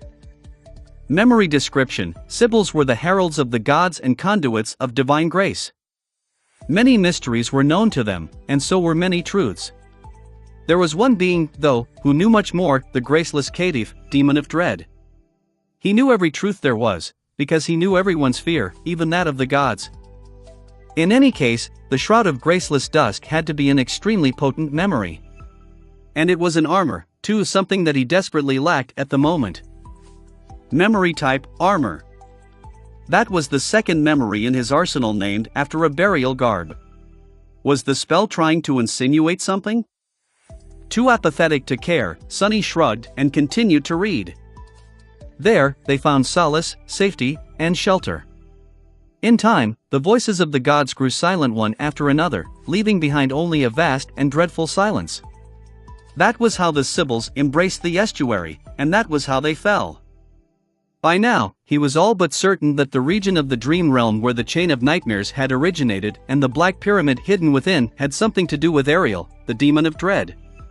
Was the pyramid really his tomb, then? How would a demon die, and who would build him an opulent grave? Sunny was in no shape to fight, but he might have no choice but to join the battle soon. He had to use any advantage there was. As he thought about that, the temperature of the ocean surrounding him subtly changed. Looking up, Sunny could see dim lights through the mass of water. And so, seeking salvation from the end, the Sibyls abandoned the mortal realm and guided their people on a long and arduous journey. They led them far away, across the lands consumed by war. Blessing of soul, enchantment description, this memory enhances one's rate of passive soul essence replenishment. Blessing of flesh, enchantment description, this memory enhances one's ability to endure and recover from physical fatigue. The silk garment would enhance Sunny's thinking, passive essence regeneration, as well as make him tire less and recover from fatigue faster. He would also be able to communicate with other people, or maybe even creatures, telepathically, which was an incredibly valuable ability. Chapter 1023, The Fall of Falconscott, 41. 1023 The Fall of Falconscott, 41. Sunny crawled onto the shore and lay on the cold stones of the pebble beach for a bit, breathing heavily. It was incredibly nice to lie on solid ground again, but at the same time, his body felt heavy and cumbersome. A part of it had to do with spending some time in the depths of the ocean, and a part of it was simply because he was still tired and low on essence. Curse it. He had enough sense left, at least, to let one shadow slide off his body and take a look around to make sure that there were no enemies in his immediate vicinity. There were none, at least not close by. There was only Neve, who seemed to be doing a little bit better than Sunny. The Nightwalker took a few deep breaths, then slowly sat up. We actually made it. Gods, I really did not expect to live through this one. He glanced at Sunny, receiving a vague gesture of confirmation. Sunny shared the feeling. Neve grasped his shoulder for a moment, then asked with a hint of morbid curiosity in his voice. "How did you manage to kill that horror, anyway?" Such a devastating mental attack, even Uncle failed to resist it. Sonny remained motionless for a few seconds, pushed himself off the ground with a tired groan, and glanced at the scion of night somberly. Spitting out the essence pearl, he then grimaced and said, "I guess it was just fate. That fiend was fated to die by my hand, and so, fate helped me kill it." Neve smiled weakly, then looked away. "Never took you for a fatalist." That was when a third figure rose from the water. Bloodwave walked onto the shore, his eyes glinting with shades of deep blue and indigo. Drops of water were rolling down his smooth ebony skin, contours of steel muscles clearly visible under it. The saint remained silent for a few moments, looking into the distance. Then, he sighed, and suddenly disappeared. A strong gale threw a scattering of pebbles into the air, making Sonny cover his face with his hand. What is that speed?" He lowered his hand and looked in the direction where Bloodwave had dashed. Slowly, his face grew still. "No." Neve's voice sounded defeated. The shore around them was empty. Here and there, a few dead nightmare creatures lay on the ground, their blood steaming in the cold. Snowflakes were dancing in the air as they fell from the empty sky. There were no brood beasts in sight, and the roar of the distant cannonade was much quieter than it had been when they left. All good signs. However, the illusion of peace was destroyed when one saw the port fortress that loomed some distance away. A large section of its wall was torn asunder and collapsed, and most of the lights that had illuminated the battlements were now dark. There was movement in the breach, silhouettes who looked like people walking between the rubble with unsteady steps. Beyond that, Sonny could see nothing else. Remembering the sight of the vast crowd of frightened refugees cowering in the courtyard, he felt his heart turn cold. The battle was over, at least. Otherwise, Bloodwave would have already been rampaging among the remaining abominations. The ships anchored near the fortress were intact, as well. Whatever damage had been done to the port did not reach them. Sonny stood up with a stagger, then dismissed the essence pearl and the nimble catch. Black threads surrounded his body, soon turning into the gray fabric of the puppeteer's shroud. Glancing at the crestfallen Nightwalker, he said evenly, "Novels next. I think you should take a look at /novels next. Let's go." The two of them slowly made their way to the fortress. As they approached, more details became visible. The bodies of the thralls littered the ground, mangled and torn apart. There were much more of them here than there had been protecting the terror, thousands of them, all slain despite their dreadful power. It seemed that the defenders of the fort had not surrendered even a single meter of the approach without making the abominations pay a steep price. Sonny saw nightmare creatures of all kinds among the felled thralls, some of them large enough to make him shiver. There were human bodies among them, as well, the former residents of L-049, who had finally found their final resting place thousands of kilometers away from the distant research base. Perhaps they would have been glad to lay on solid ground again, as well, instead of floating endlessly in the lightless abyss of the ocean. When Sonny and Neve walked closer to the breached wall of the fortress, they saw the bodies of the First Army soldiers among the dead thralls, too. Mundane humans, awakened, there were too many of them to count. Sonny felt a bitter feeling grasp his heart. This was a part of his victory, as well. He had been proud, gleeful, and elated after killing the hateful corrupted terror, happy to receive a powerful memory. However, his victory was made possible because most of the creature's drowned guard had been drawn away by the defenders of the port. While Sonny was fighting the Sibyl in the depths of the ocean, these men and women were dying here on the shore to give him a fighting chance. That did not diminish his accomplishment, however, it did put it in perspective. Cruelly so. Suddenly, Sonny remembered something Master Jet had told him once, years ago, while driving him to the gates of the academy. No one can survive in the dream realm alone. The waking world, it's no different from the dream realm these days, is it? Maybe it never had been. Passing between the soldiers that were walking among the bodies, recovering the dead humans and hopelessly searching for wounded survivors, Sonny climbed the rubble to enter the breach and looked at the courtyard of the fortress that was revealed behind it. The refugees were alive, pressed against the opposite wall of the yard and pale with terror. There was a light barricade built to shield them from any potential enemy, with soldiers vigilantly standing guard behind it. The battle seemed to have been the most fearsome just beyond the breach. An actual mountain of corpses was piled up where the defenders had made a desperate last stand, refusing to let the thralls reach the civilians. Sonny descended into the courtyard and looked around forlornly. He found Vern's body soon. The enthralled master was laying on his back, staring at the sky with empty, glassy eyes. His ribcage, shoulder, and skull were crushed by some devastating blunt weapon. He was finally, and mercifully, truly dead. Dale was laying nearby, too. Sonny almost failed to recognize the irregular captain without his bulky armor. The memories, of course, had disappeared after the owner's death and because the body was terribly mangled. However, the insignia of an ascendant of the First Army could still be discerned on the bloodied sleeve of his bodysuit.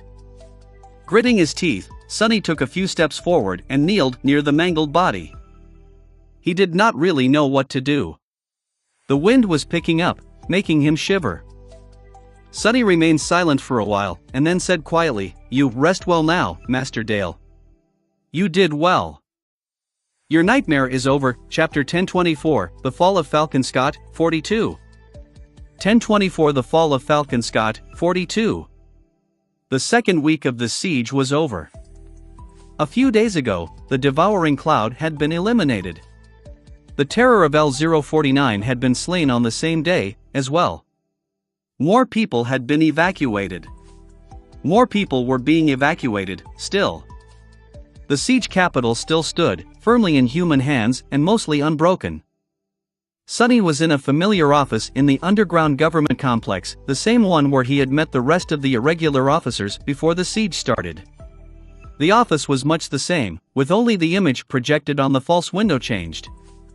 It was still showing the view of the city, only now, there were fewer people on the streets. The blizzard was picking up again, too, so the visibility wasn't great. There was also one more vacant chair. There were currently only 3 people inside: Sonny, Jet, and Winter. The 3 of them were not enough for the large room, so it felt painfully empty. Winter's eyes were hidden behind her sunglasses. This was the first time Sonny saw her after the day of the battle with the devouring cloud. He hesitated for a while, then forced himself to say, "Dale, he was a good man." She turned her head slightly and stared at him for a while. Probably. Sonny could not really see where she was looking. Eventually, Winter sighed and briefly touched her forearm, where an edge of a tattoo could be seen peeking out from beneath the rolled sleeve of her bodysuit. "It's all right. I knew that the fool was going to get himself killed, eventually. There were 6 of us at the start, you know?" She grew quiet for a bit, then shook her head. "Back at the academy. Then, there were only 2 of us left after the second nightmare, and now there's just me. I'll probably be dead soon, too. No regrets, though, as long as it's for a good cause." Her voice sounded as laid back as usual, but Sonny could sense a bit of strain in it. "I'm sorry." Winter smiled. "If you're really sorry, little devil, make sure to stay alive. You're too young and cute to die. Reaper, you too. I mean, you two try to stay alive." "Not that you're young and cute," Master Jet laughed. "Well, if you insist, I'll have to give it a try. Might be a bit problematic, though." They remained silent for a few moments, enjoying the relaxed atmosphere. All 3 had been fighting with very little rest in between combat shifts for the past few days, so this meeting was a bit of a reprieve, if nothing else. Soul Reaper sighed and glanced at her datapad. "I'll update you on the current state of things. Most of the information has been sent to your communicators, so take a look at it later. The important stuff is, the wall is still holding, but just barely. 3 breaches have turned into 5, as you must know. Army Command expects that we won't lose control of the defensive barrier unless something catastrophic happens, though." Winter raised a hand, interrupting her. "What's the point of talking about it? Let's just get to the actual business. The priority targets, hey, 2 out of 5 are dealt with. Sonny killed the terror, while the brood mommy and brood daddy of the devouring cloud were done in by you, Sunny, and Mongrel. That's great news. What about the other three, though? Master Jet lingered for a bit. Actually, that's why I called you in today. The Heart of Darkness seems to have disappeared, so we don't have to worry about it yet. Maybe that thing won't reach Falcon Scott before we retreat. Goliath, on the other hand, was supposed to show up yesterday. He has been moving very slowly recently, however, for whatever reason, so the time window changed. We should expect the big bastard to arrive tomorrow, or the day after that. An uncomfortable silence settled in the underground office. Winter broke it by whistling, "Novels next. I think you should take a look at /novels next. Speaking of something catastrophic happening, huh? Are you sure we can handle a Titan?" Soul Reaper lingered for a while. "Don't fret. Sunny and I will handle him. Saint Bloodwave agreed to come out of the water to assist, too, if we need him. He's not as powerful on land, but a transcendent is a transcendent. Overall, it seems like the situation is not entirely hopeless. The First Army has suffered heavy casualties in the past 2 weeks, true, but no more than Army Command expected. The evacuation is also only a little bit behind schedule. I'd say that as long as Tyrus continues to keep the winter beast at bay, we have a real chance of pulling this off." Sunny shifted in his seat. "How is she doing, anyway?" Master Jet gave him a long look and thought before answering. Her voice was a bit wistful. "Well, Sky Tide is doing fine. White Feather lost a lot of people during the battle with the devouring cloud, but her husband and immediate family survived. Roan will be out of commission for a couple more weeks, sadly. Coincidentally, the House of Night lost many awakened on the same day, as well. The forces of the great clans here are diminished, but they still pack a bite. Their heavy hitters are all alive." Sunny let out a sigh of relief.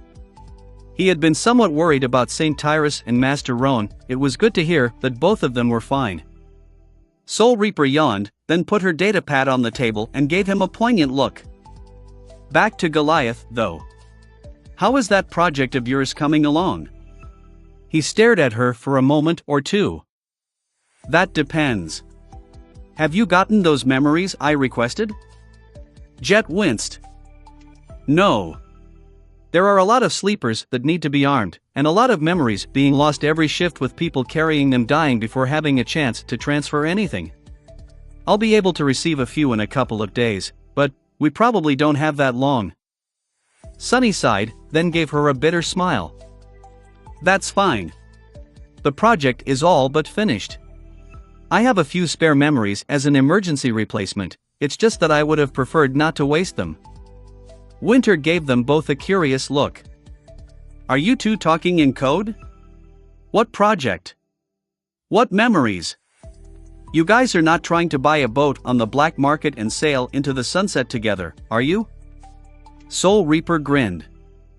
"Just a little something Sunny has cooked up in that devious head of his, to solve our Titan problem. I'll tell you if we have some free time today." She glanced at the clock, the smile disappearing from her face.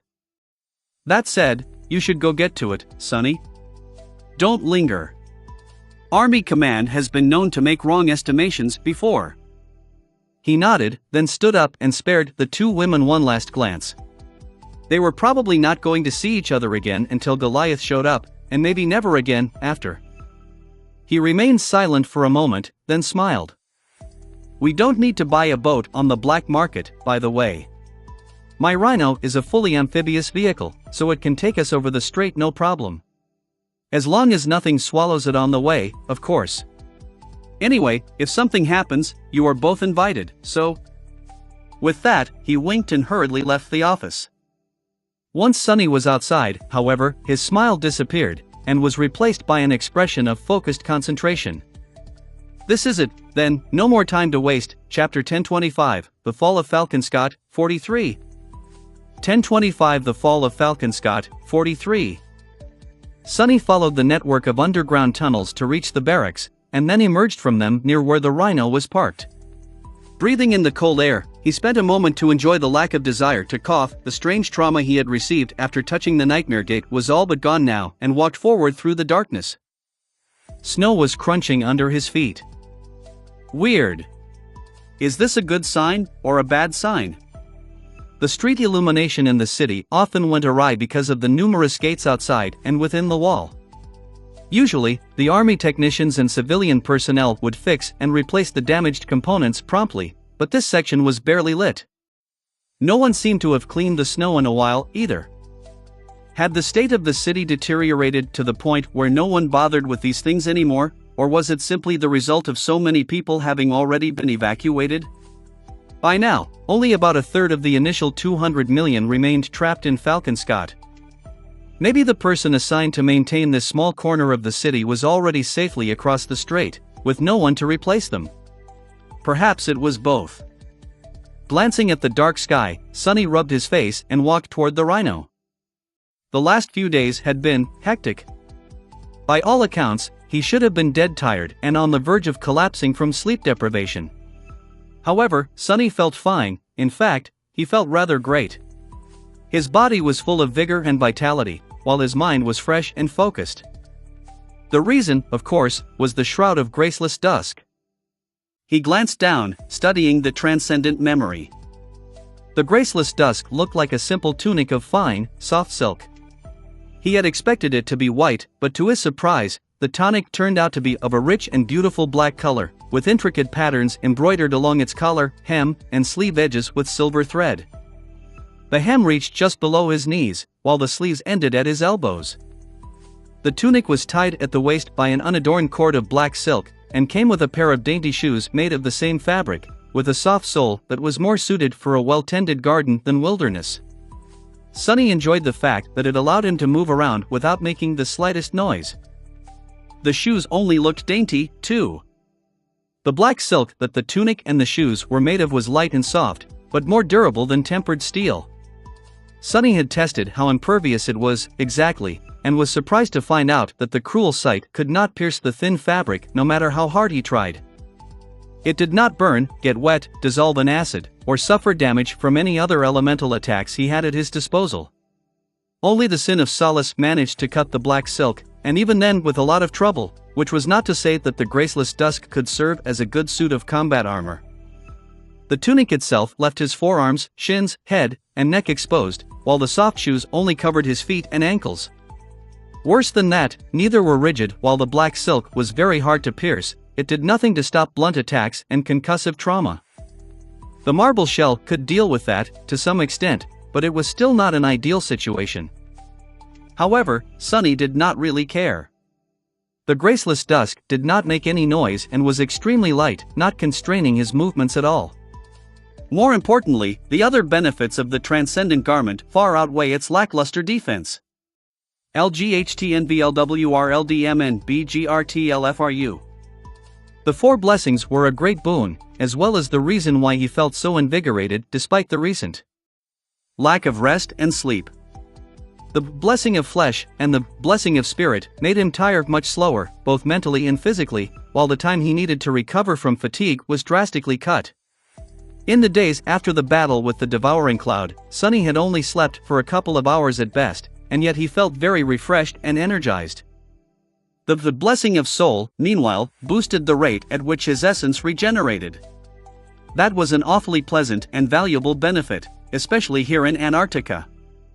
Finally, there was the blessing of mind. That one was the strangest, but also the most powerful. The enchantment did not exactly make him smarter or more insightful, but it did make his mind more productive. It was as though there were several compartments within his head now, each capable of running a separate task concurrently as long as it was not too demanding. That made simple calculations and analyzing clear information easier and faster. The effect was not new to Sonny, since he had been doing more or less the same thing for a long time, in order to control his shadows. Lai was long used to perceiving and comprehending the world from several different viewpoints, which all but required him to sort of split his consciousness into several streams. However, after doing some research due to the graceless dusk, he had discovered that most people found such a task to be hard, or even impossible. In any case, his already deviant ability to partition his mind and multitask was boosted even further by the blessing of mind. Needless to say, all of that was extremely useful when applied to weaving. With his mental capacity increased and his essence regenerating at a much faster rate, Sunny had finally been able to crack the case and turn the devil's needle into a memory.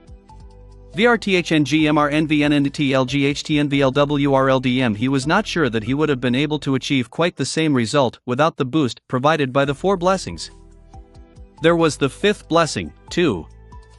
The Blessing of Dusk. This active enchantment was a very insidious one. It allowed Sunny to establish a telepathic connection with another person, or even several, to communicate with them through words and other, more crude means of sharing information such as emotions and vague images. Sadly, he could not simply read their minds, since the communications had to be intentional. That said, the recipients of the link were also unable to refuse it if Sunny wanted. He could bombard them with the most gruesome and loud thoughts, causing something akin to a mental shock. Those with weaker minds were outright stunned, while those with resilience and discipline were at least bound to be disoriented. Of course, the first person Sunny had tried to communicate with telepathically was Saint. To his disappointment, the Blessing of Dusk did not work on her at all, probably due to the Shadow's immunity to mind attacks. He still did not know what was going on in that beautiful onyx head of hers. And speaking of Saint, entering the dark interior of the Rhino, Sunny called the taciturn knight forth. She stepped out of his shadow, the plume of her helmet brushing against the vehicle's roof. Suddenly, the massive APC seemed cramped and narrow. Looking up at his loyal devil, Sunny smiled. "Are you hungry? How about a late-night snack?" Chapter 1026, The Fall of Falconscott, 44. 1026 The Fall of Falconscott, 44. The graceful knight stared at him indifferently, not showing any reaction. The ruby jewels of her eyes glowed with menacing crimson flames, revealing no emotion. Sunny sighed. "Oh, come on, don't you understand what is happening? Just emote, please. It won't kill you. I think." Saint remained silent and as aloof as ever, causing his heart to ache. Cursing under his breath, Sunny looked away and summoned the runes. The shimmering symbols appeared in the air in front of him. Name, Sunless. True name, Lost from Light. Rank, Ascended. Class, Devil. Shadow Cores, 4-7. Shadow Fragments, 2973/4000. Memories, Silver Bell, Puppeteer's Shroud, Midnight Shard, Extraordinary Rock, Prowling Thorn, Endless Spring, Dark Wing, Moonlight Shard, Weaver's Mask, Broken Oath, Autumn Leaf, Cruel Sight, Covetous Coffer, Heavenly Burden, Memory of Fire, Memory of Ice, Strike of Thunder, Morgan's Warbow, Shadow Lantern. Bone Singer, Shadow Chair, Overpriced Saddle, Dying Wish, Sin of Solace, Bitter Cusp, Stifled Scream, Weaver's Needle, Essence Pearl. Nimble Catch, Shroud of Graceless Dusk, Siege Souvenir, Incessant Seeker. His shadow fragments were already closing in on 3,000. That was not the important part, though. Sunny studied the list of his memories with a pained expression, then looked down and concentrated on Saint's name. Shadow, Onyx Saint. Shadow Fragments, 196/200. He was so close. She was only 3.5 fragments away from saturating the counter. Sadly, there was no time to hunt for memories anymore. There was no time for Saint to slowly recover in his care in case she got wounded, either, which was why he had not sent her to defend the wall in the last couple of days. Sunny could have gone and begged for a few memories from people he knew, but there was no need. He had been prepared to fail to reach his goal on time. All it meant was that he had to sacrifice several memories of his own. The problem was that he cherished all of his memories. They were all useful in their own way. Some were integral to his battle prowess, some were a form of insurance for unexpected situations. The Dark Wing and the Heavenly Burden, for example, were far from stellar memories. However, he needed them in case there was no way to avoid an aerial fight. Other memories possessed useful elements that he wanted to replicate one day. Some memories Sunny had outgrown, but was attached to them sentimentally. More than that, he hoped to pass them on to Rain should she become a sleeper. Really, there was only one useless memory in his arsenal, the silver bell. However, Sunny was reluctant to sacrifice it. That was the first memory he had ever obtained, and the first memory he had changed with sorcery. It was also a memento that reminded him of happier times. It's just a dormant memory of the second tier, too. Consuming it won't satiate Saint at all. Nevertheless, he had to sacrifice something. In the end, Sunny sighed bitterly and summoned 3 memories. A heavy kunai, a glistening gem made of polished red coral, and an arrow with green fletching appeared in front of him. The last one was the incessant seeker, an ascended arrow of the second tier he had received recently. It was as powerful as the strike of thunder, but possessed enchantments that guided it toward a single target and enhanced the damage dealt to that soul enemy. Which was a real boon. However, Sunny had many other ways to deal high damage to a single target. The second memory was the broken oath. As always, Sunny winced when its soul-eroding aura started slowly dissolving his own soul. LGHTNVLWRLDM and BGRTLFRU. It was a great charm that had served him well many times in the past, and synergized perfectly with Saint's immunity to soul attacks. Its power as an awakened memory of the first tier was not great, though. With the caliber of enemies Sunny was facing these days, it was like a drop in the ocean. Aside from that, Saint was mostly fighting alongside Nightmare now, and would hopefully be surrounded by more shadows in the future. The others did not possess the same immunity, which limited the usefulness of the red gem. The first memory Sunny summoned was the Prowling Thorn. He sighed again, looking at the kunai with regret. There was nothing wrong with the throwing dagger, and they had gone through a lot together. But it had outlived its usefulness. Sunny would have preferred to keep the Prowling Thorn simply for utility, but the situation demanded he let go of something. Sunny had already lost the Patient Avenger, and now, he was going to lose 3 more perfectly fine memories. He felt as if his heart was bleeding. Waste, such a waste. He closed his eyes, and then handed the dagger, the gent, and the arrow to Saint without looking. Here. You eat these. Enjoy your meal. The graceful Onyx Knight silently took the memories and crushed them in her fists without pausing even for a moment. Hearing the dreadful sound, Sunny was stunned. She didn't even hesitate. Those were very precious. Damn it! Opening his eyes, she saw 4 streams of radiant sparks being absorbed into the shadow's body. Then, her eyes flashed with dark glee. The tune still hung in the air, the counter showing. Shadow fragments, 200/200. In the next moment, the shadow that existed where Saint's soul should have been suddenly rippled. The 4 dark embers in its depths shone with lightless radiance, and wisps of black flames rose from her armor. Sunny took a step back, mesmerized by the familiar scene. He had already seen it once, back when his taciturn knight ascended. In the next moment, Saint's figure was enveloped entirely by the black flames, making it impossible to see her. A powerful gust of wind blew through the interior of the rhino, both unbearable heat and chilling coldness assaulting Sunny at the same time. He blinked. Crap, maybe I should have done this in the Soul Sea. But there was nothing he could do now but wait. Nervous for his expensive APC, Sunny summoned a barrier of shadows to surround Saint. A minute passed in tense silence, then 2. Then, something exploded within the barrier, shattering it easily and sending Sunny flying back. A wave of darkness rolled through the rhino, turning its interior into a mess and cracking its armored windows from within. The enormous vehicle shook and trembled, then grew still with a loud groan. Sunny scrambled back to his feet and stared at Saint, who was standing in the same spot, seemingly unchanged. However, the darkness dwelling within her was now much deeper and more frightening. Her onyx body was radiating a sense of vast, dreadful power, and the menacing crimson flames dancing in her ruby eyes were brighter. His shadow, now a transcendent devil, tilted her head slightly, looking at him with her usual indifference. But Sunny could feel a hint of emotion hidden behind it. Pride, satisfaction. Gratitude? Slowly, a wide grin appeared on his face. Sunny brushed the graceless dusk, straightened, and looked at the menacing devil with a smile.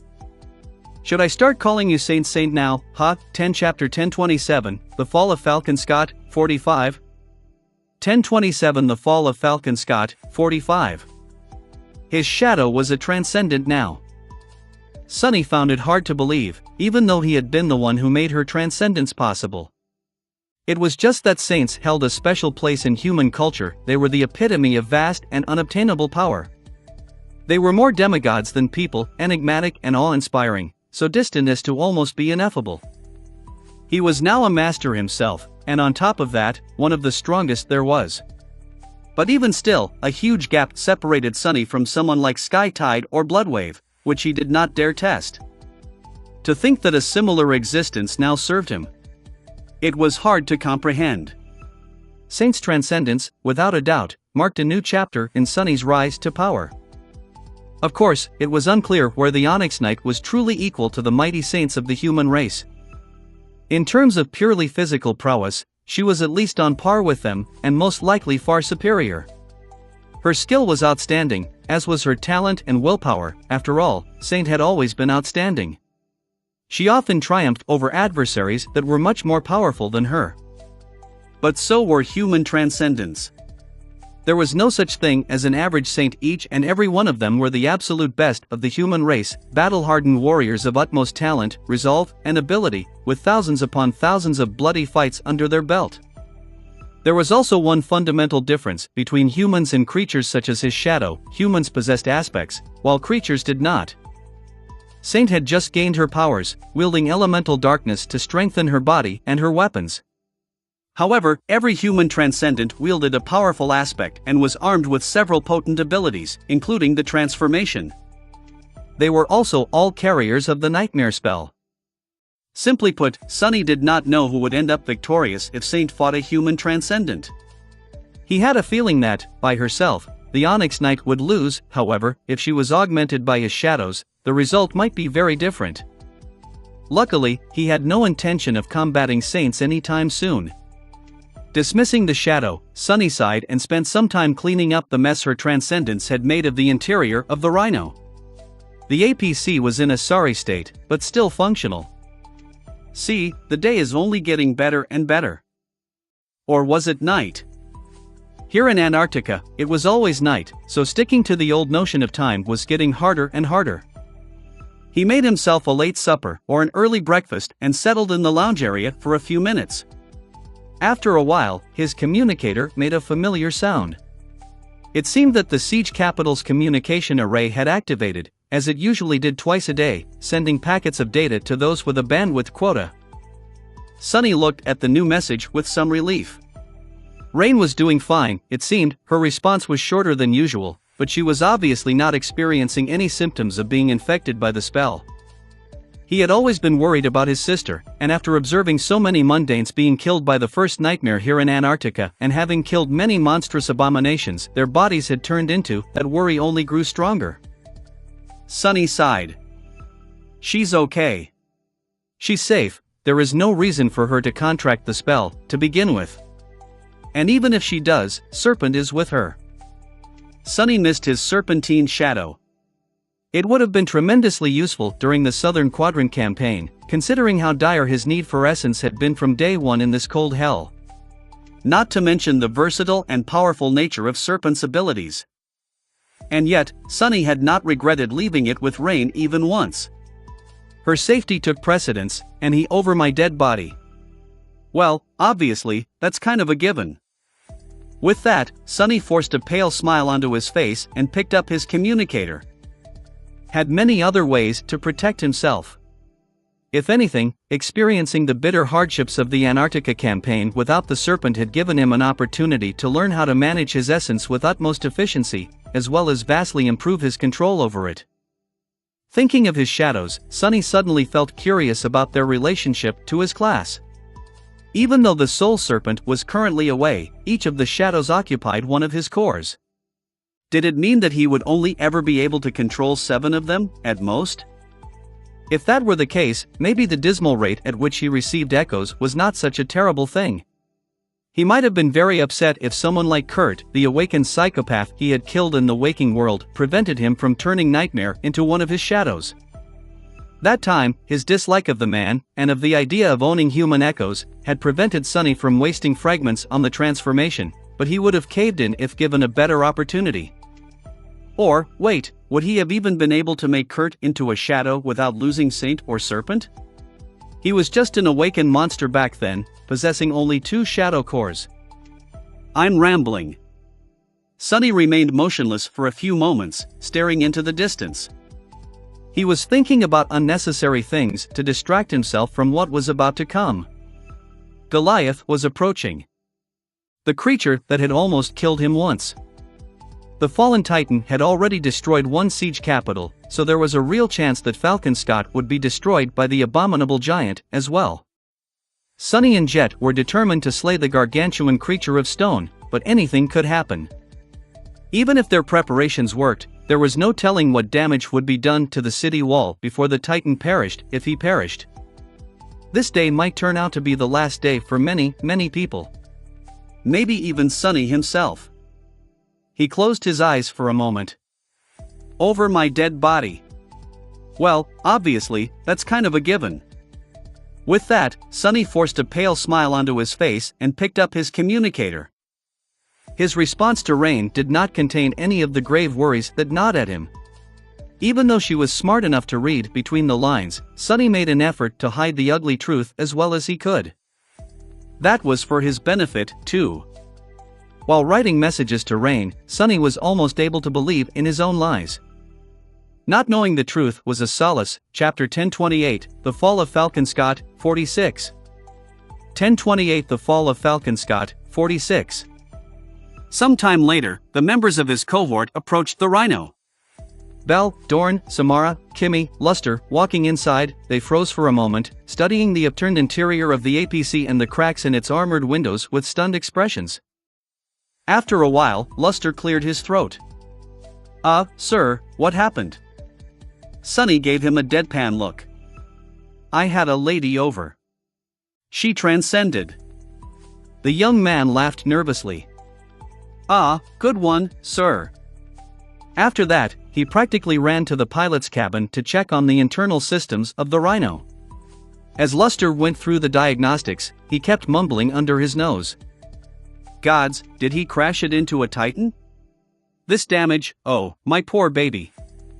Sonny shook his head and addressed the rest of his soldiers, speaking loudly enough for Luster to hear, as well. Prepare yourselves. Army Command is certain that Goliath will reach the city either today or tomorrow. In any case, we won't be leaving the wall until he does. This is going to be the big one, guys. His soldiers grew somber, their eyes full of calm determination. Sonny nodded. Don't worry about the Titan himself. Colonel Jet and I will take care of the big bastard. However, Goliath is not going to show up alone, and, judging by how Erebus Field fell, there is a big chance that the wall will be breached. I don't need to tell you how important it is to prevent the nightmare creatures from getting inside. However, if the situation becomes hopeless, be ready to retreat to the secondary line of defense within the city. He paused for a moment, looking at them with a serious expression. Don't be stupid and die an unnecessary death. I need you alive to fight tomorrow, and the day after tomorrow, and the day after that. Dying might as well be considered desertion at this point. No one is allowed to die without my permission. Understood? The members of his cohort grinned, then saluted. Yes, sir. Wouldn't think of it. I am scared of you way more than I'm scared of death, sir. I wouldn't dare. Sonny blinked a couple of times at that last one, then nodded. That's great. Let's go, then. Soon, the Rhino started and moved forward with some effort. They drove across Falconscott, where a lot of streets were now empty, and a lot were unlit. Snow piled high in some areas, and in others, crowds of refugees were anxiously hurrying through the cold. Luster was stubbornly sticking to only the well-illuminated roads, for some reason, which made the progress a bit slow. The wall steadily grew closer and closer. Before they reached the secondary defense ring, however, Sonny suddenly ordered him to stop the APC. The young man looked back with a silent question. Sonny hesitated for a few moments, then said, Wait for me here. I won't be long." With that, he left the Rhino and walked toward a familiar dormitory tower, which happened to be nearby. No one was cleaning the snow in front of its entrance this time. Sunny stood there for a minute or two, staring at the flimsy doors with a grim expression. Eventually, he sighed. "Even if the whole city is destroyed, this damned dormitory must remain standing. I'll make sure of it." With that, he turned around and started walking away. When he did, however, he almost stumbled into someone approaching the dormitory. "Watch where you're going, Edie, huh? Sunny?" He sighed and looked up, noticing Beth and Professor Abel. They must have been returning from their own shifts, Beth at the volunteer center, the old man at the engineering wing of the government complex. The young woman blinked a couple of times, staring at him with surprise. Before Sunny could come up with something to say, she asked, "Aren't you cold?" He opened his mouth, then looked down at the thin silk tunic covering his body. Indeed, it did not look exactly like something a person should be wearing in the middle of winter. Sunny cleared his throat. "I'm not, actually. Elemental resistance, you know." Beth scoffed. "You're still a human, are you not? Put something warm on, for spell's sake. I imagine fighting on the wall with a running nose is not a great idea. Ascended snot is still snot." He looked at her silently for a few moments, then suddenly laughed. "Ah, yes. I am still a human, that's true. Thanks. I'll try to remember that." Professor Abel took a step forward, smiling. "Were you on your way to visit us, Major Sunless? Come, there's no point in standing here, in the cold." Sunny smiled, then lightly shook his head. "No, I was actually on my way to start the shift on the wall. Army Command is expecting a big fight, so it's all hands on deck, well, even more so than usual. In any case, make sure to remain inside and be careful in the next day or so. Things might get a little hectic." The old man nodded with a sigh. "I see. Well, we won't keep you then. Please stay safe." He moved forward, but then paused and patted Sunny on the shoulder. Maybe you'll stop by after your shift, then? It's nothing much, but Beth received a bit of extra rations today. We are planning to cook up a feast for everyone who is still waiting for a ticket, in our block. I will save you a portion." Sunny remained silent for one moment too long, then shrugged. "Why not? It's a promise." He watched Professor Abel and Beth disappear inside, then slowly turned around and walked back toward the Rhino. As he walked, the smile disappeared from his face, replaced by a dark, ruthless expression. Deep shadows nestled in his eyes. It's time to kill a Titan. What happened at Erebus Field could not be allowed to repeat itself. Goliath had to die, and Sunny was just the person to kill him. An eye for an eye, a death for a death. Sunny was a very petty and vindictive person, and the two of them, they had a score to settle. Chapter 1029, The Fall of Falcon Scott, 47. 1029 The Fall of Falcon Scott, 47. The winds were howling as they crashed into the colossal bulwark of the city wall. The soldiers of the First Army were shivering on the battlements, staring into the hazy mist of the blizzard with grim expressions. These were the lucky ones, the less fortunate were far below, on the ground, ready to defend the breaches with their lives. Because of the ugly rifts in the defensive barrier of the city, the logistics of the siege had become much harder. Today, it was especially so, since no one knew the direction from which the Titan was going to attack. Goliath could come from the south, marching across the ravaged landscape and shaking the earth with his every step. He could come from the north, emerging from below the dark waves to attack the port fortress first. For all Army Command knew, he could even crawl from under the ground. The scope of the Titan's abilities was still a mystery. That was why the defenders were dispersed along the whole perimeter of the wall instead of congregating at one or several of its sections. However, Sunny and Jet, as well as their two cohorts of irregulars, had found themselves in a familiar spot right above the main entrance of the siege capital, not too far away from the nightmare gate that had torn through the wall not too long ago. Sonny was sitting with his back against the alloy parapet, meditating. Soul Reaper was standing nearby, looking across the vast killing field, the landscape obscured by the veil of snow. Both were trying to ignore the whispers of the call. It was more than a bit annoying to have to deal with it on top of the sickening anxiety of waiting for the start of the battle. Sonny sighed, then looked up at Master Jet. His hair was getting in the way, so he brushed it aside. Before he could speak, she suddenly asked, "Why don't you cut it?" He coughed in embarrassment. "Oh, the thing is, mundane scissors and autobarbers stopped working on me. I should probably just use a sharp memory and cut it myself. Yeah, that's what I'll do, one of these days." Jet looked away with a smile. "I know a guy back in NQSC. He's very in demand, as one of the few awakened hairstylists around. There are many saints among his clientele, but if you want, I can get you a recommendation." Sonny laughed. "Sure. When we're back in NQSC."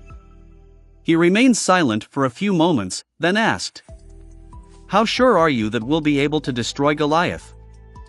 Soul Reaper hesitated. "As long as you pull off your part of the plan, pretty sure. Bloodwave will step in if something goes wrong, too. It's a shame that Skytide is away fighting the Winter Beast again, but we should be alright without her." Sonny nodded. "I think so."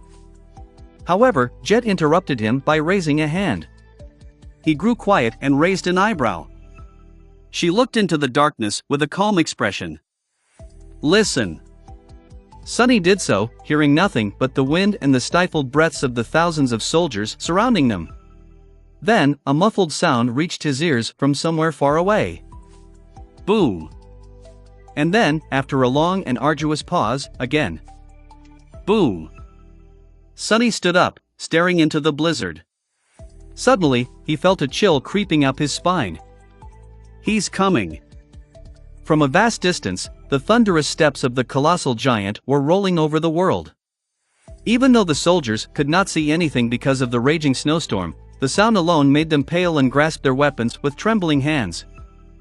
Boom, boom, boom. Each one assaulted them, almost like a mental attack. Jet tried to contact Army Command, then cursed when the interference made it impossible. Calling out one of the messengers, she said tersely, "Inform the HQ that Goliath is approaching from the south. We need reinforcements here as soon as possible. Go!" The pale-faced messenger saluted and disappeared from view, and then, there was nothing for them to do but wait. By Sonny's side, the members of his cohort were preparing for battle. Everyone around was doing the same, and from the impenetrable white haze beyond the wall, the steps of the giant continued to boom, slowly growing louder, and closer, and much more frightening. Boom! And then, after a torturous span of silence, again. Boom! Sonny gritted his teeth, and on the battlement behind him, four shadows shivered. Hidden in the blizzard, Goliath was slowly approaching Falcon Scott. No one could see him, but the heavy steps of the Titan sounded like foreboding war drums. Soon, the ground started shaking with each of them. The tremors traveled through the alloy structure of the city wall, making it vibrate. Sonny felt his body growing stiff, as if paralyzed by the memory of being crushed and broken by the giant's foot. Humans could not really recall pain, but remembering the feeling of being hurt was very easy, especially if one was hurt terribly. He had almost died that day. He should have died, if not for a couple of memories and a bit of luck. His body remembered being destroyed. Snarling, Sonny shook off the paralyzing fear and peered into the blizzard, hoping to see the hateful shape of the walking mountain. Instead, he just heard. Boom. Boom. Damnation. Boom. Boom. Suddenly, the thunderous steps stopped. A moment later, a rift appeared in the wall of the blizzard, and for a few moments, he could see far and wide. Sonny's eyes narrowed. Out there, at the edge of the killing field, a giant creature stood in front of the mountains. Taller than the city wall by far, the Titan looked like a mountain himself. His vaguely humanoid body was broad and misshapen, made of uneven, weathered stone. He had 3 mighty arms, and one enormous eye that stared at the soldiers of the First Army with an alien, cold, terrifying malice. The milky eye was completely white, having no iris and no pupil. Behind and around the Titan, a vast and dark sea of bodies was undulating as it flowed down from the slopes of the mountains. Nightmare creatures, a stunningly large horde of them, were following the fallen Titan. For a moment, the world seemed frozen. In that dreadful instant, Sonny forced himself to smile. All of it, him coming to Antarctica, marching with the First Army across its cold expanse, surviving ILO 49, clawing his way back north with a train of refugees, the long weeks of fighting at Falcon Scott had been for this moment. He looked at Goliath with murderous intensity. "Come here, bastard." In the next moment, as if answering his call, the giant stepped forward. Chapter 1030, The Fall of Falcon Scott, 48. 1030 The Fall of Falcon Scott, 48. As soon as Goliath took a step forward, and the wall vibrated under Sonny once again, he called upon Saint. By his side, Master Jet mounted the parapet of the battlement, clinging to it with one hand and ready to push herself away. In her other hand, the slender glaive weaved itself from snowflakes. The sea of nightmare creatures flowed forward, overtaking the marching colossus. The familiar thunder of discharging railguns tore the snowstorm apart, and the turrets joined them a moment later, drowning the world in a roaring cacophony. A tall and graceful figure clad in onyx armor stepped onto the wall from the shadows. Instantly, her fearsome presence permeated the air, making soldiers turn around and crane their necks, staring at the menacing Black Knight in fright. Saint's ruby eyes flashed with cold crimson flames. Someone yelled. "It's Mongrel! Mongrel is here! Thank the gods!" Their calls rolled across the wall, and the soldiers that had been shaken by the terrible visage of the marching Titan regained some of their confidence.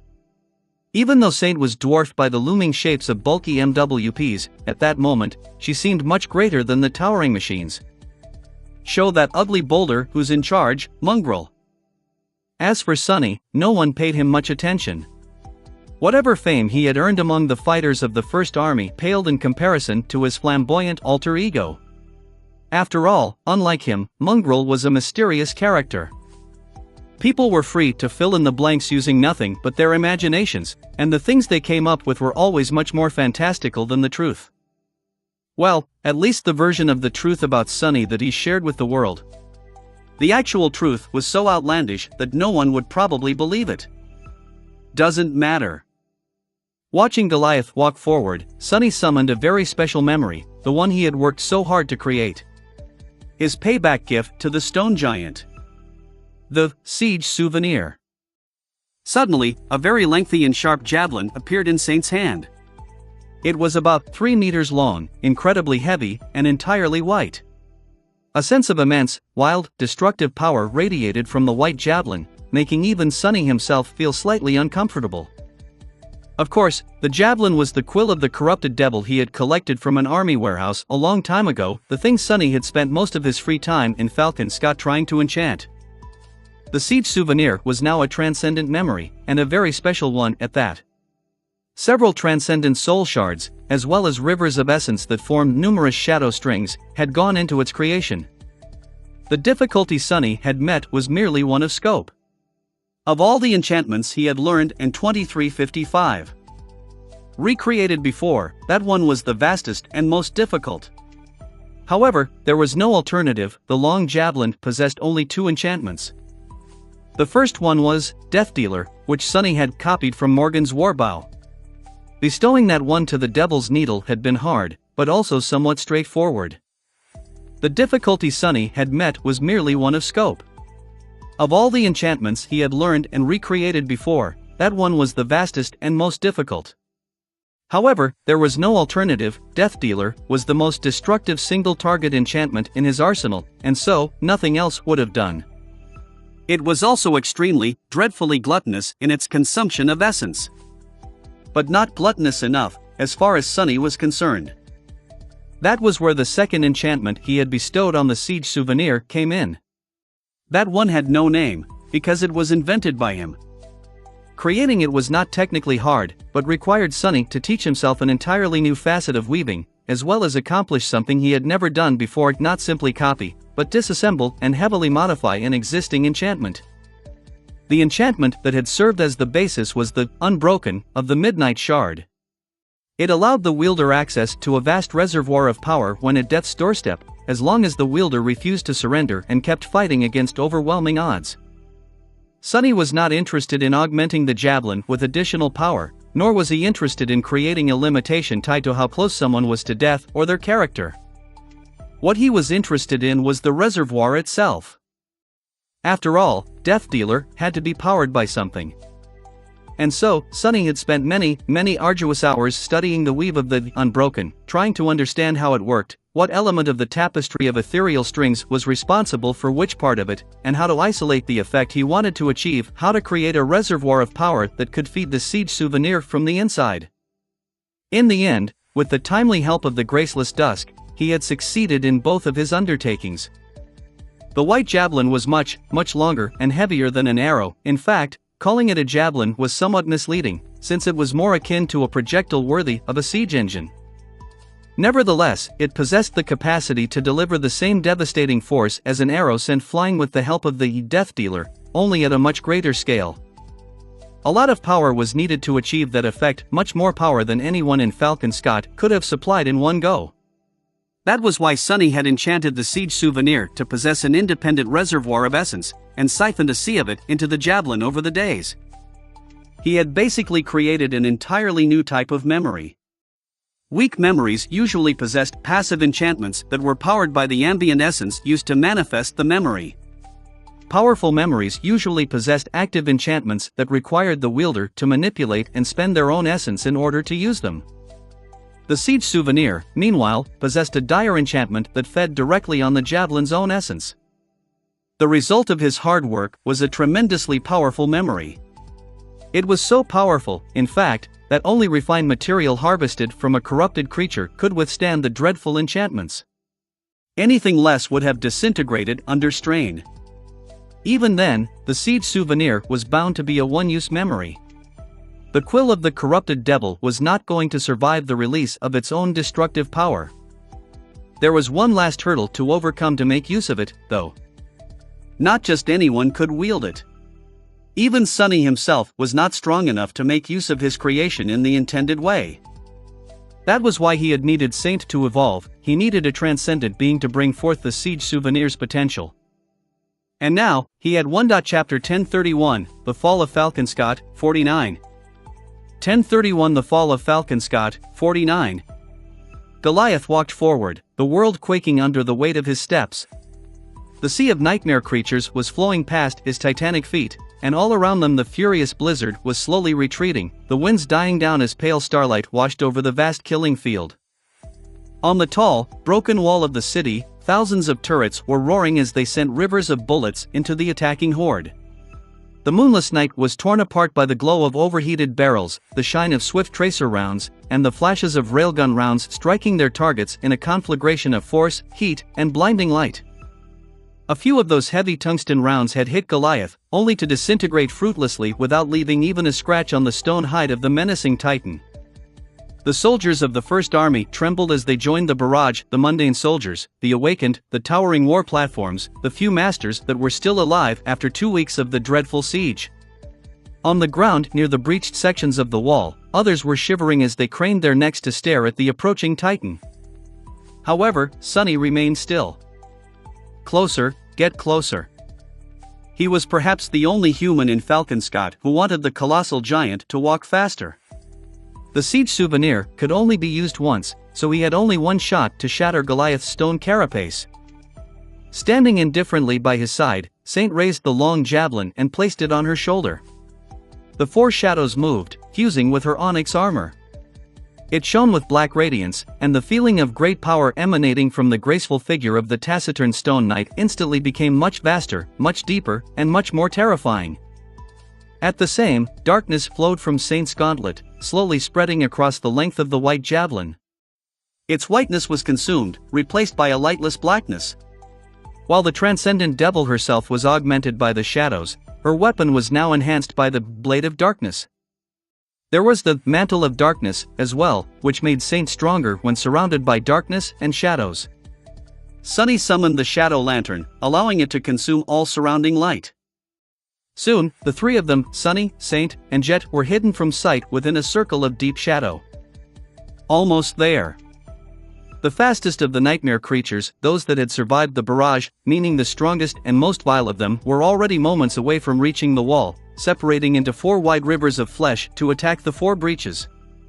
Goliath, meanwhile, was a few steps away from crossing half of the killing field. Sunny looked directly at the hateful giant and prepared to give Saint the command. At that moment, however, something changed. The Titan's massive, malformed head turned slightly, and his soul eye stared back. Sunny shivered. There were thousands and thousands of humans on the wall, and all of them must have looked like mere ants to Goliath.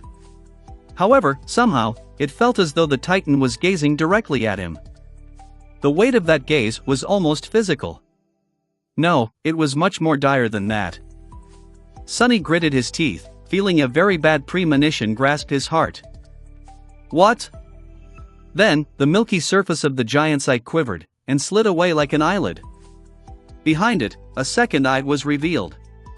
Unlike the first one, which was white and had neither an iris nor a pupil, that one was of a furious red color, as if made of pure magma, and had 3 incandescent pupils floating in its depths, like windows into a scorching inferno. Suddenly, Sunny was enveloped by unbearable heat.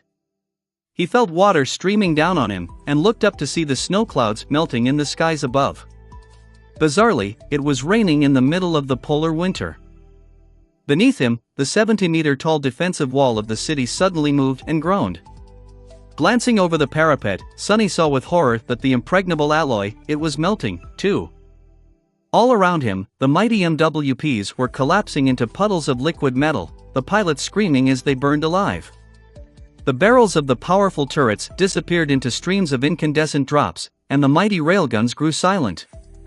A few meters away, Samara screamed and flinched back from her rifle, a vicious burn marring her cheek. Across the entire southern section of the city wall, the great defensive barrier bent and deformed, moments away from collapsing entirely. Countless people plummeted to their deaths or were consumed by the immolating heat. All of it happened in an instant. Gods! Knowing that there was no time to waste, Sunny shuddered as he changed his command slightly and sent it to Saint. The Onyx Knight instantly moved. Taking a single step, she raised the javelin behind her. For a moment, Saint's entire body turned into a graceful arch, from the tip of her foot, to her hip, to her shoulder, to her fist. Then, her hand whipped forward, and the battlement under her shattered from immense pressure. Even her vambrace cracked, shards of onyx falling down like precious gems. At the last moment, the 4 shadows slid from her fingers and wrapped themselves around the siege souvenir. The long, immeasurably heavy javelin shot forward with the speed of lightning. Immediately, there was a deafening boom of sound barriers being pierced, and a powerful shockwave rolled across the battlement, throwing people off their feet. The artificial memory streaked across the black sky like a line of pure darkness, creating a whirlpool of hurricane winds in its wake. A split second later, it hit Goliath's right in the eye. There was a flash of light, and then a world-shaking thunderclap. And then, the sound of shattering stone. The siege souvenir plunged right between the Titan's 3 pupils, disappearing into the red molten eye entirely. Then, it burst from the back of the giant's head in an explosion of broken stone. Your memory has been destroyed. As Sunny watched in stunned silence, vast cracks snaked through Goliath's head. The Colossus froze in a strange pose, its torso leaning slightly back. His eye was completely destroyed, and his head. His head shattered and fell apart, giant slabs of stone plummeting down from a great height. The walking mountain swayed, twitched, and then slowly started to tilt. Everyone, both the humans and the nightmare creatures, froze, watching the Titan fall in utter shock. Sunny blinked. What just happened? As if responding, the spell whispered softly into his ear. You have slain a fallen Titan, minor shard of the Stone Titan. Your shadow grows stronger. Chapter 1032, The Fall of Falcon Scott, 50. 1032 The Fall of Falcon Scott, 50. The colossal, headless body of Goliath tilted forward, and then started to fall. Because of its enormous size, it seemed as though the giant's corpse slowly floated through the air instead of crashing down in an obliterating avalanche of stone. However, hundreds of nightmare creatures below were already panicking as they tried to flee and escape being crushed to death. Sunny froze, momentarily stunned. What just happened? He had killed the damned bastard? How? That was not what was supposed to happen. Sunny had poured countless hours into creating the siege souvenir and making sure that Saint would transcend in time. However, he had never expected to slay the fallen Titan with one strike. A Titan was a Titan. They were not supposed to die so easily. The plan was for the javelin to shatter the stone carapace on the chest of the giant, creating a path toward his heart. Master Jet was supposed to enter the breach and destroy Goliath's soul cores from within, while Sunny and Saint would attack from the outside. Together, they were meant to slowly bring the giant down, and maybe even survive the process. When the Titan had revealed his incandescent eye and started melting the city wall, Sunny was forced to switch targets and command Saint to aim for the eye instead. He had never thought that Goliath would be killed by that single strike. Was that eye the Titan's Achilles heel? Kim had not noticed a pronounced vulnerability after they encountered the giant on the coastal highway, though. Maybe her powers were not enough to see it?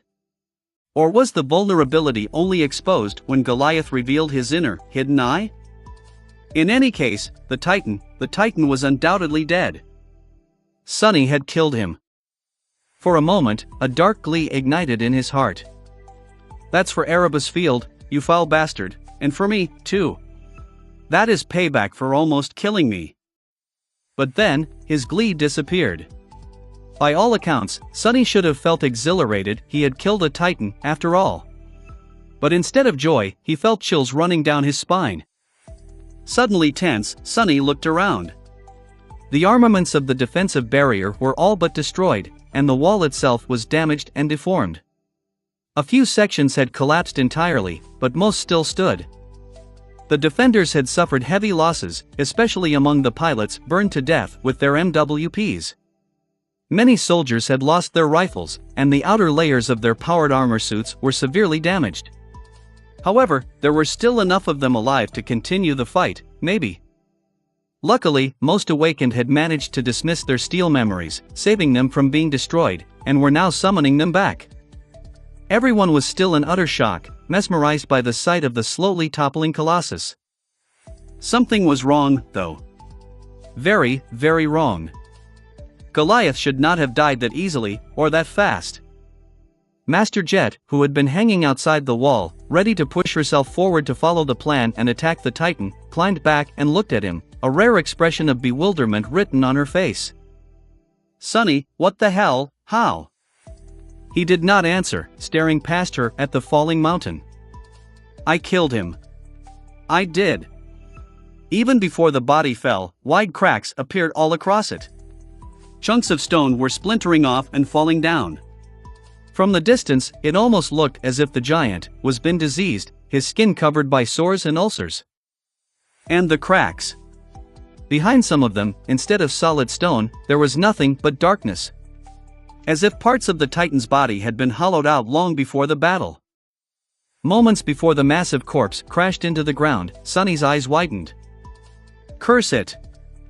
In the next second, the colossal mass of stone collided against the earth, making the whole world shake. Enormous clouds of snow, dirt, and debris rose into the air, and countless nightmare creatures were crushed under the obliterating weight. A thunderous roar rolled over the killing field, and shards of stone shot outward like bullets, decimating even more abominations. One more section of the wall collapsed. However, that was not what Sunny was looking at. His gaze was locked on the massive corpse itself. When Goliath's body hit the ground, large portions of it cracked like the shell of a rotten egg. And from within, a tide of darkness flowed, eviscerating the few wounded nightmare creatures that still clung to life and stretching toward the broken city wall like black tentacles. The heart of darkness. The river of black beetles had mysteriously disappeared some days ago, and almost at the same time, Goliath's speed had decreased. The beetles liked to tunnel through mountains and devour mighty creatures from within. The fallen titan had been like a walking mountain himself, and mighty beyond belief as well.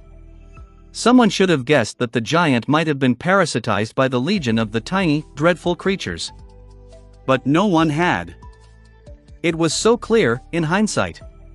Sonny himself had been too blinded by the threat of the titan to consider such a possibility. His preconceived notions of what constituted power and his personal animosity against the stone giant resulted in a ruinous case of tunnel vision. Damn it! He glanced at the city defenses once again, realizing that almost everything that could have been used against vast swarms of tiny vermin had been destroyed by Goliath. The first army had been prepared to face one overwhelming enemy, not myriads of dangerous, but comparatively weak creatures. He looked at Jet, his lips trembling. Bloodwave. She frowned. What? Sonny grabbed the Soul Reaper by the shoulders and barked. Bloodwave. Summon Bloodwave here. He's our best hope of stopping the Heart of Darkness. She hesitated for a short moment, then looked beyond the wall and hissed an explicit curse.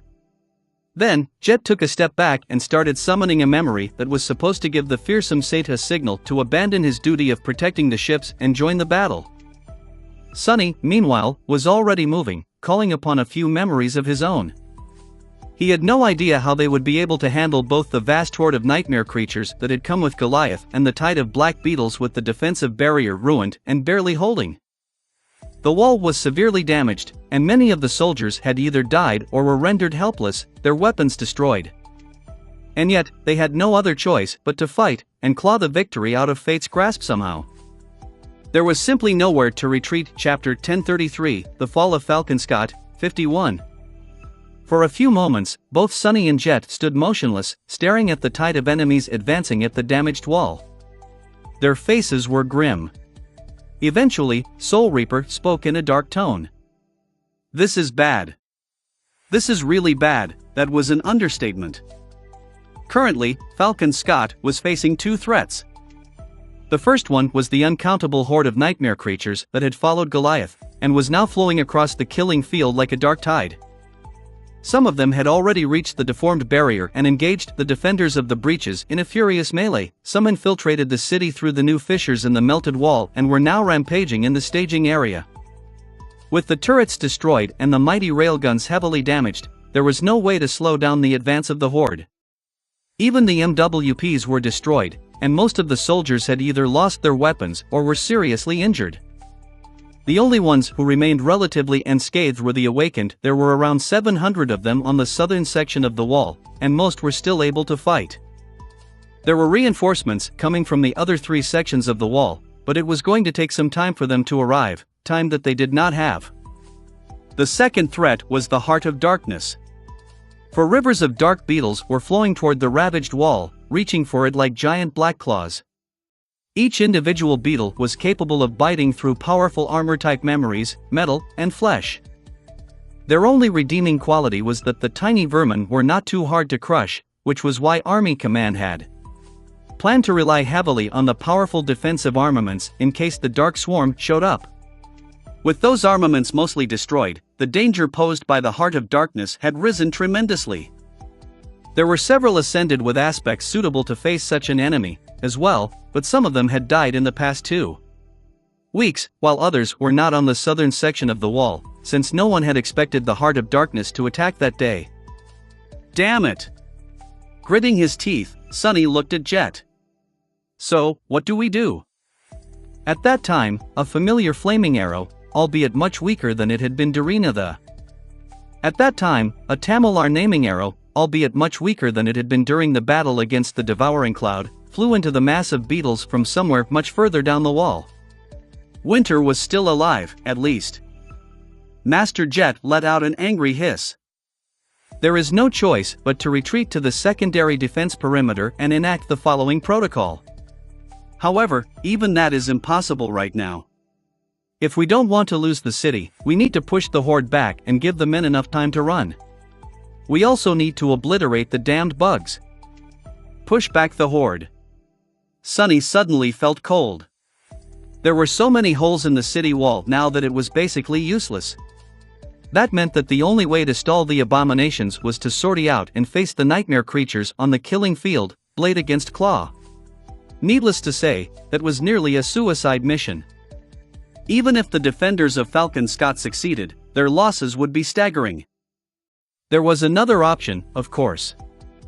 The awakened could abandon the mundane soldiers and run. Logically speaking, leaving mundanes to die and preserving the arguably more valuable asset was a valid strategy.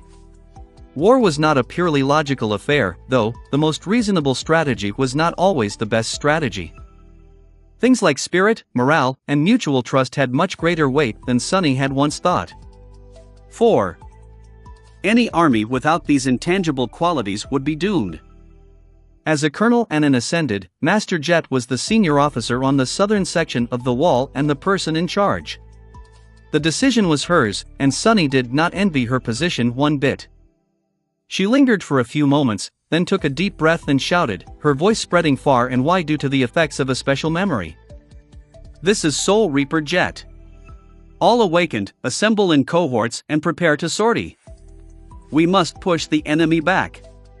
All mundane personnel, abandon the wall. I repeat, abandon the wall. I am ordering a full retreat to the secondary defense line."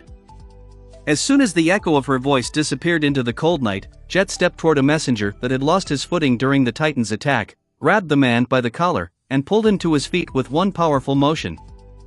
The slightly disoriented soldier stared at her with a pale face. She looked at him somberly for a moment, and then said quietly, "Inform Army Command to prepare the Rampart Protocol and be ready to activate it as soon as I give the command. If I die, they should act at their discretion." The frightened man nodded and disappeared, using his aspect ability to run at incredible speed. With that done, Jet glanced at Sonny. She remained silent for a moment, then smiled darkly. "Are you ready?" Sonny shook his head.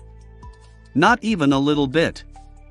Soul Reaper laughed and turned to the killing field. Her smile disappeared like a phantom. "Well, tough.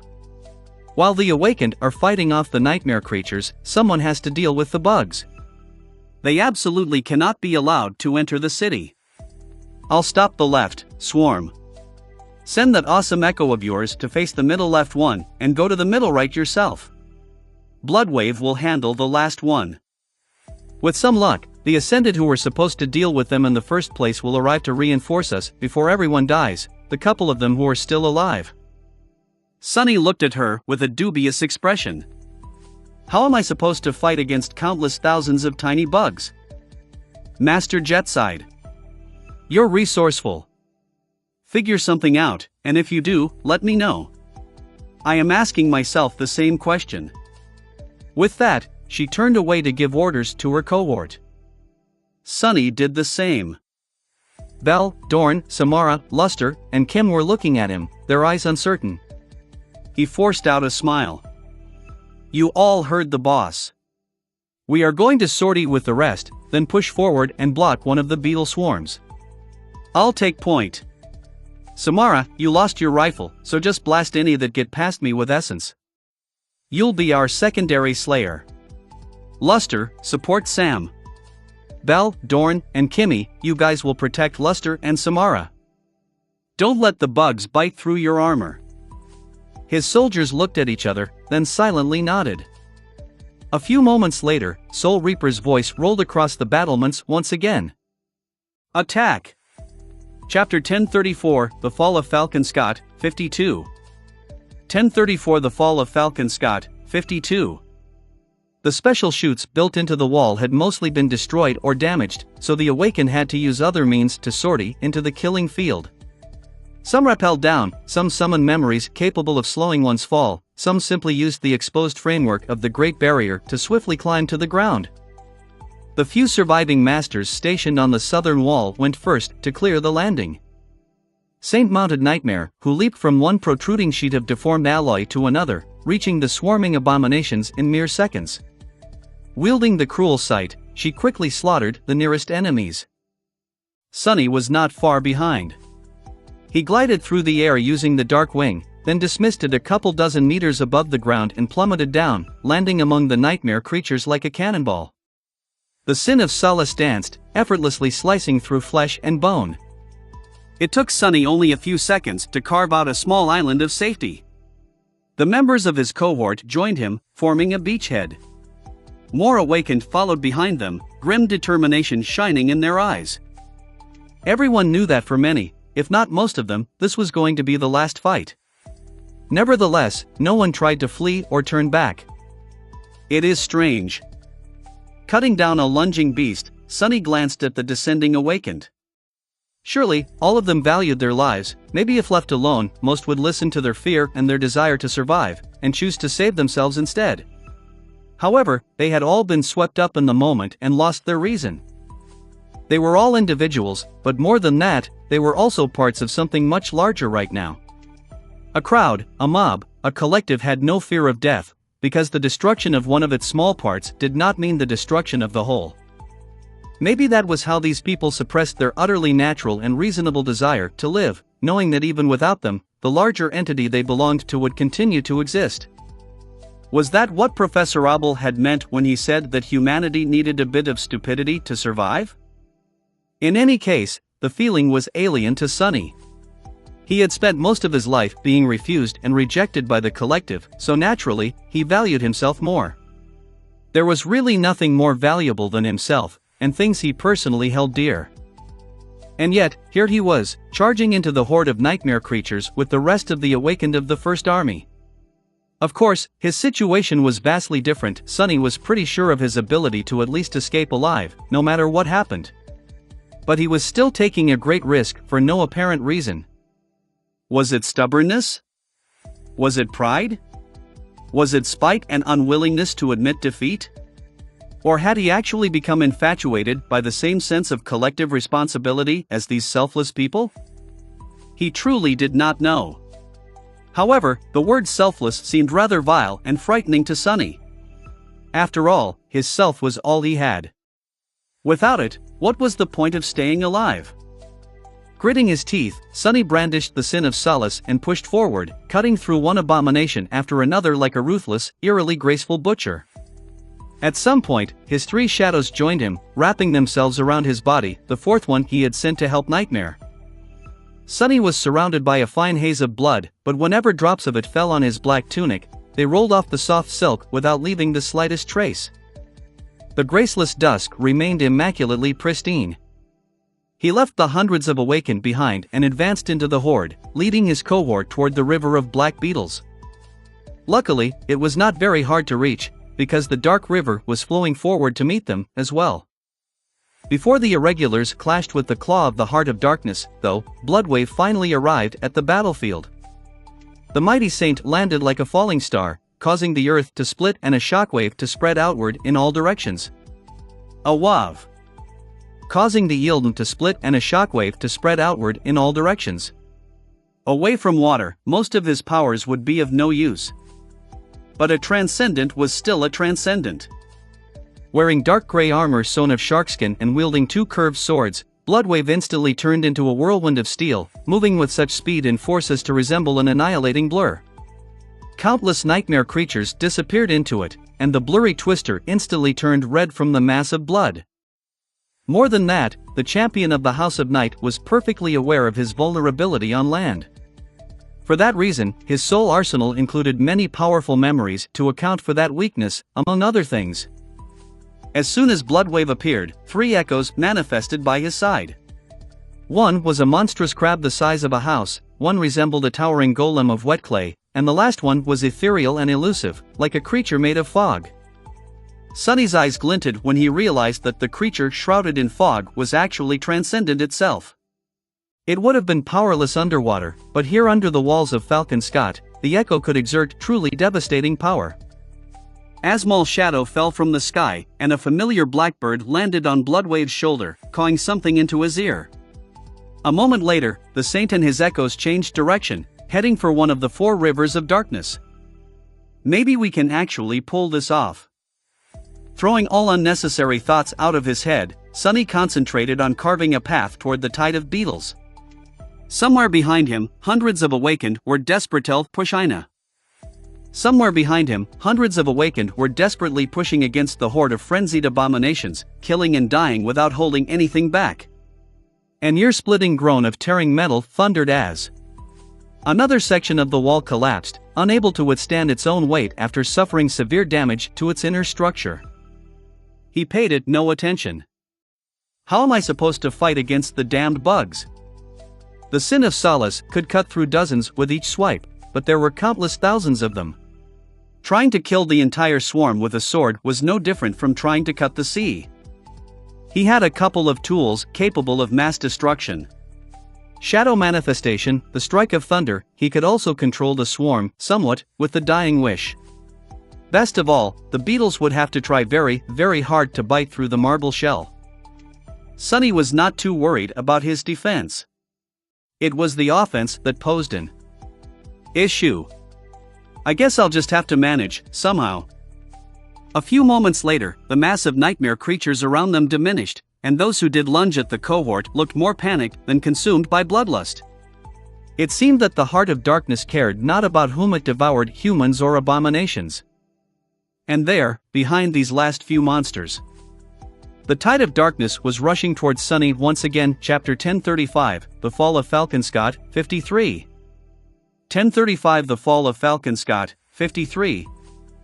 As the river of darkness surged forward to devour Sunny, the small lantern of black stone hanging on his belt opened, and a tide of shadows rose from within it to meet the swarm of beetles. He held nothing back, unleashing every wild shadow he had tamed, from mundane and shallow ones to those that were ancient, vast, and unfathomably deep. The night itself seemed to move, as well. It moved to answer the call of the Master of Shadows. Two dark tides met with a deafening thunder, and thousands of beetles were instantly broken, crushed, and ground into black dust. Some shadows were vanquished, too, and yet even more persisted. Permeated by Sunny's essence, they were as deadly and resilient as an ascended weapon would be. With no sun and no moon to illuminate the skies, there was nothing but dim starlight and a few distant flames to chase away the darkness. The whole world was shrouded in shadows, and so, Sunny had an almost infinite well of them to call upon. The only limitation was his essence. However, the number of beetles was even more limitless. Despite thousands of them being destroyed in the initial confrontation, it was no more than a drop in the ocean. Already, even more were surging forward, crashing into the wall of shadows and tunneling into it with their sharp mandibles. Gritting his teeth, Sunny poured more essence out, strengthening the wall and turning it into a tall dam. Almost instantly, cracks appeared on its surface, and a moment later, the river of dark beetles overflowed, spilling over the top of the dam and spreading wide to encompass it from the sides. Funneled by the Dying Wish, all of them rushed toward a single point, Sunny himself. Die! He launched himself forward, moving with enough speed to leave afterimages behind. The Sin of Solace lashed out, slicing through 24 beetles with a single strike. Almost at the same, a radiant orb of charged essence shot past Sunny and violently exploded in the surging mass of darkness. Samara had joined the fight, using her aspect ability directly instead of channeling it through the tungsten rounds of a rifle. Together, they managed to slow the beetles down a little. Sunny turned into a whirlwind of annihilating jade, delivering half a dozen swift attacks in an instant. However, even though cutting through the small creatures was not too hard, the effectiveness of these attacks was low. Almost instantly, he switched to using the flat of the jade blade to crush them with his strength. Each blow sent a concussive wave through the mass of dreadful pests, damaging and breaking their tough little bodies. His mind was split, one part commanding his body, the other controlling the manifested shadows to hold back the dark river. And yet, it was not enough. Damnation! No matter how fast Sunny moved and how many blows he delivered, the number of beetles was down as many small creatures as he could. Kim, with her rapier and buckler, was the least suited for 1513. This battle, but she did her best to lessen the pressure on the two formidable warriors. Simply overwhelming.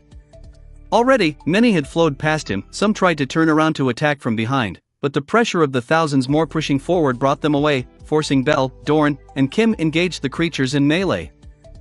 Out of the three, Dorn was able to destroy the most with his aspect abilities and the heavy sledgehammer. Bell used himself as bait, phasing from place to place and using his sword to cut down as many small creatures as he could. Kim, with her rapier and buckler, was the least suited for this battle, but she did her best to lessen the pressure on the two formidable warriors. Behind them, Samara continued to charge small beads of alloy with essence and flicking them into the mass of beetles, each streaking through the air like a bullet and exploding into a wave of destructive force.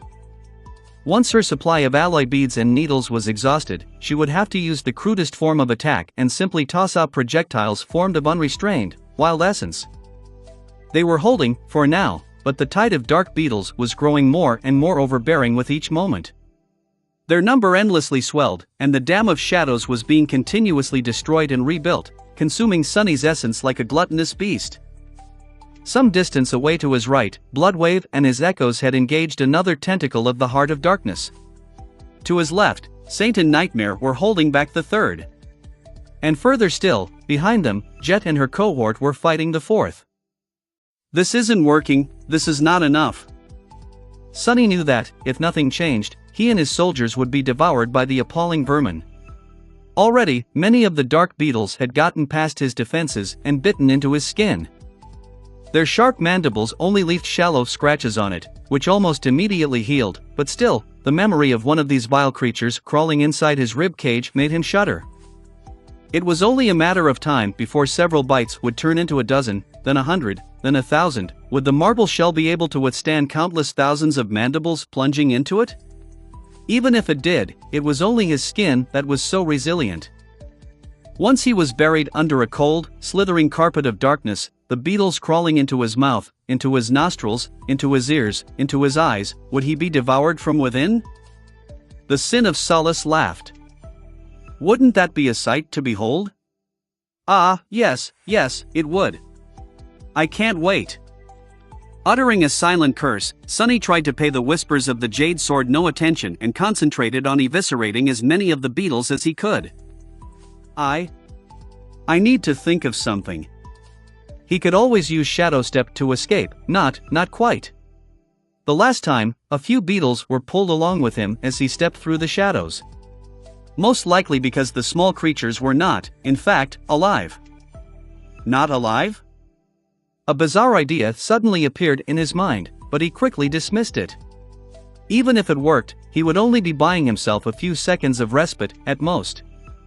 What Sunny really needed was to enhance his offensive ability, to find a way to destroy much more beetles every moment. However, he was only human, there was only so much that his small body, no matter how strong, could do. No, his best hope was shadow manifestation. He was already using it to hold the river back and grind many beetles into dust, but that was not enough. Was there anything else he could do? Summoning a dozen shadow hands to crush and obliterate the beetles would work, for a bit, but it would also burn his reserves of essence with terrible speed. Those hands would not be able to strike with as much strength as he himself could, as well. Damn it! If Serpent was here, I could have ordered it to assume the form of a massive monster, and crush thousands of the damned vermin with each step. Consumed by revulsion and fear at the thought of being eaten from the inside, driven to his limits, and desperate to find a way to defeat the River of Darkness, at that feverish moment, Sunny suddenly felt something click in his head. Scraps and pieces of previously accumulated experiences connected together, forming a tentative hint of a revelation. The revelation was strange, unclear, and dubious. That should not be possible, right? However, he really could not see why not. Sunny sensed the endless ocean of formless shadows around him, all malleable and ready to answer his call. If Soul Serpent was not here to assume the shape of a dreadful monster, why not try to turn into one himself? 1 chapter today, 3 tomorrow.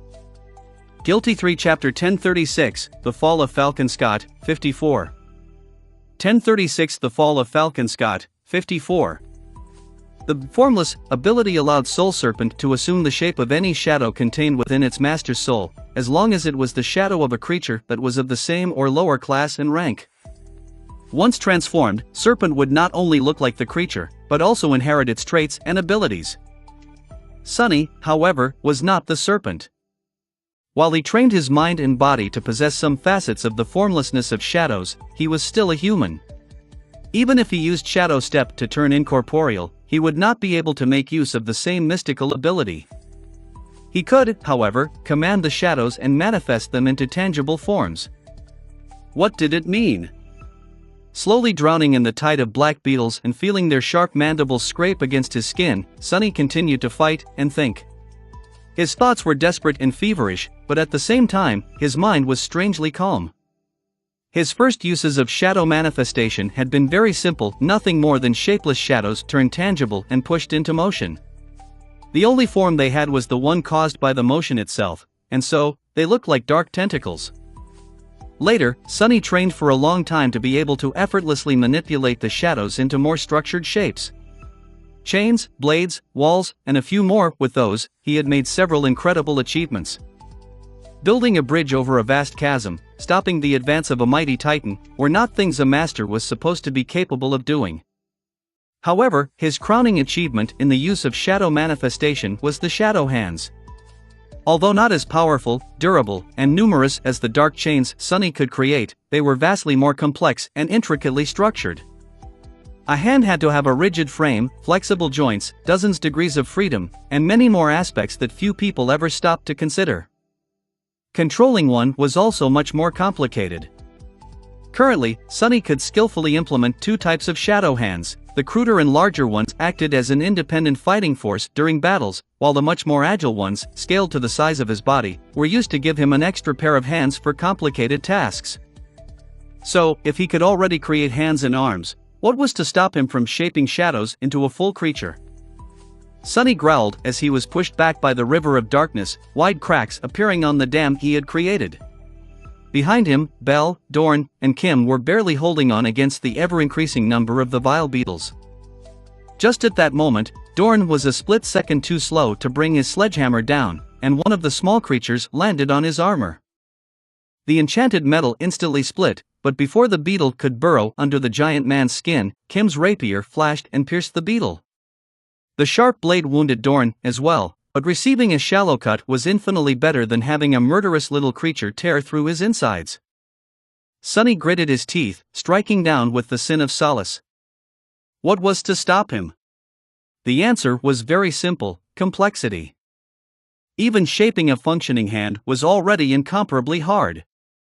He had spent a lot of time teaching himself how to shape shadows into hands on the fly. Creating an actual moving construct in the form of a creature would have been 100, if not 1,000 times harder.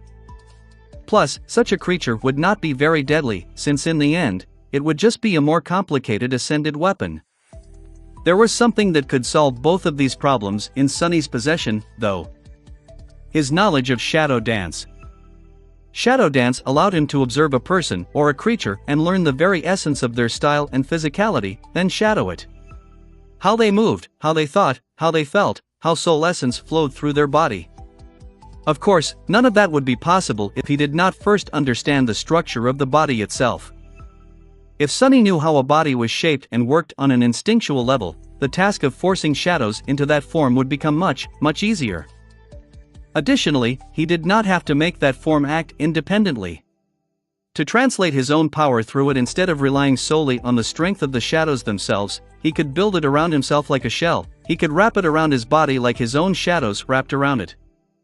It's like a suit of exoskeleton armor in the shape of a nightmare creature, a shell of shadows, with me powering it instead of the other way around. If he succeeded, he would be able to assume the shape of a nightmare creature, just like Soul Serpent could. Of course, there would be a vast difference.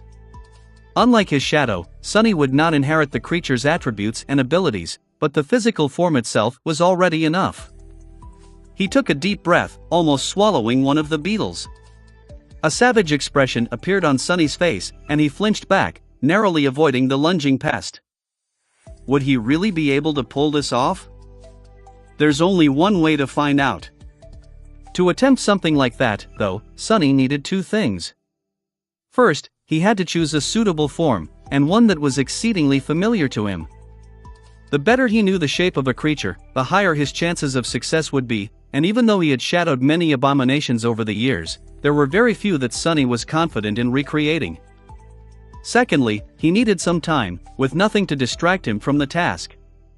Even if it was just a few seconds, attempting something that crazy for the first time could not be done in the middle of a furious melee. Sunny could come up with some monster to try turning into, but several seconds of peace were much harder to come by. Unless. Soon, a large alloy chest appeared in front of Sunny, large enough for him to comfortably lie on. 15:15. It was the covetous coffer. The bizarre idea that he had thought of some time ago suddenly popped back into his mind. He crushed 100 beetles with an obliterating strike of the flat of his jade sword, then continued to rain one attack after another on the inexhaustible river of vermin, summoning a new memory at the same time. Soon, a large alloy chest appeared in front of Sunny, large enough for him to comfortably lie on. It was the covetous coffer. Sunny commanded the memory to open its lid, then pushed it on the side and swiftly hid behind it. He also called back the deepest and most ancient shadows unleashed from the shadow lantern, hoping to shape them into a monstrous form. The coffer was a storage memory, and by now, its capacity was rather large. After months spent in Antarctica, that space was mostly empty. All kinds of things could be stored inside the alloy chest, with two restrictions: the things could not be too big, and they could not be alive. The black beetles, though, were not alive. Sunny did not know what they were, but since the creatures could travel with him through Shadow Step, which suffered from a similar limitation, there was a good reason to believe that the coffer would be able to swallow them, as well. And it did.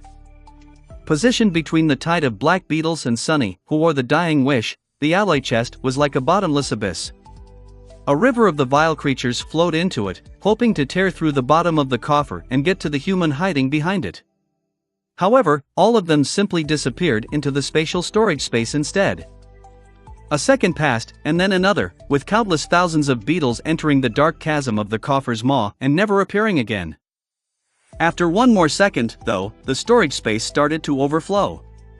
The lid of the chest instantly snapped shut, and then, the memory dissipated into a whirlwind of white sparks. The river of beetles surged forward to devour the human. What rose from the veil of sparks, however, was not a human at all. Instead, it was a fearsome creature that towered at almost 3 meters in height, with onyx black skin and a bestial, demonic face. Its mouth was full of sharp fangs, and 4 long horns crowned its head, protruding from dark, coarse hair. The creature had 4 hands that ended with sharp claws, and a long twisting tail. Its eyes were entirely black, with no irises and 2 vertical, furious pupils. A terrifying growl escaped from its mouth. Success. Of course, Sunny had chosen the shape of a creature he was most familiar with. The Shadow Spawn Devil, Chapter 1037, The Fall of Falcon Scott, 55. 1037 The Fall of Falcon Scott, 55. Sunny had spent many long months in the body of the nameless Shadow Spawn. From the bloody floor of the Red Colosseum to the burning streets of the Ivory City, he had fought countless battles with the creature's 4 clawed hands. However, he had never experienced being the Shadow Devil as an Ascended. Possessing the power of a master and augmented by shadows, he exploded with truly terrifying might. At 3 meters of height, Sunny had suddenly turned into a vicious herald of destruction. He lunged into the mass of dark beetles, eviscerating hundreds of them in a split second. He was holding a sword in each of his 4 hands. 2 of them were the Sin of Solace and the Midnight Shard, and 2 were shaped from shadows. Each moved with staggering speed, weaving a translucent sphere of devastation in the river of darkness. Fighting with 4 swords was, perhaps, not the best idea against most opponents. However, Sunny did not need a lot of control and agility to deal with the beetles. All he needed was speed, more attacks, no matter how crude. With 4 swords and longer reach, the rate at which he destroyed the vile creatures increased tremendously. He cut and crushed them with his 4 swords, stomped them with his clawed feet, even his tail was swiping through the swarm, obliterating many beetles. For a few moments, the river of darkness seemed to slow its advance. Sunny used those moments to slaughter even more, alleviating the pressure on his cohort and allowing Samara to renew her bombardment of charged essence. The strangest thing about it was how comfortable he felt.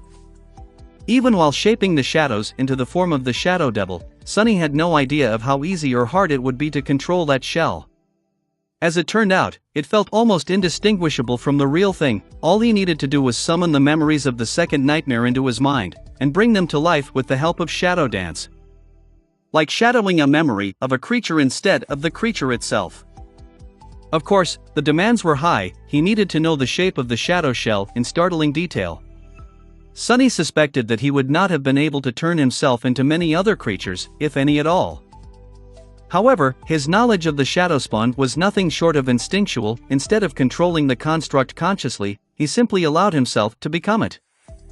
The other demand was essence. Sustaining the shadow shell burned through it with dire speed. His reserves were not exhausted yet, but he knew he wouldn't be able to keep being the shadow spawn for long. He had to do a lot of other things, as well, like power his memories and manifest more and more shadows to repair the tall dam. The situation had improved, but they were still on a timer. If nothing changed soon, the result would be disastrous. Don't think about it right now. Just kill. Kill as many as you can. The damned. Beetles have to have a breakpoint, too. Everything turned into pure chaos. Sunny felt as though his physical power was almost uncontrollable now.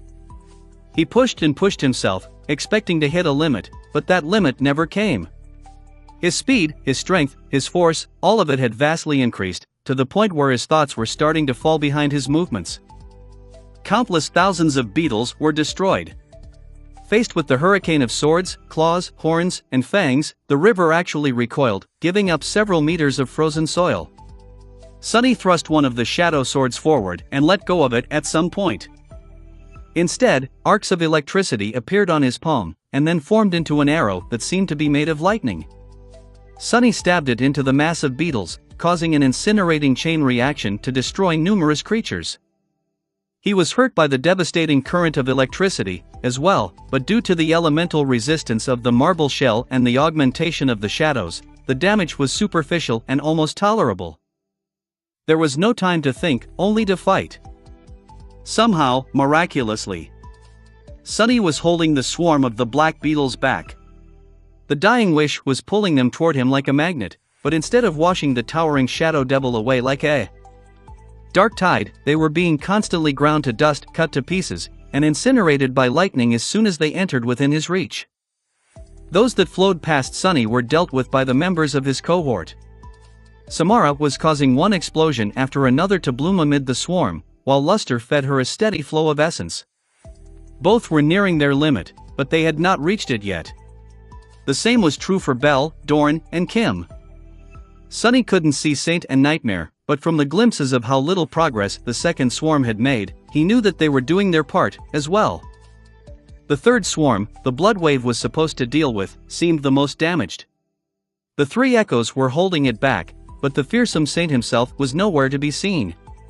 He was probably hidden somewhere within the river of darkness, fighting furiously. Since the echoes had not dissipated, he had to be alive, at least. The only one Sunny knew nothing of. Out were Soul Reaper and her cohort since they were too far away. Still, he believed that Master Jet would not go down easily. Keep fighting, keep fighting. Sunny could feel his shadow shell slowly coming undone. After long minutes of rampaging within the dark river of vermin, it had sustained a lot of damage. He tried to repair the wound delivered to the towering shadow devil by summoning and manifesting more shadows, but many beetles were already crawling within. Their mandibles scraped against the silk of the graceless dusk or his skin from time to time. Fruitlessly for now.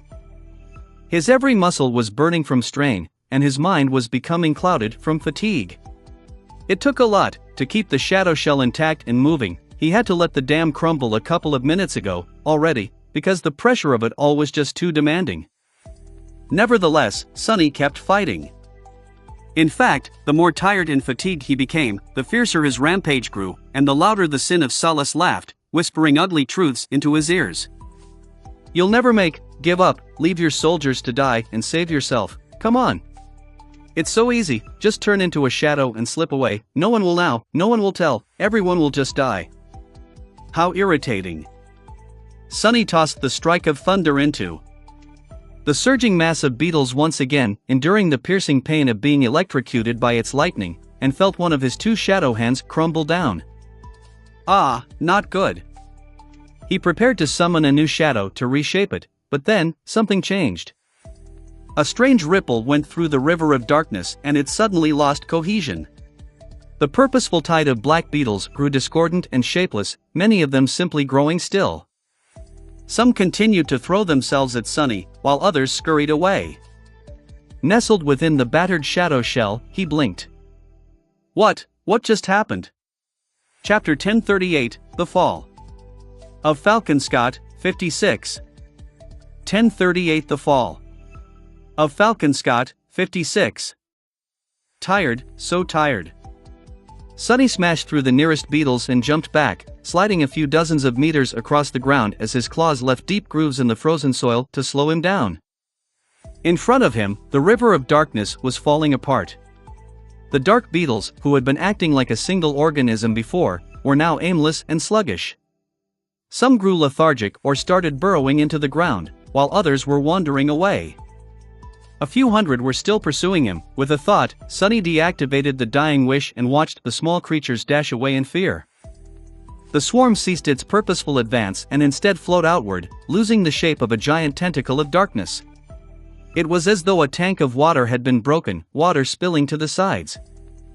Utterly, chillingly exhausted, Sunny panted heavily inside the shadow shell. There were several beetles still crawling within it, stubbornly trying to bite through his skin. However, even their vicious bites had grown less determined. The breaking point, did they reach it? His tired mind wanted nothing more than to release the manifested shadows and let the shadow devil form crumble into nothingness, but he forced himself to remain vigilant. Looking left and right, Sunny saw that the two neighboring swarms were in a similar condition. This was good news, but also bad. Now that the heart of darkness was acting directionless, its deterrence seemed to have lost most of its power. The horde of nightmare creatures, which had been scared away by the dark beetles, was already starting to tentatively move closer to the group of humans.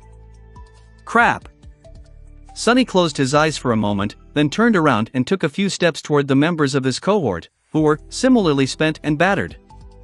His soldiers, however, recoiled away from him. He looked down in confusion for a moment. Oh! With that, Sunny finally let the shadows comprising the shadow spawn return to their natural form and flow back into the intricately engraved lantern hanging on the black silken cord tied around his waist. The towering four-armed devil suddenly crumbled into a cloud of darkness, and a pale young man in a beautiful black tunic stepped out of it with a stagger. Arg! Sunny fell to his knees, then raised his fist and angrily struck the ground several times, crushing the scurrying beetles. See, Captain? Is that why you? He glanced at Kim, who was staring at him with wide eyes. Of course, it's me. Who else would it be? And it's Major now, damn it. He slowly stood up and summoned the endless spring, taking several large gulps of cold, refreshing water.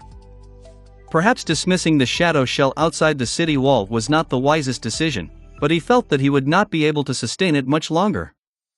At least that way, he would have a tiny bit of essence left, for whatever it was that would happen next. The wall. Sunny looked back, finally witnessing the full scope of the damage done to the defensive barrier.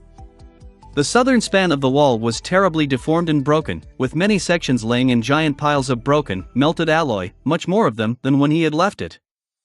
Somewhere beside it, hidden by the sea of abominations, the awakened of the First Army was still holding the horde back.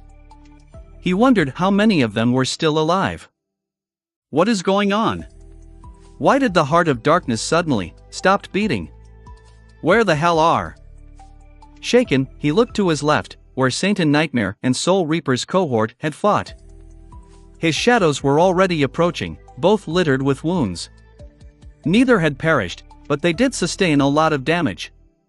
Even Saint, who was transcendent, and thus much more durable than Sunny, had suffered dreadfully while battling the swarm of black beetles.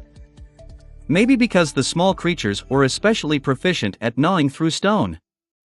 The mantle of darkness was slow to repair the damage, as well, almost as if Saint's internal source of true darkness was as exhausted as Sunny's reservoir of essence. Her wounds were healing, nevertheless, just not at all as fast as he would have wanted. There was one more figure making its way toward him, as well. Sunny felt extremely relieved when he recognized Jet. Soul Reaper, did not look good. Her armor seemed to have been destroyed at some point during the battle, and now, she wore only the uniform bodysuit, its smart fabric wet and heavy with blood. Her face was ashen. In a few heartbeats, all three arrived. In the same span of time, the nightmare creatures started to draw closer, madness and hunger burning in their eyes. Sunny was the first one to speak. "Master Jet? What happened? Why did the bugs suddenly?" She staggered, forcing him to support her. Sunny and the members of his cohort looked at the leader of the irregulars with concern. Jet took a few raspy breaths, then said in a hoarse voice, "I'm all right. It was Bloodway. He fought his way to the center of the swarm and killed the thing in charge." Sunny blinked. "What? How? And what exactly did he kill?" She shook her head. "I don't know." It was only then that Sunny realized that Soul Reaper was alone. He hesitated for a moment, then asked, "Your cohort?" Jet gritted her teeth. "Dead." Then, she pushed herself off of him and straightened. "The Ascended that were supposed to reinforce us are also dead. They couldn't fight their way through the Horde. And speaking of the Horde, we need to get the hell out of here, fast. We need to reach the secondary defense line really soon, otherwise, Army Command is probably going to blow us all up." Sunny froze for a moment. The Rampart Protocol. The First Army, of course, had all kinds of contingencies. There were a few set in place in case the city wall fell, two from relatively tame to really drastic. The Rampart Protocol was the most drastic of them all. There were tunnels dug below the killing field, and under the span of abandoned streets between the city wall and the secondary defense line, as well. All of them were chock full of powerful explosives, most of them created with the use of spell tech. All those explosives were set up to go up in flames together, turning everything outside the secondary barrier into a vast, scorching inferno. That measure was only supposed to be implemented after every soldier had safely retreated into the safety zone, and most of them already had. Army Command would probably wait for Sunny, Jet, and especially Bloodwave to return before pulling the trigger. But the situation was extremely chaotic, and communications were down. There was just no telling for sure. Damnation. Sunny glanced to his right and saw a battered Echo. The other two must have been destroyed, and a fearsome figure in sharkskin armor emerged from the mass of dark beetles and dashed toward them. Some distance behind the pair, a mass of abominations were already lunging forward. He looked back at Jet and grinned. "Then what the hell are we waiting for? Run!" Chapter 1039, The Fall of Falcon Scott, 57. 1039 The Fall of Falcon Scott, 57. Bloodwave reached them just a moment later. The mighty saint looked spent. Sunny shivered when he noticed that his armor was torn, and there were ugly injuries covering his body.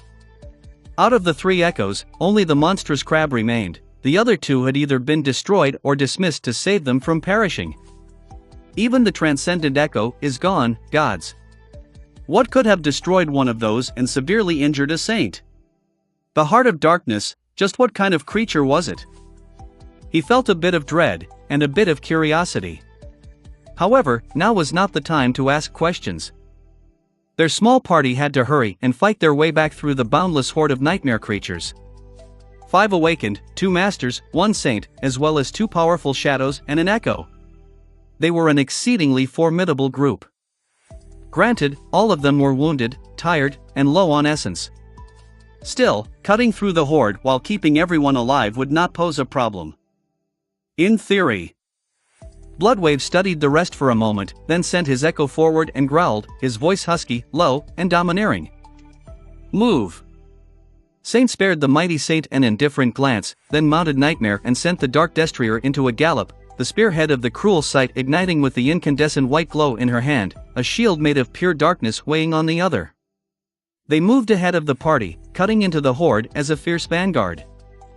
Soul Reaper was just behind, accompanied by the members of Sunny's cohort. Bloodwave and his Echo flanked the awakened, protecting them from the frenzied nightmare creatures. Sonny himself took up the rear position, dragging his tired body along and preventing the abominations from attacking the backs of his soldiers. In a cacophony of chilling howls, they dove into the mass of abominations. Blood, severed flesh, and fragments of broken bone instantly filled the air. Damn it, damn it, damn it. No one in the group was weak, and some of them were truly powerful. However, the horde that Goliath had brought to the walls of Falcon Scott was simply too vast. Countless nightmare creatures were throwing themselves at the exhausted humans in a rabid frenzy, every moment, from every direction. Slowing down meant being buried under a mountain of monstrous bodies and torn apart. Their only chance was to cut through the mass of abominations faster than the abominations could pile up on them. Sonny continued to fight with his teeth gritted. The rearguard position was the most awkward, because he had to move backwards at considerable speed while slaughtering the mass of nightmare creatures pursuing the party. By now, they were deep inside the horde, and the abominations were surrounding them on all sides. With how sharp and swift the Sin of Solace was, no creature could resist its blade. Sonny was managing somehow for now, but his battered body was hurting all over. Even though the marble shell had yet to succumb to an attack, the few blows he failed to dodge or deflect still delivered some damage. It was only his skin that was as hard as stone, after all, not his entire body. A sufficiently powerful strike would send a concussive shock through his insides, potentially causing internal organs to rupture. That hadn't happened yet, but being hit still hurt. What the hell, it just never ends, does it? Today, he had killed a titan and faced a creature that might have been even more wicked. Despite it all, the hard part was not over. The fact that everything around him could blow at any moment, plunging the whole place into an inferno of immolating flame, both mundane and magical, did not make Sonny feel any better either. Slowly, the ruined walls of the siege capital drew closer. Bloodwave's echo was almost destroyed, causing the saint to dismiss it. Master Jet took its place with a resigned expression, her wounds starting to bleed again. The somber glaive was nowhere to be seen, but a slender Naginata appeared in Soul Reaper's hands instead. Using it, she cleared the right flank of the formation with several vicious strikes. The pressure on Sonny was also increasing. By now, he was forced to support himself with shadow manifestation from time to time. His already pitiful reserve of essence was diminishing even further with each use. And yet, they continued to cut through the horde unimpeded, the ground sleek with blood under their feet. After what felt like 1,000 years of slaughter, the party finally reached the melted ruin of the city wall. In front of it, the awakened force in charge of the southern section was holding back the ocean of nightmare creatures, what was left of it, at least. A grim expression settled on Sonny's face when he realized that of the initial 700, perhaps only 200 remained. Reuniting with the line of awakened soldiers gave them a moment of respite, and gave the desperate soldiers a much-needed morale boost.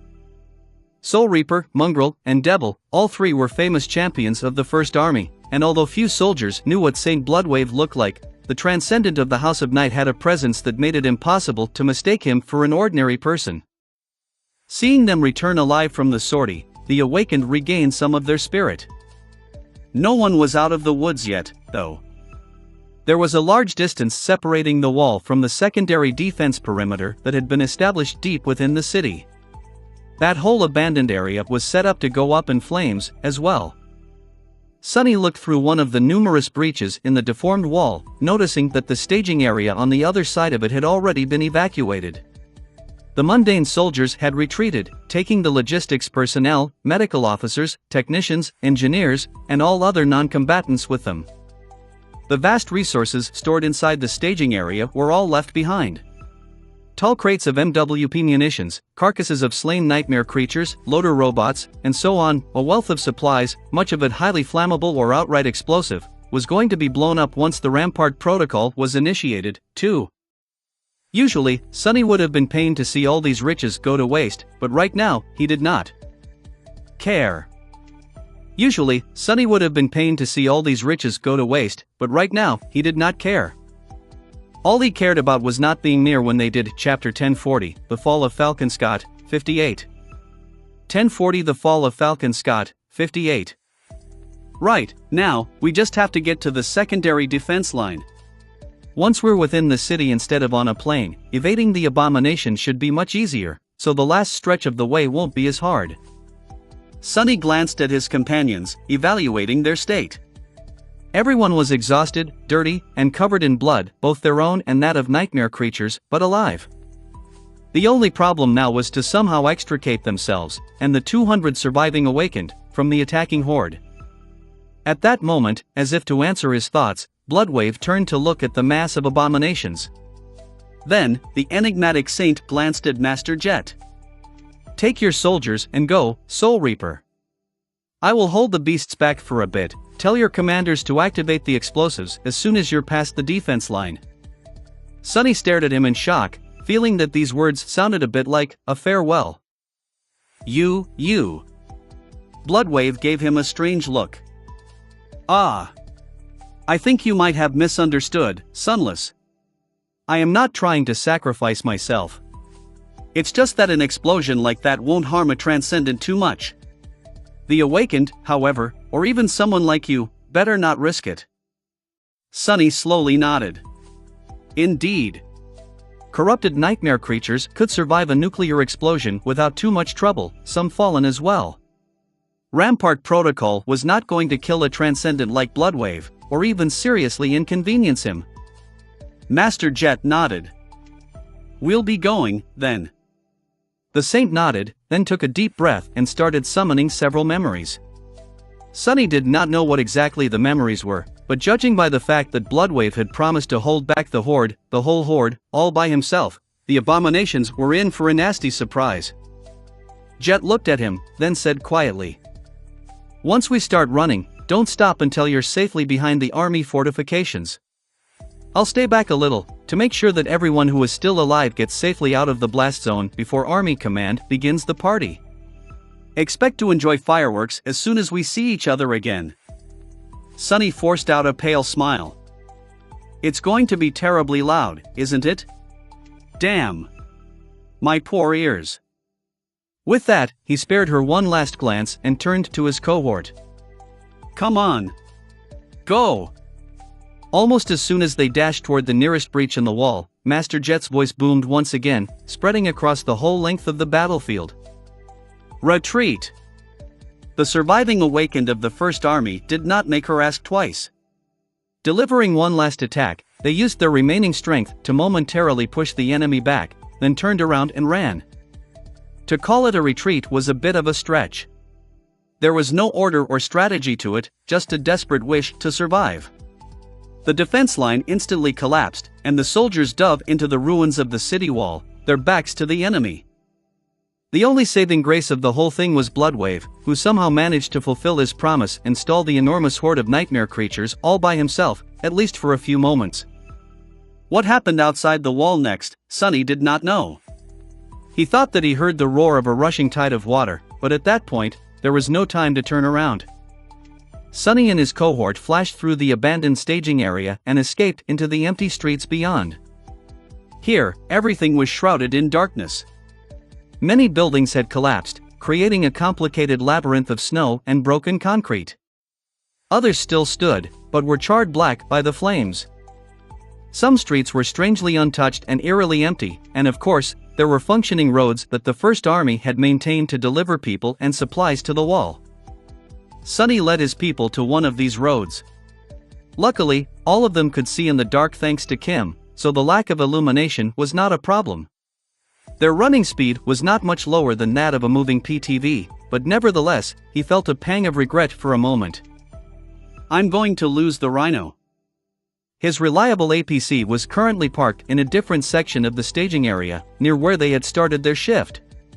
Sadly, the battle had taken them far away from the main gate of the city, so there was no time to search for the mighty vehicle. Once this whole place blew up, the Rhino would undoubtedly be destroyed, as well. Damn it! Damn it! Gritting his teeth, Sonny continued to run. He had to lead his people to safety, that took priority over everything else. Currently, they were slightly ahead of the rest of the retreating awakened. The span of the southern section was very long, so no one else was in view. Right now, all that mattered was speed, and each soldier was making their own path to the secondary defense line. Sunny suspected that most would try to reach the maintained roads, but on this one, there was no one but the battered cohort of irregulars. Burned and collapsed buildings flew past them one after another. They ran through the darkness, moving as fast as they could, their stamina long spent and their lungs burning. The dark, empty streets, something about them filled Sunny with a feeling of eerie unease. It took him a couple of minutes to realize why the surroundings felt so strange. It was too quiet. After more than 2 weeks of the siege, Sunny had grown accustomed to always hearing the wall armaments roaring somewhere in the distance. But those armaments had grown silent now, destroyed by the fiery gaze of Goliath. At least across the whole southern section of the defensive barrier, not a single turret was firing. For some reason, the silence filled him with dread.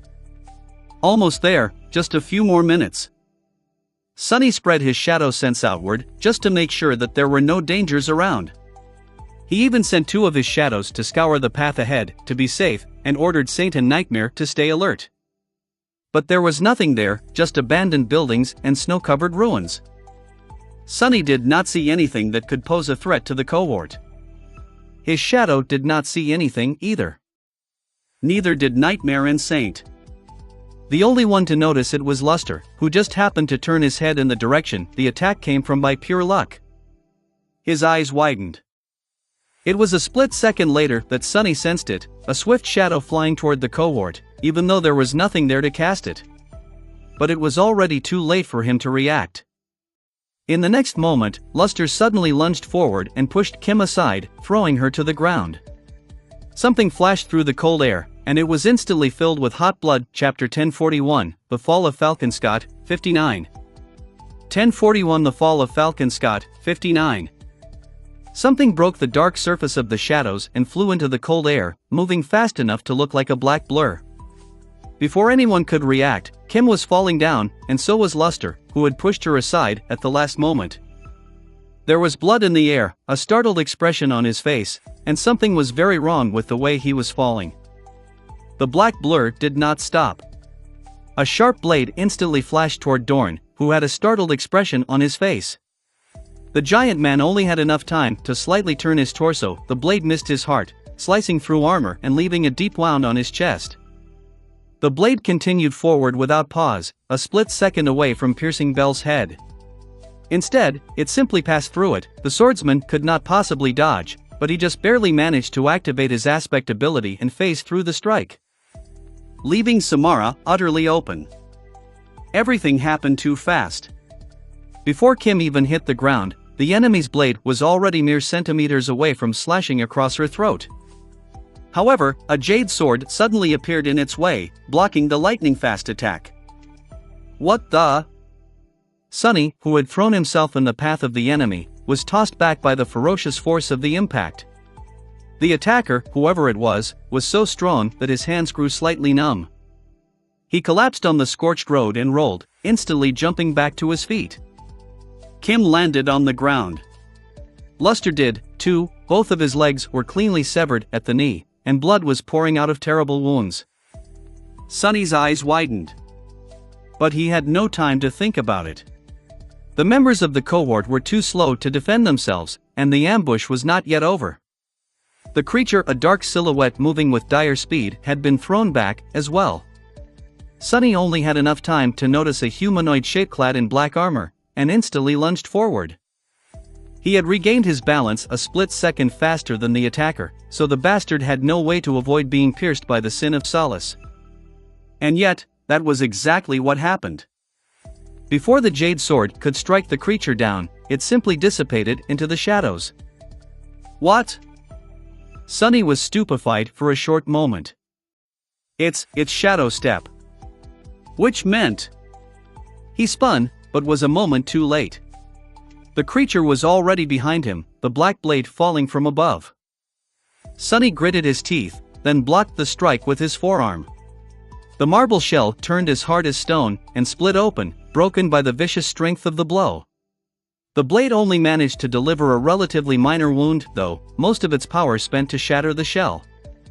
Before Sunny could counterattack, the enemy had blinked out of existence once again. Not good. The creature appeared some distance away, aiming to finish off Kim. At that point, however, Saint was already there. The taciturn knight had leapt from Nightmare's back and flashed across the road, deflecting the black blade with her shield. Inconceivably, the onyx shield actually cracked, and the shadow staggered back. The creature did not waste any time and lunged toward Kim, but then a black chain suddenly wrapped around its throat. A dozen meters away, Sunny grasped the shadow chain and jerked it back with all his strength. The enemy was thrown back, flying through the air and crashing on the road a few meters behind him.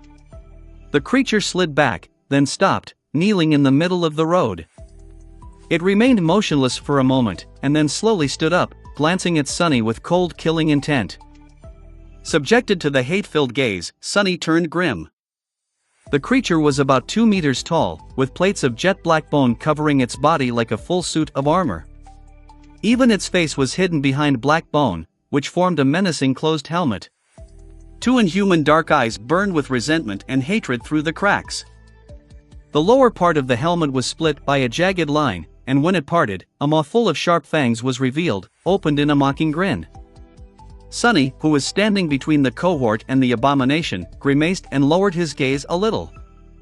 In one of its hand, the creature was holding a curved sword that seemed to have been crudely carved from a long black tusk, its edge terribly sharp and harder than steel. Just as he had thought, the abomination was missing 2 fingers on the other. Sunny sighed, lingered for a moment, and that said tiredly, "I had a feeling that you would show up." The scary stories about a murderous shadow that people in Falcon Scott had been telling each other turned out to be more than just stories, in the end. It seemed that the little scavenger had grown once again. Curse it. Of course, the wretched goblin would choose this exact moment to attack, why wouldn't he? Sunny was tired, beaten, and very low on essence. The First Army was in full retreat, and none of his allies could intervene on his behalf. If Sunny was planning an ambush, that would have been exactly how he'd do it. Well, not quite. He would not have failed to kill most of his marks during the first assault. Not letting the scavenger out of his sight, Sunny briefly glanced at his soldiers. Luster seemed to be in shock, weakly trying to sit up. Kim was by his side, hastily applying a tourniquet. Belle, Samara, and Dorn were shielding them with their bodies, their faces grim and tense. The latter was bleeding from a deep wound on his chest.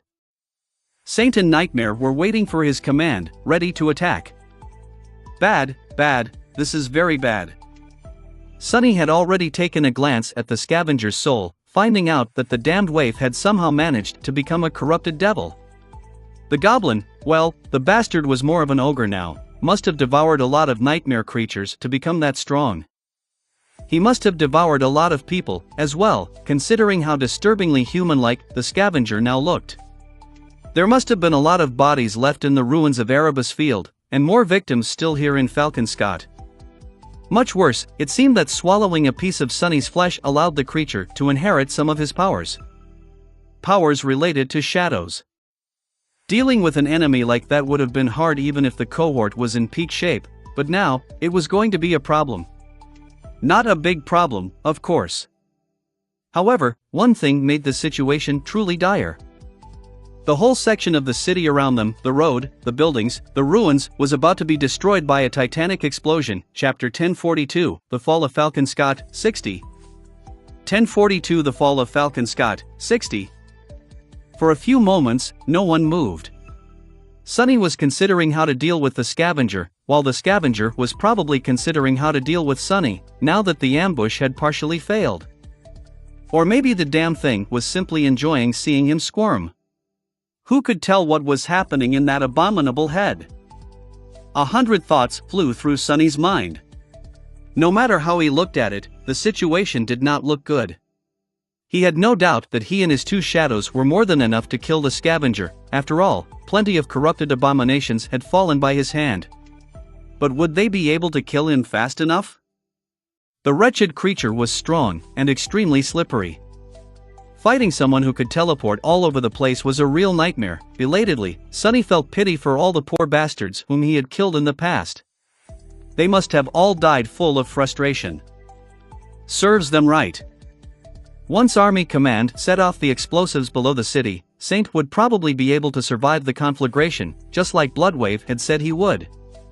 Nightmare and Sunny had a chance to escape unscathed, too, if they managed to find a shadow deep enough to protect them. His soldiers, however, would not. They were not saints, or even ascended. Neither did they possess aspects capable of saving them from the destruction. Not to mention that Luster was gravely injured and losing a lot of blood. As an awakened, he would not bleed out immediately, but getting him to a medic, or better yet an actual healer, was an urgent priority. The problem was that Sunny was not confident in his ability to protect the cohort if they chose to retreat. Once again, an enemy who could step through shadows was simply too mobile and unpredictable. Guarding a bunch of vulnerable targets from a corrupted devil who could appear at any moment, from any side, was a tall task. Damn it! Damn it! Not only did the bastard get a chunk of my flesh, he even became an utter menace because of it. They could not remain and fight, and they could not retreat. Did the bastard actually know that everything around them was about to blow up?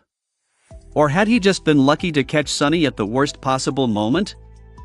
If he had, that was some luck. The scavenger tilted his head a little, as though challenging Sunny to come and get him. The tip of his curved saber lowered slightly, ready to lash out. Sunny glared at him for a moment, then cursed silently and threw an order over his shoulder, his tone calm and steady. "Kim, take Luster, climb onto my horse, and get the hell out of here. Get him help. The rest, retreat on foot.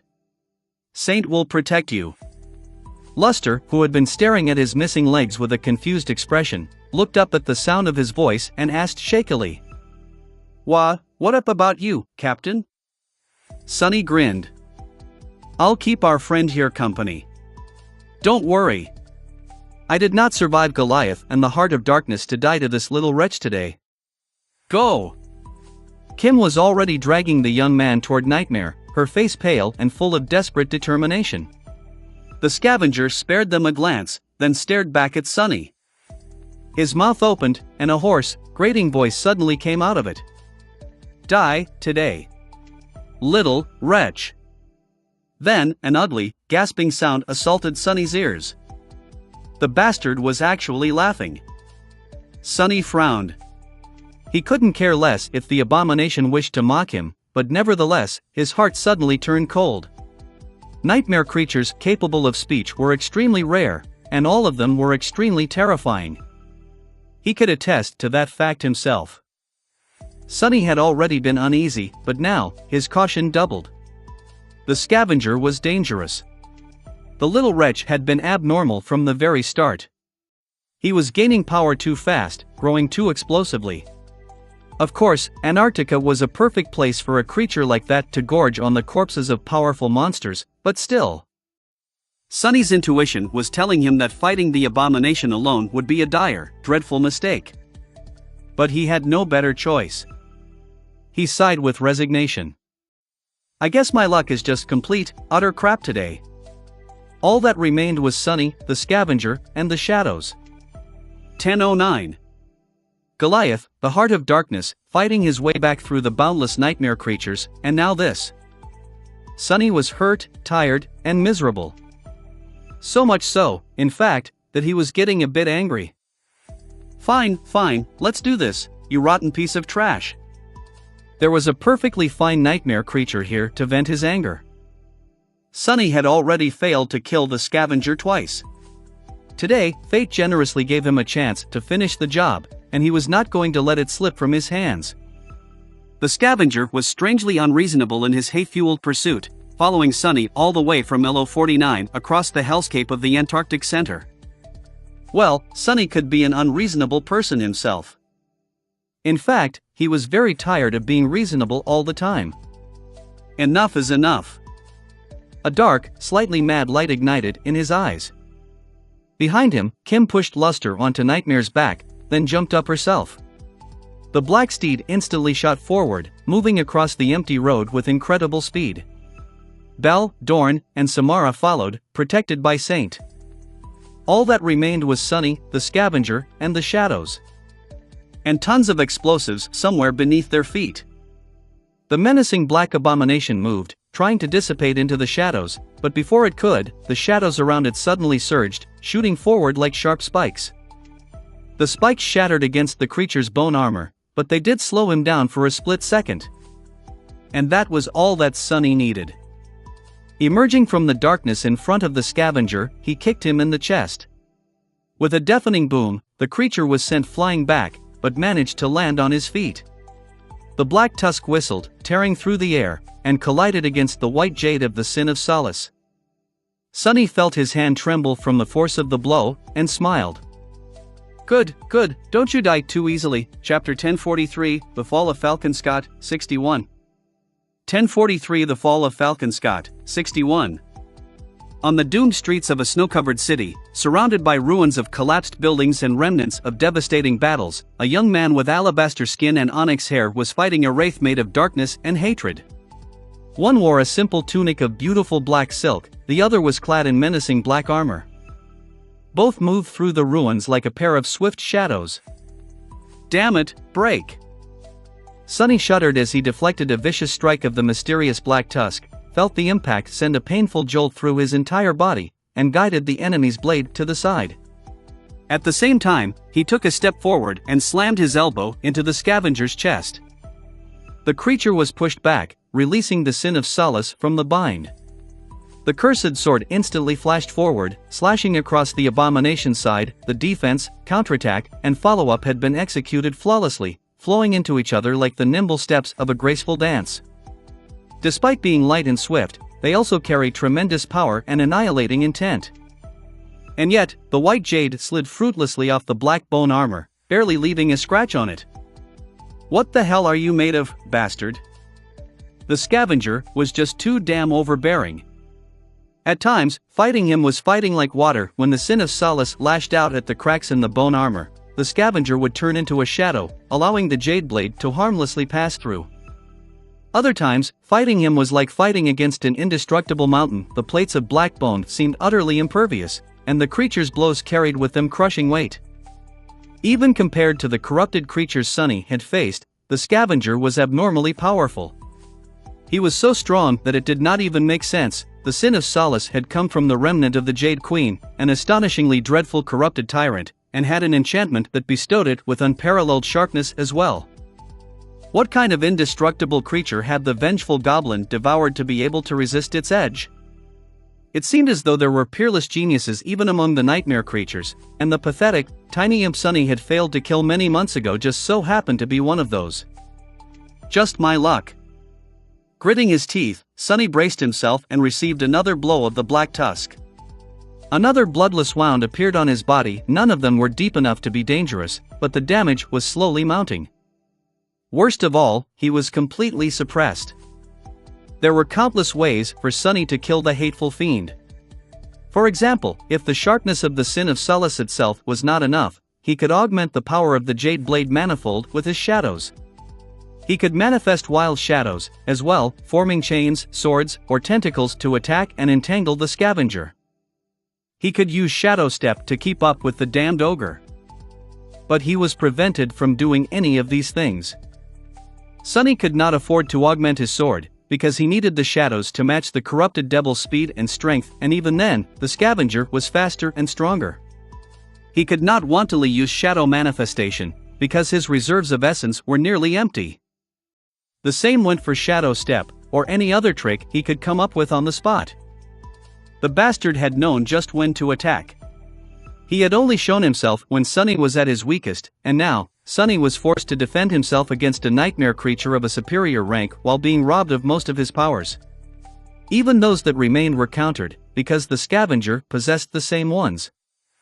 Sunny could not really blame the abomination for setting such a wicked trap, though, because it had been precisely how he himself had slayed many powerful adversaries. Doesn't matter. I'll still kill you, you're going to die no matter what. Sunny's eye burned with cold fury as he released the hilt of the Sin of Solace, switching to a one-hand grip. The Great Jian was the same length as a long sword would have been, but incredibly light and swift. Although it could not hack and slash with the same ferocious power as the scavenger's black blade, it was far more nimble and versatile. Sunny seamlessly switched to a more agile and reserved battle style, summoning the cruel sight into his free hand in the form of a short sword. The silver sword's Ghostblade enchantment allowed it to strike down incorporeal targets, and so, the scavenger was in for an unpleasant surprise the next time he chose to turn into a shadow. If there was one advantage Sunny had, it was his skill and experience.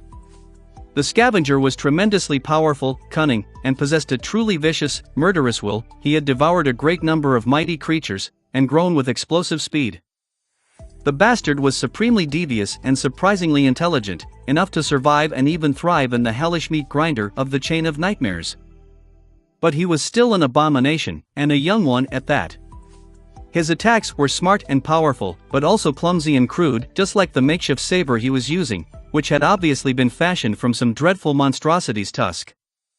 For now, the scavenger was able to suppress Sunny simply because of his timing and vastly superior physical might. But he was not nearly as experienced of a killer. As for spite and viciousness, both had them in spades. Die! As soon as the cruel sight manifested itself, Sunny blocked the black tusk with the jade sword and then struck with the silver one, aiming at the elbow of the abomination's right arm. No matter how tough an armor was, it had to be weaker at the joints to allow for enough flexibility. And indeed, there was a gap between two bone plates there. In truth, Sunny was not sure if the cruel sight could cut even the weaker parts of the scavenger. However, the creature did not know that. Just as expected, the vicious fiend chose not to risk it. The shadow powers he possessed were, strangely, both superior and inferior to Sunny's. As of yet, the abomination had only shown the ability to use a form of shadow step. That ability, however, was more insidious than the original, allowing the creature to not only teleport and turn incorporeal, but even selectively turn only parts of himself into shadow. And so, the body of the scavenger remained perfectly material, continuing to pressure Sunny with dreadful strength, while the middle of his right arm became ghostly and incorporeal. The cruel sight passed through the abomination's elbow without meeting any resistance, never even touching his flesh. However, the scavenger suddenly staggered and let out a pained hiss, causing a vicious grin to appear on Sunny's face. The silver blade might not have cut the creature's flesh, but it did cut his shadow. Which was the same as cutting someone's soul. The damaged span of the fiend's arm instantly turned back to flesh and bone, but the damage was already done. Using the momentary lapse in the scavenger's awareness, Sunny lunged forward and tangled with him, pushing them both to the ground. Fighting a slippery shadow was really a nightmare. He had far less essence to spare, giving the hateful fiend a vital advantage. Unlike Sunny, the scavenger could use shadow step as much as he wanted, avoiding attacks and launching his own from unexpected directions. The abomination could even escape if he wished. However, it would not be able to do anything if Sunny was clutching it with his own two hands. As the two hit the ground, he growled and grasped the scavenger's throat, constricting it with enough force to shatter armored alloy. Sunny's eyes were shining with dark, malicious joy. If he could not break the bastard's armor, he would just strangle him. Most nightmare creatures still had to breathe, after all. Even if the scavenger didn't, a broken neck was bound to solve something. It was strangely fitting, actually. Sunny had killed his first abomination by strangling it with a chain. And now, he was going to squeeze the life out of this corrupted devil. 2, Chapter 1044, The Fall of Falconscott, 62. 1044 The Fall of Falconscott, 62. Die, die, die. Sunny kept trying to strangle the scavenger in a strange reversal of their previous encounter. His face was contorted into a bestial snarl, and his eyes were burning with indescribable bloodlust. The scavenger, however, was not easily killed. At first, he seemed to have panicked and tried to throw Sunny off himself, but after realizing that getting rid of the small human was all but impossible, the abomination calmed down, stared at him with seething hatred, and tried to stab him in the back with the black tusk. The tip of the crude saber bit into the silk of the graceless dusk, and failed to pierce it. Sunny laughed with savage joy. "Try harder, bastard." The scavenger obliged. Dropping the tusk, he grabbed Sunny by the collar, and, instead of trying to push him away, instead pulled him down. The two of them were suddenly face to face. Crap! The jagged line splitting the abomination's helmet opened, and countless sharp fangs instantly sank into Sunny's cheek. Arg! Realizing that he was moments from having his face bitten off, Sunny let go of the fiend's neck and delivered a vicious punch into his solar plexus. Then, he grabbed the creature's jaws, pushed them open by a few millimeters, and staggered back. The scavenger once again let out a hoarse, hateful laugh, his teeth painted by Sunny's blood. Sunny landed awkwardly on his backside and grabbed his cheek. The right side of his face was all torn, but at least he did not lose an eye. Sadly, he already knew that the scavenger's teeth were poisoned. "You horrid wretch!" Grabbing the sin of solace, Sunny lunged forward to strike down the fiend before he stood up. However, the creature simply turned into a shadow instead, trying to flee and then launch a surprise attack from a random direction. Not so fast. Without ever slowing down, Sunny dove into the shadows, too. In the dark realm of shadows, the shapeless form that was the scavenger was swiftly flying away, and the shapeless form that Sunny pursued.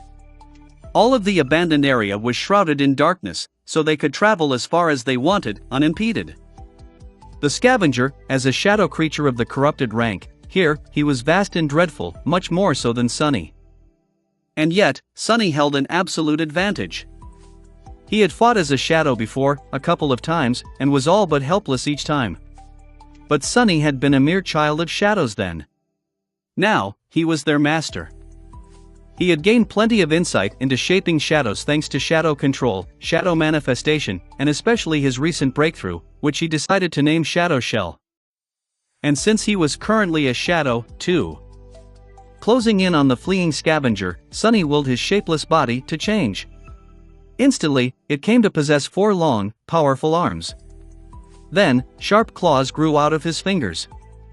Knowing that he didn't have a lot of essence left, and thus wouldn't be able to remain a shadow for long, Sunny did not waste any time and tore into the formless abomination. Instantly, it was as though a soundless wail of pain spread through the dark space. The scavenger seemed both surprised and aggrieved by the fact that Sunny was able to hurt him in this realm, which he must have considered absolutely safe before. Frightened, he tried to fight back, launching powerful but awkward attacks of his own. A familiar, sickening pain of having his soul damaged permeated Sunny's senses. He had sustained some damage, too, but not nearly as much as the damned goblin. Partially because the creature's blows were rudimentary and crude, and partially because his soul was protected by the marble shell. The scavenger realized that his struggles were not having any effect, too. Escaping Sunny's cruel claws, he instantly escaped the shadows and emerged into the world above. They rolled through the ruins, exchanging a series of blows. Sunny received several more wounds, but the hateful fiend, his armor was still as impenetrable as ever. "Curse you! What do I have to do for you to finally die, damn it?" Infuriated, Sunny grabbed the towering ogre and smashed through the wall of a building, using the creature's body as a ram. Of course, that was not going to be of any use. A corrupted devil could crash through a mountain and still walk away without anything more than a couple bruises. Behind the wall, there was a slope of charred rubble. They fell down, ending up in a shallow pit. At some point, Sunny had lost his swords, and the creature had lost its black saber. The two of them stared at each other for a moment, both full of murderous rage. Then, however, the scavenger's gaze changed slightly. Sunny's face changed, too. That was because he felt a slight tremor spreading through the ground beneath them. His eyes widened. Hell! The scavenger, despite all his sharp intelligence, was really too naive. The explosion was not going to 909. Harm a corrupted devil, however, the creature did not know that. He had only gained full sentience in front of him. The battered fiend suddenly recoiled, trying to escape into the shadows once again. This time, he was going to simply blink away instead of traveling through the dark realm. But Sunny had other plans. "Where do you think you're going?" Grabbing the abomination by the shin, he dragged him back, and then pressed the bastard into the ground. A series of painful blows rained on Sunny's already cut and injured body, but he just held the ogre tighter. "What, are you afraid to die? Let's die together."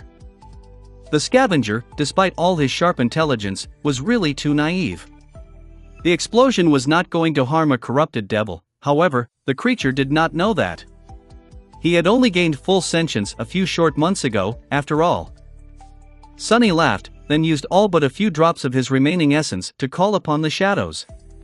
They surged forth, encasing the two of them in a sphere. Then, more shadows rose, creating a second layer around the black egg, and then the third. Sonny could have tried to escape the blast by turning incorporeal, however, there had to be a shadow for him to remain in that state. Once this whole area blew to smithereens, everything would be flooded with light. The shadows would be banished, and he would be thrown back into the material world. So, he created this egg, trapping the two of them inside. Maybe it was even sturdy enough to resist. Wretch, one way or the other, you're going to die today. He continued to hold the scavenger and pummel him with his free hand, feeling the skin on his knuckles splitting despite being reinforced by the marble shell. The bone armor of the abomination, nevertheless, refused to crack. The scavenger fought back desperately, too. They were surrounded by darkness, the world outside hidden by the walls of the black sphere. That was why Sonny did not see the Rampart Protocol coming into effect to obliterate a vast swath of the city, the remains of the wall, and the killing field beyond. However, he did feel it. Chapter 1045, The Fall of Falconscott, 63. In the tunnels under the abandoned section of the city and the vast killing field beyond the devastated wall, countless explosives simultaneously received a signal to detonate. To prevent the interference of the nearby gates from influencing the execution of the Scorched Earth Protocol, all of them were connected into a labyrinthine network by simple, but reliable wires.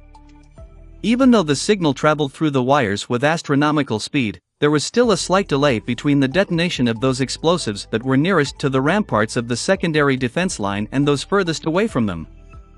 At first, from afar, it looked as though a ripple had spread through the ground, moving outward.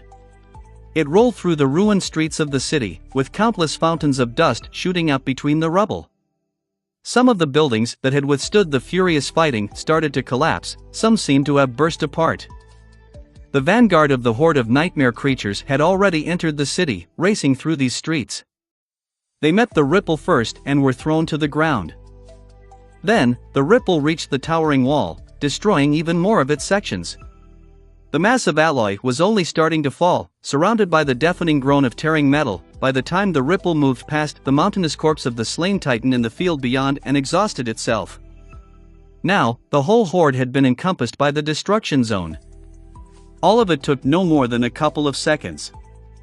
For a moment, everything was still. And then, the ground started to fall.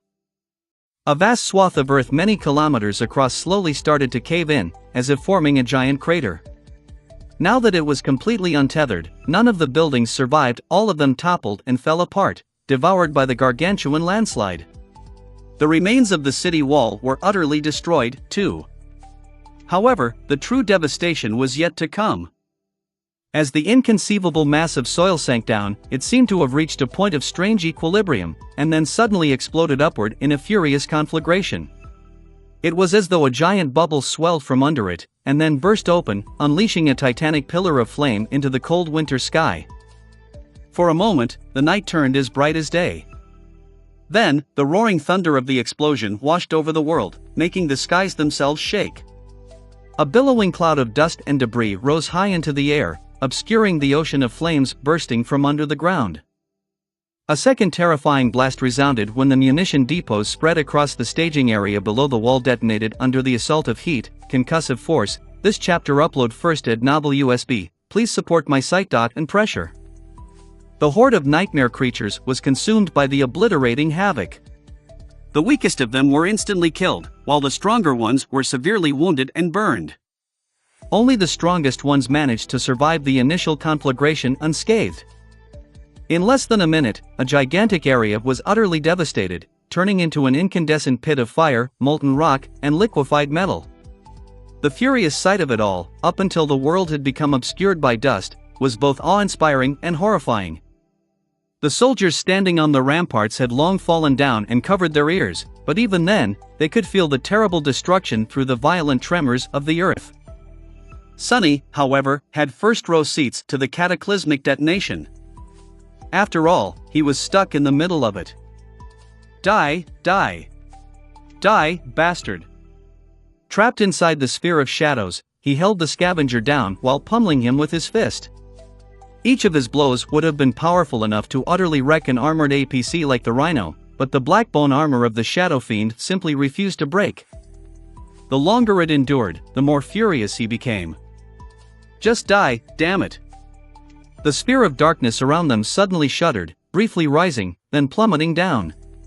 A violent tremor ran through its walls, and up suddenly became down. It seemed that the shadow egg was rolling and being thrown around. Sonny, who had been on top of the fiercely resisting scavenger, found himself falling for a brief second. He hit the roof of the sphere, and a moment later, the hateful ogre came crashing down, as well, landing on Shadow Egg, was flipped upside down once again a split second later, and 8/16. Then again, and then again, and then again. Him.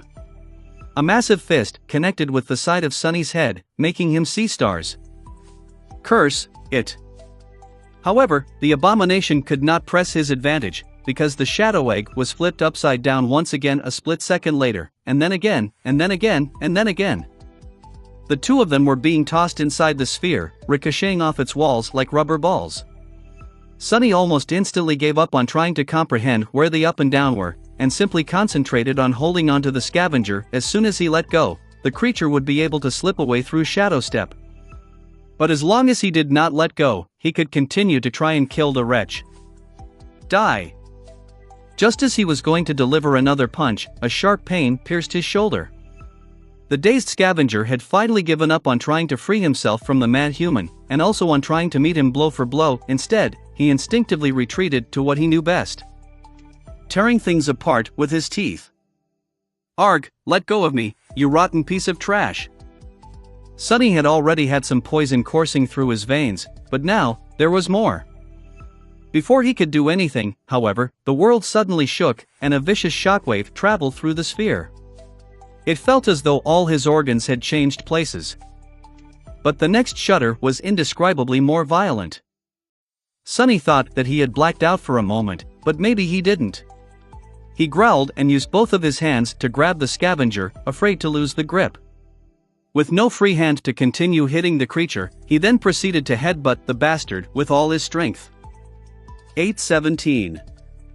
Finally, Sonny felt something crack under his assault. However, it might have been his own nose, it was hard to tell. The world was shaking, burning, and consisted of pain. Having gone completely berserk, Sonny paid it no attention and continued to use everything at his disposal to break the damned scavenger, while the scavenger continued to bite and rip his flesh apart with sharp fangs. The creature's armor would not break, but neither would the human's body. In fact, his skin was harder than the hide of most abominations the fiend had devoured in the past, while his bones were 10 times tougher than that. What kind of ridiculous human was that? The air inside the sphere was permeated by unbearable heat, and it seemed as though its walls were starting to glow a dull red. Then, a crack appeared on the black surface. Consumed by boundless bloodlust, the two continued to fight. Chapter 1046, The Fall of Falcon Scott, 64. At some point, Sonny had to admit that he was not going to break the scavenger's armor, but he still continued to deliver a barrage of vicious blows to the hateful creature. He refused to believe that the fiend was as tough on the inside. No matter how hard the shell was, enough force was bound to turn everything protected by it into bloody mush. He suffered from the same weakness himself, after all. But no matter how much he struck the damned ogre, the scavenger did not seem too bothered by it. God damn it! Desperate and enraged, Sonny grabbed the creature's jaw with one hand, and used the other to constrict the abomination's arm. Then, he opened his mouth and bit into the scavenger's flesh himself. Maybe Sonny was lucky, or maybe the bone armor in that spot had actually been weakened by his previous strikes. Regardless, he finally felt something give, and then tasted a despicably foul taste on his tongue. It was the scavenger's blood. Sonny had never tasted anything sweeter in his entire life. Feeling the creature shudder and frantically try to push him away, he pressed his teeth deeper with wicked glee, and then tore a chunk of flesh away.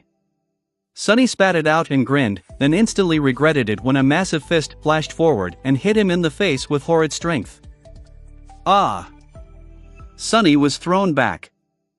And at the same time, the black sphere finally broke. All 3 layers of protective shadows had been thoroughly damaged, and now reached their limit. A net of cracks spread through the egg, and then it collapsed into numerous shards, exposing both Sunny and the scavenger to terrible heat and blinding light. Crap! The world shuddered one last time. The world was hot. But at least it finally stopped spinning. Sunny found himself staring into a glowing orange fog. The fog was pretty, and smelled of fire. I think I'm on fire. He raised his head, and noticed flames licking his legs. Luckily, his elemental resistance was high enough to resist them. The graceless dusk, too, was not affected by them at all. The black silk was pleasantly cool.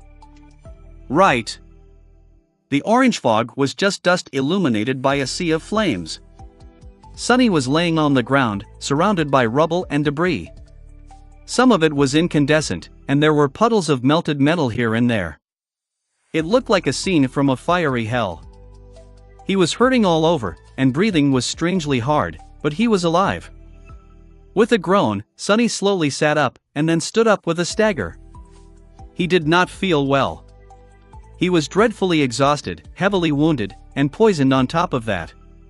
As for the scavenger, Sunny looked around and gritted his teeth.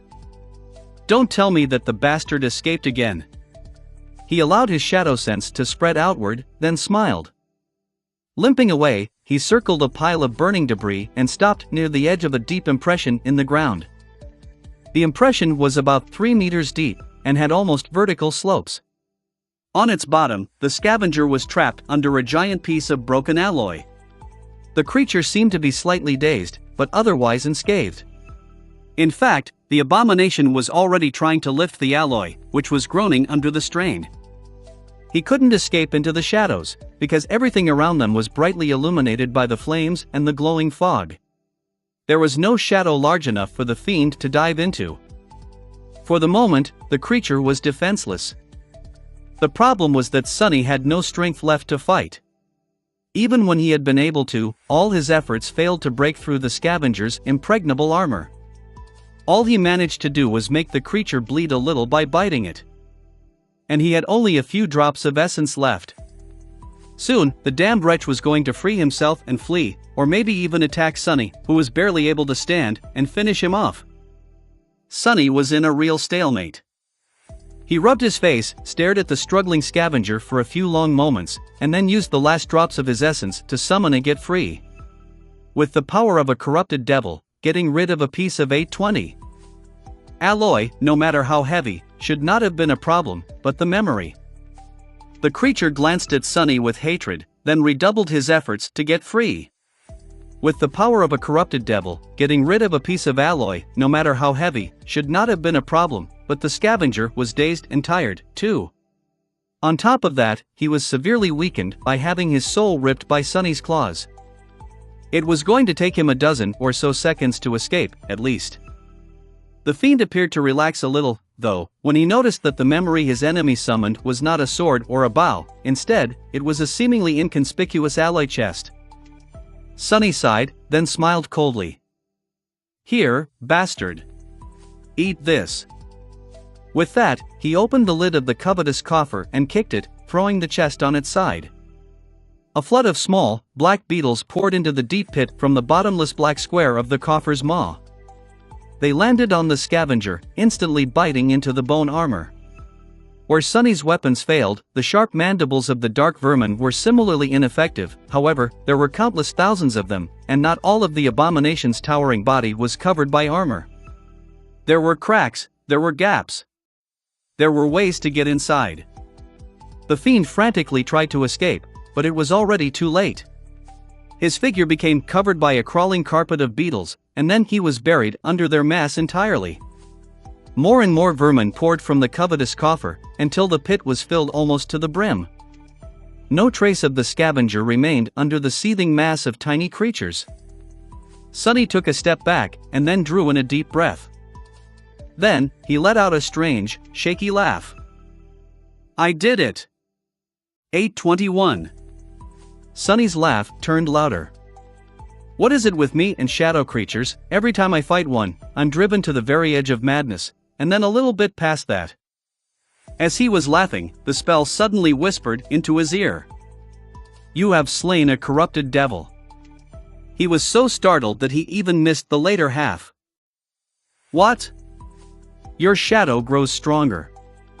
Instantly, Sunny felt a flood of shadow fragments pour into his soul, tens, or even hundreds of times more than what he was supposed to receive for killing a corrupted devil. As his eyes widened, the spell spoke once more. "You have received an echo." Chapter 1047, The Fall of Falcon Scott, 65. The battle was over. It was over for the irregulars, at least. The fresh soldiers pulled from the other sections of the wall were still fighting on the ramparts of the secondary defense line, but with the Heart of Darkness and Goliath destroyed, and the boundless horde of nightmare creatures decimated by the titanic explosion, the siege was reduced to the usual stream of chaotic, relatively small-scale skirmishes. The spine of the assault had been broken. Falcon Scott had faced the most dreadful battle yet, and endured. For the most part. The southern area of the city was entirely destroyed, replaced by a gargantuan crater. The buildings were gone, and a long span of the Great Wall was gone, too. Even most of the killing field beyond was erased from existence, with only the towering stone corpse of the slain titan remaining intact. It just lay on the slope of the crater like a mountain-sized pile of rubble, filling the hearts of the soldiers who saw it with dark glee. With the collapse of the wall, defending the city had become much harder.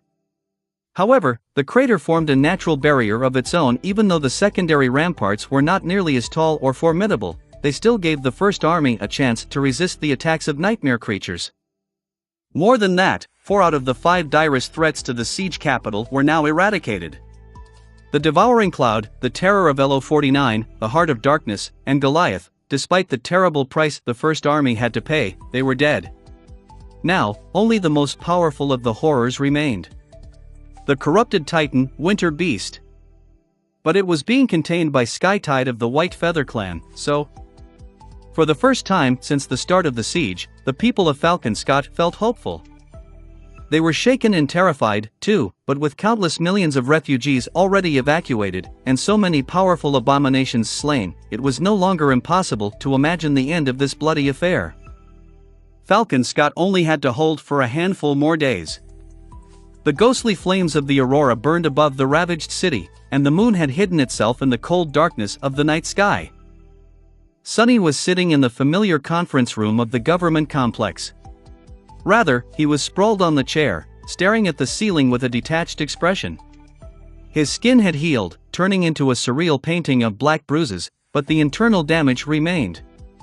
Even with his incredible healing speed, he still felt terribly hurt.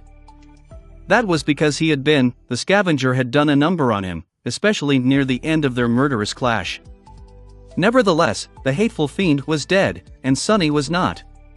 He had even received an echo, and a great number of shadow fragments.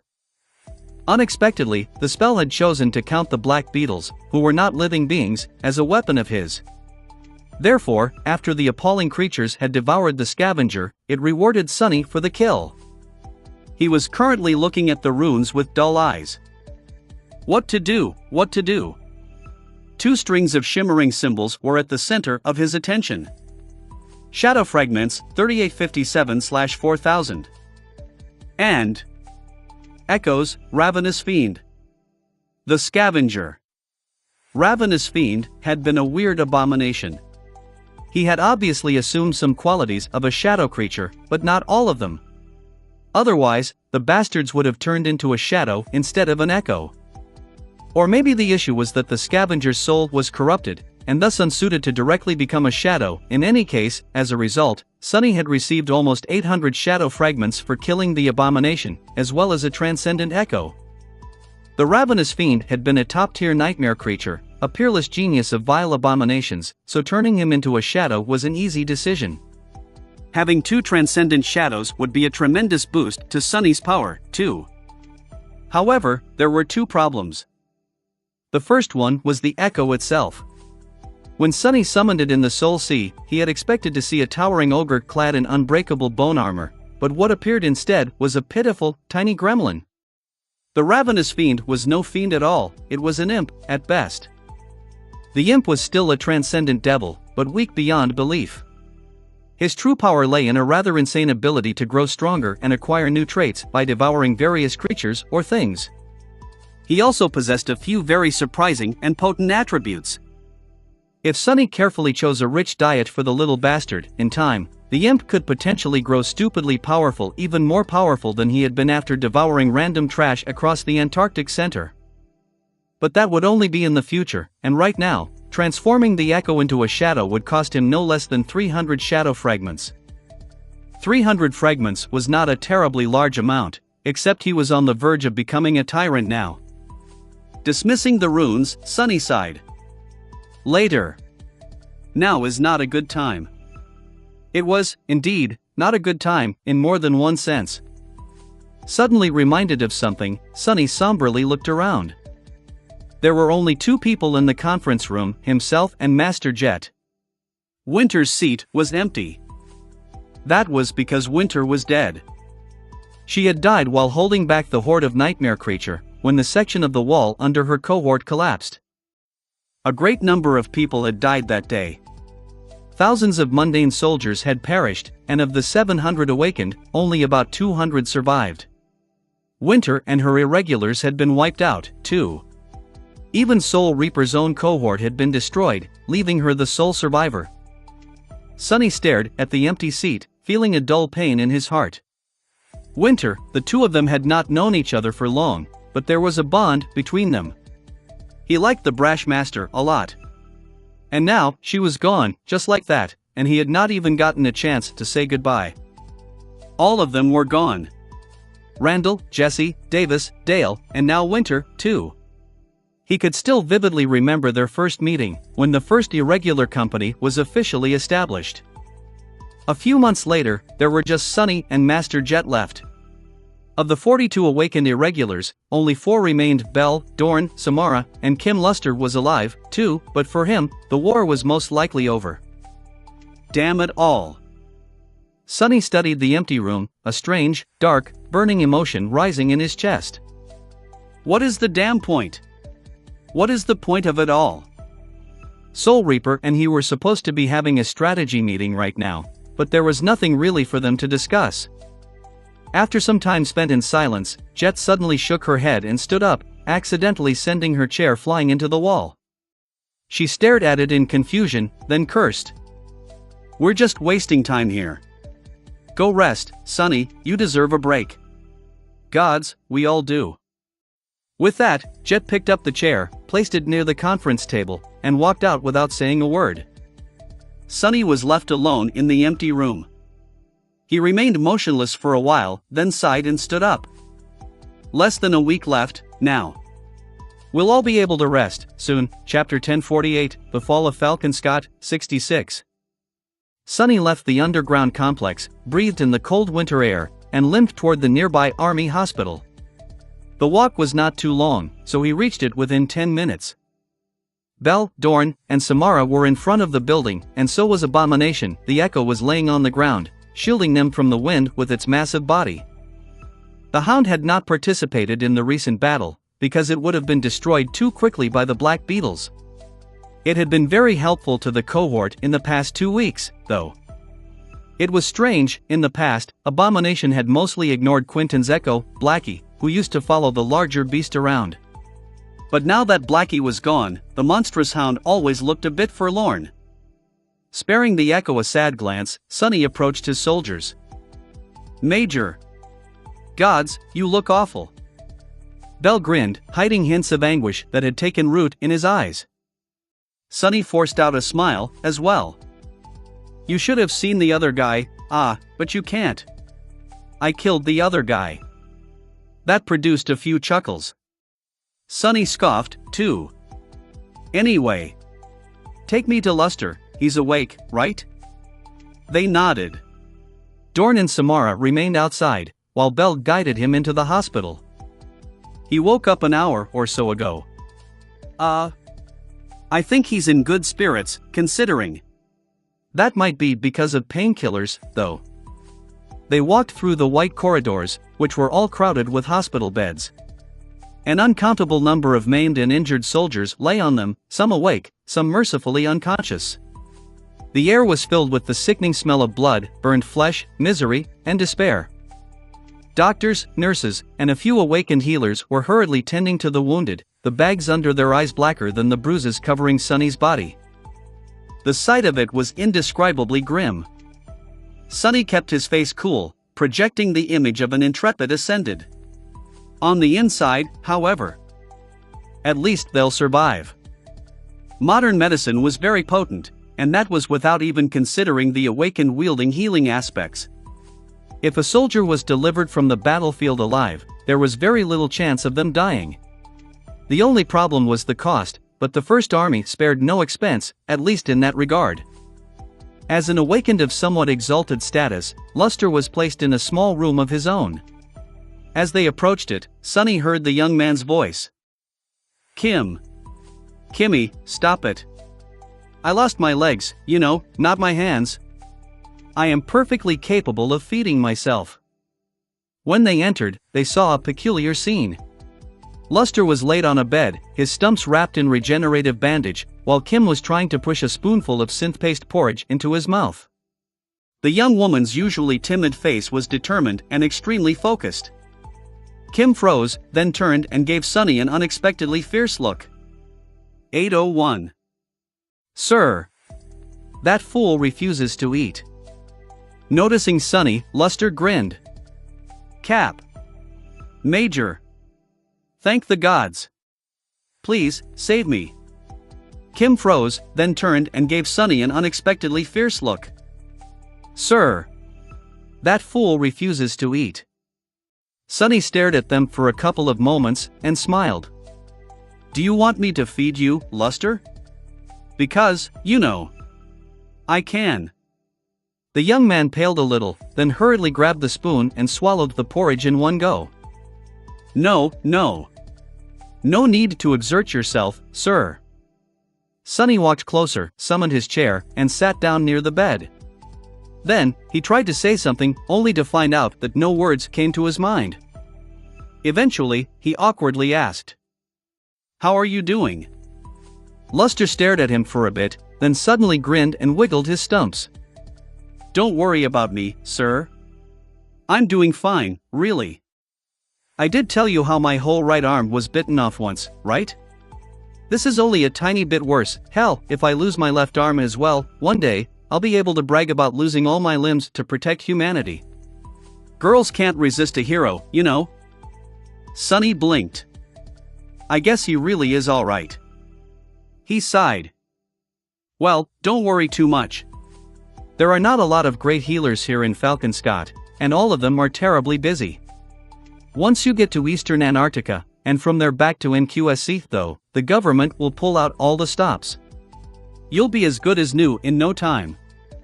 Despite his intention to comfort the young man, Luster's smile suddenly dimmed. Looking away, he remained silent for a few seconds, then said quietly, "Ah, yes. Certainly, sir. Once I'm back in NQSC." Sonny frowned a little. "Throw these stupid thoughts out of your head. You did more than enough. Very few people deserve to go home more than you, so enjoy the cruise, and then make sure to get better and relax during an extended vacation. That's an order." He paused, then added seriously, "Plus, the Rhino blew up. What the hell do I need you for, now? Keeping you would probably just be a waste of perfectly fine provisions." Hearing that, Luster laughed. "Ah, I see. When you put it that way." He sighed. "It's not that I think that I don't deserve an early dispensation, sir. It's just that." The young man briefly glanced at Kim, then grew silent. He did not want to leave his comrades behind. Sonny could understand that, but there was no other way. Restoring 2 legs to a person was not impossible if sufficiently powerful healers were involved, but it took time, and a long period of recovery would still follow. By the time Luster was in good enough shape to fight again, the Antarctica campaign would be over. He shook his head. the way I see it, your lucky charm finally worked. If it wasn't for you, Kim would be dead. Dorn too, probably, and maybe even Belle and Samara. You did well, Luster. You served through the hardest part of the whole campaign. Things will calm down after the Second Army arrives. So, cheer up. Luster looked at him, then slowly nodded. That thing, you killed it, right, sir? What rank and class it was? Sonny shrugged. Yes. I killed it all right. It was a corrupted devil, and a very scary one at that. The young man leaned tiredly on the backrest of the hospital bed, and smiled. A corrupted devil, good, that's good. There's no shame, then, I survived an attack of a corrupted devil? Wow. I'm pretty awesome, don't you think, Kim? She scooped another spoonful of porridge, brought it to his mouth, and sighed. Yeah, you are pretty awesome, now eat the damn sludge, before I get angry. Sonny watched them silently for a couple more minutes, then found an excuse and left. He found Belle a few rooms over, where dozens of sleeping pods were installed in a large hall. The swordsman was standing near a particular one, staring somberly at its closed lid. Inside, Quentin's body slept peacefully, not quite dead, but also not quite alive. The healer had neither died nor turned hollow yet. Considering the circumstances, that probably meant that he had fought his way to a seed and entered a nightmare. 802. Conquering a second nightmare alone, his chances were exceedingly low, but not entirely non-existent. Sonny stopped near Belle and looked at the sleeping pod, too. After a while, the swordsman suddenly said, his voice uncharacteristically sober. Major, do you remember how I joked that Luster would be the first one to die? Sonny spared him a surprised glance. Sure. I do. Belle remained silent for a long time, then awkwardly scratched the back of his head. I was thinking, technically. I can still win that bet, right? With that, the swordsman glanced at him and grinned. Sonny scowled. I guess, but who allowed you guys to bet without my permission? Unacceptable. I want in on the bet, Chapter 1049, The Fall of Falconscott, 67. After leaving the hospital and sending his soldiers to the barracks, Sonny remained on the street, watching the snow dance in the stark beams of electric light. He had to rest, too. After a while, Sonny sighed awkwardly. Right. I'm homeless now. He had been staying in the Rhino, but now, the APC was gone. That fact actually made Sonny feel very sad. The trusty vehicle had accompanied the irregulars to the edge of the Antarctic Center and back, surviving countless battles. He had grown attached to it, so losing the vehicle was a bit of a blow. It felt like the end of something. Shaking his head, Sonny started walking. He could get himself a room in the barracks. Of course, the First Army had suffered severe losses, so there was plenty of space. But it was exactly for that reason that he didn't want to. Being surrounded by bereaved soldiers would do his already foul mood no good. I can't stand the thought of having them look at me right now. Respect, admiration, hope, that was what he saw in the eyes of the soldiers when they looked at him. They all had an expectation of him, and carrying those expectations was tiresome. To hell with it. Sonny simply wandered aimlessly for a while, trying not to think about anything in particular. In the end, he found himself standing in front of a familiar dormitory tower. He hesitated for a bit, then entered and descended to one of the underground levels. The dormitory seemed much emptier than before. There had been 3 families living in the same apartment as Professor Abel and Beth, but now, he could only sense 2 shadows inside. Sonny stared at the flimsy door for a few moments, then knocked on it. A few seconds later, it opened, revealing Professor Abel. The old man looked like he always did, having not changed even a little. Why would he? The previous day was a dreadfully eventful one for Sonny, but for the professor, it was just like all the others. The old man looked at him with concern. Major Sunless? Oh, my. What happened? Even though most of Sonny's body was hidden by the black silk of the graceless dusk, he still looked rather rough. There were ugly bruises covering his usually pristine skin, and his eyes were tired and dim. He forced out a smile. "Oh, that. Don't worry, I'm fine. It was just a very tough battle." Everyone in Falcon Scott knew that the previous assault was a terrible one. After all, a large part of the defensive wall, as well as a vast stretch of the city itself, were now replaced by a giant crater. Even people hidden underground felt the titanic explosion. There were rumors, too. Army Command itself publicized the death of Goliath, hoping to improve morale among the refugees. Professor Abel nodded. "Yes, we heard all about it. Thank the gods you survived." Sunny lingered for a moment, then said, You mentioned setting aside some food for me the last time we met? To tell you the truth, I am kind of starving." The old man laughed. Sure. Come in. Beth, Major Sunless is here." The young woman emerged from one of the rooms and looked at him with a hint of relief. She froze for a moment, then turned away and cleared her throat. "Oh, it's you. Good. I'll go heat up the leftovers." They settled in the kitchen, and soon, Sunny was presented with several plates of simple but delicious food. Professor Abel had not been joking when he said that he would cook up a feast. The ingredients Beth had procured were indeed rare for the besieged city, and made for a splendid dish. It was definitely better than what would have been available to Sunny in the barracks. Sunny ate and chatted idly with the two of them. As he did, some of the tension pressing down on his heart strangely dissipated, but most of it still remained. At some point, Professor Abel suddenly smiled. It totally slipped my mind. We were placed in the queue, finally. Both Beth and I will be leaving the day after tomorrow. We've already received the tickets. I imagine you will follow soon, too, Major? Sunny smiled as well. Finally, some good news. He nodded and took a sip of fragrant tea. I imagine we will be the last ones to ship out, a couple of days after you. 3 weeks are coming to an end. After all, even though there were some delays, the army mostly managed to stick to the schedule. Somehow. So, the next time we see each other will probably be in East Antarctica, unless they send you to the northern quadrant right away. He glanced at Beth, hesitated for a moment, then said awkwardly, "Oh, by the way, my APC blew up, so I kind of have nowhere to stay. Is it alright if I crash here today?" Professor Abel chuckled. Of course. Most of the people in the dormitory had already been evacuated.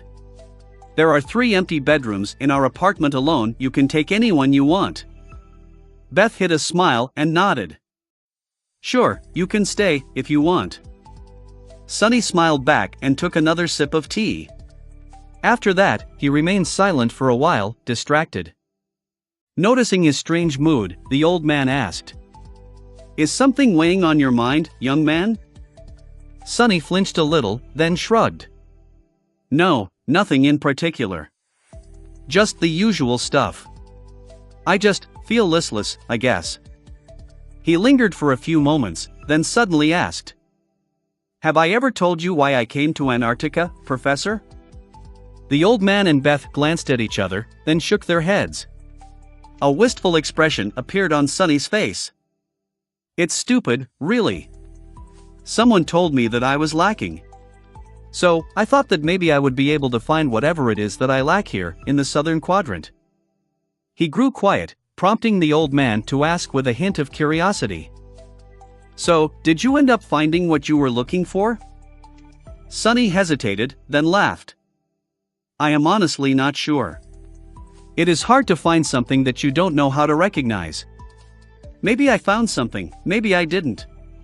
Actually, maybe I even lost something instead. I guess time will tell." He finished his tea and looked at the two of them with a smile.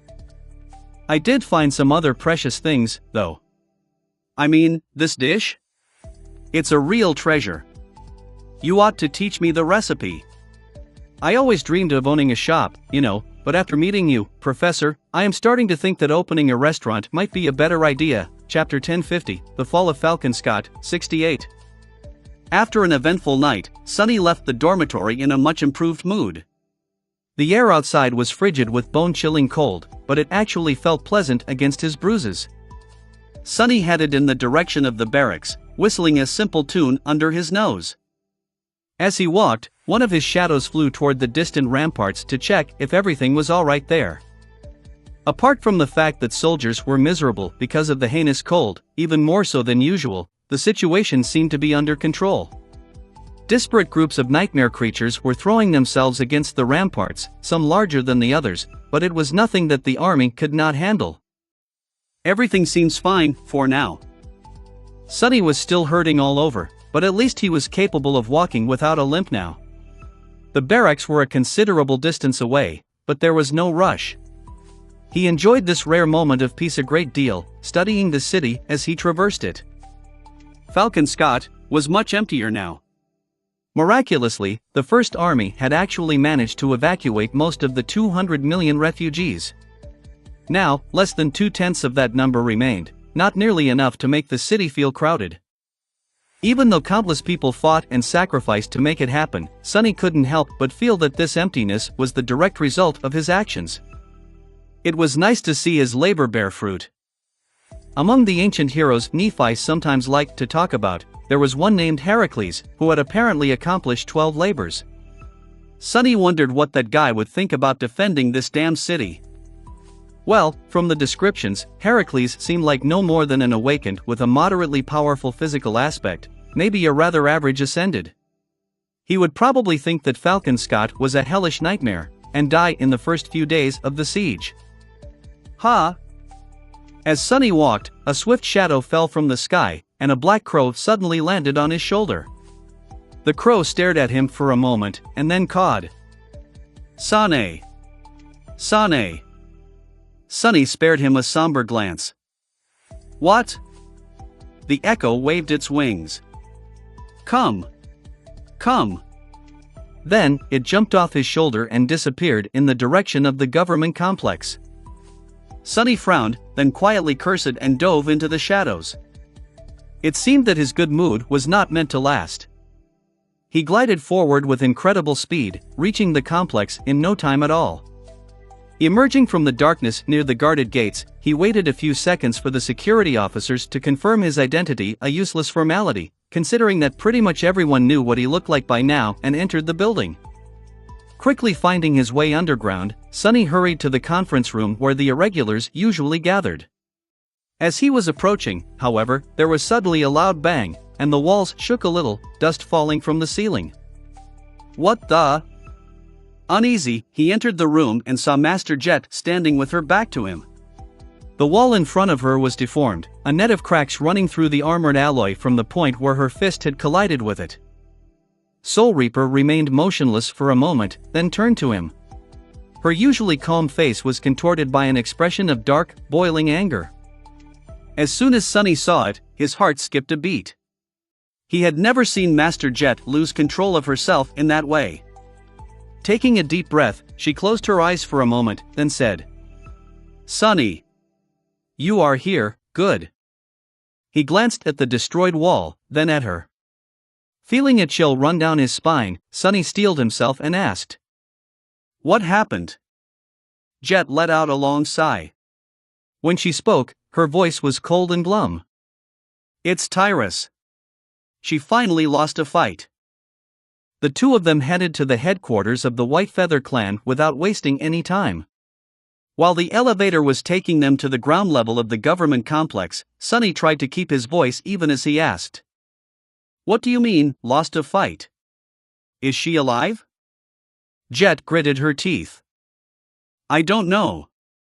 I've been notified that something went wrong just half an hour ago. Roan sent me a message personally right before you came, but he didn't go into detail." Sonny's face fell.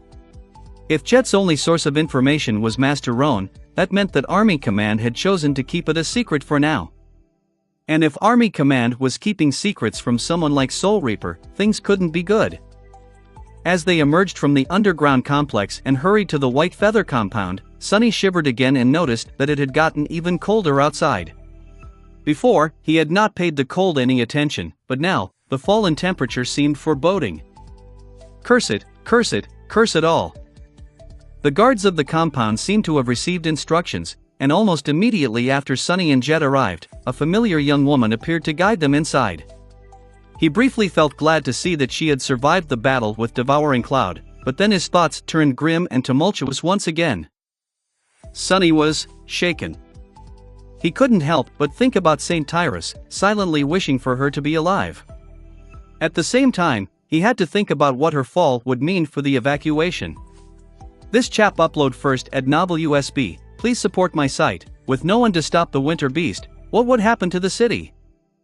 The two worries competed against each other, pressing down on his heart with terrible weight. Finally, they reached an isolated room in the depths of the compound. The young awakened spared the door an anguished look, then stepped aside, gesturing for them to come in. Inside, they saw an empty hall with some medical equipment and a lonely operating table standing in its center.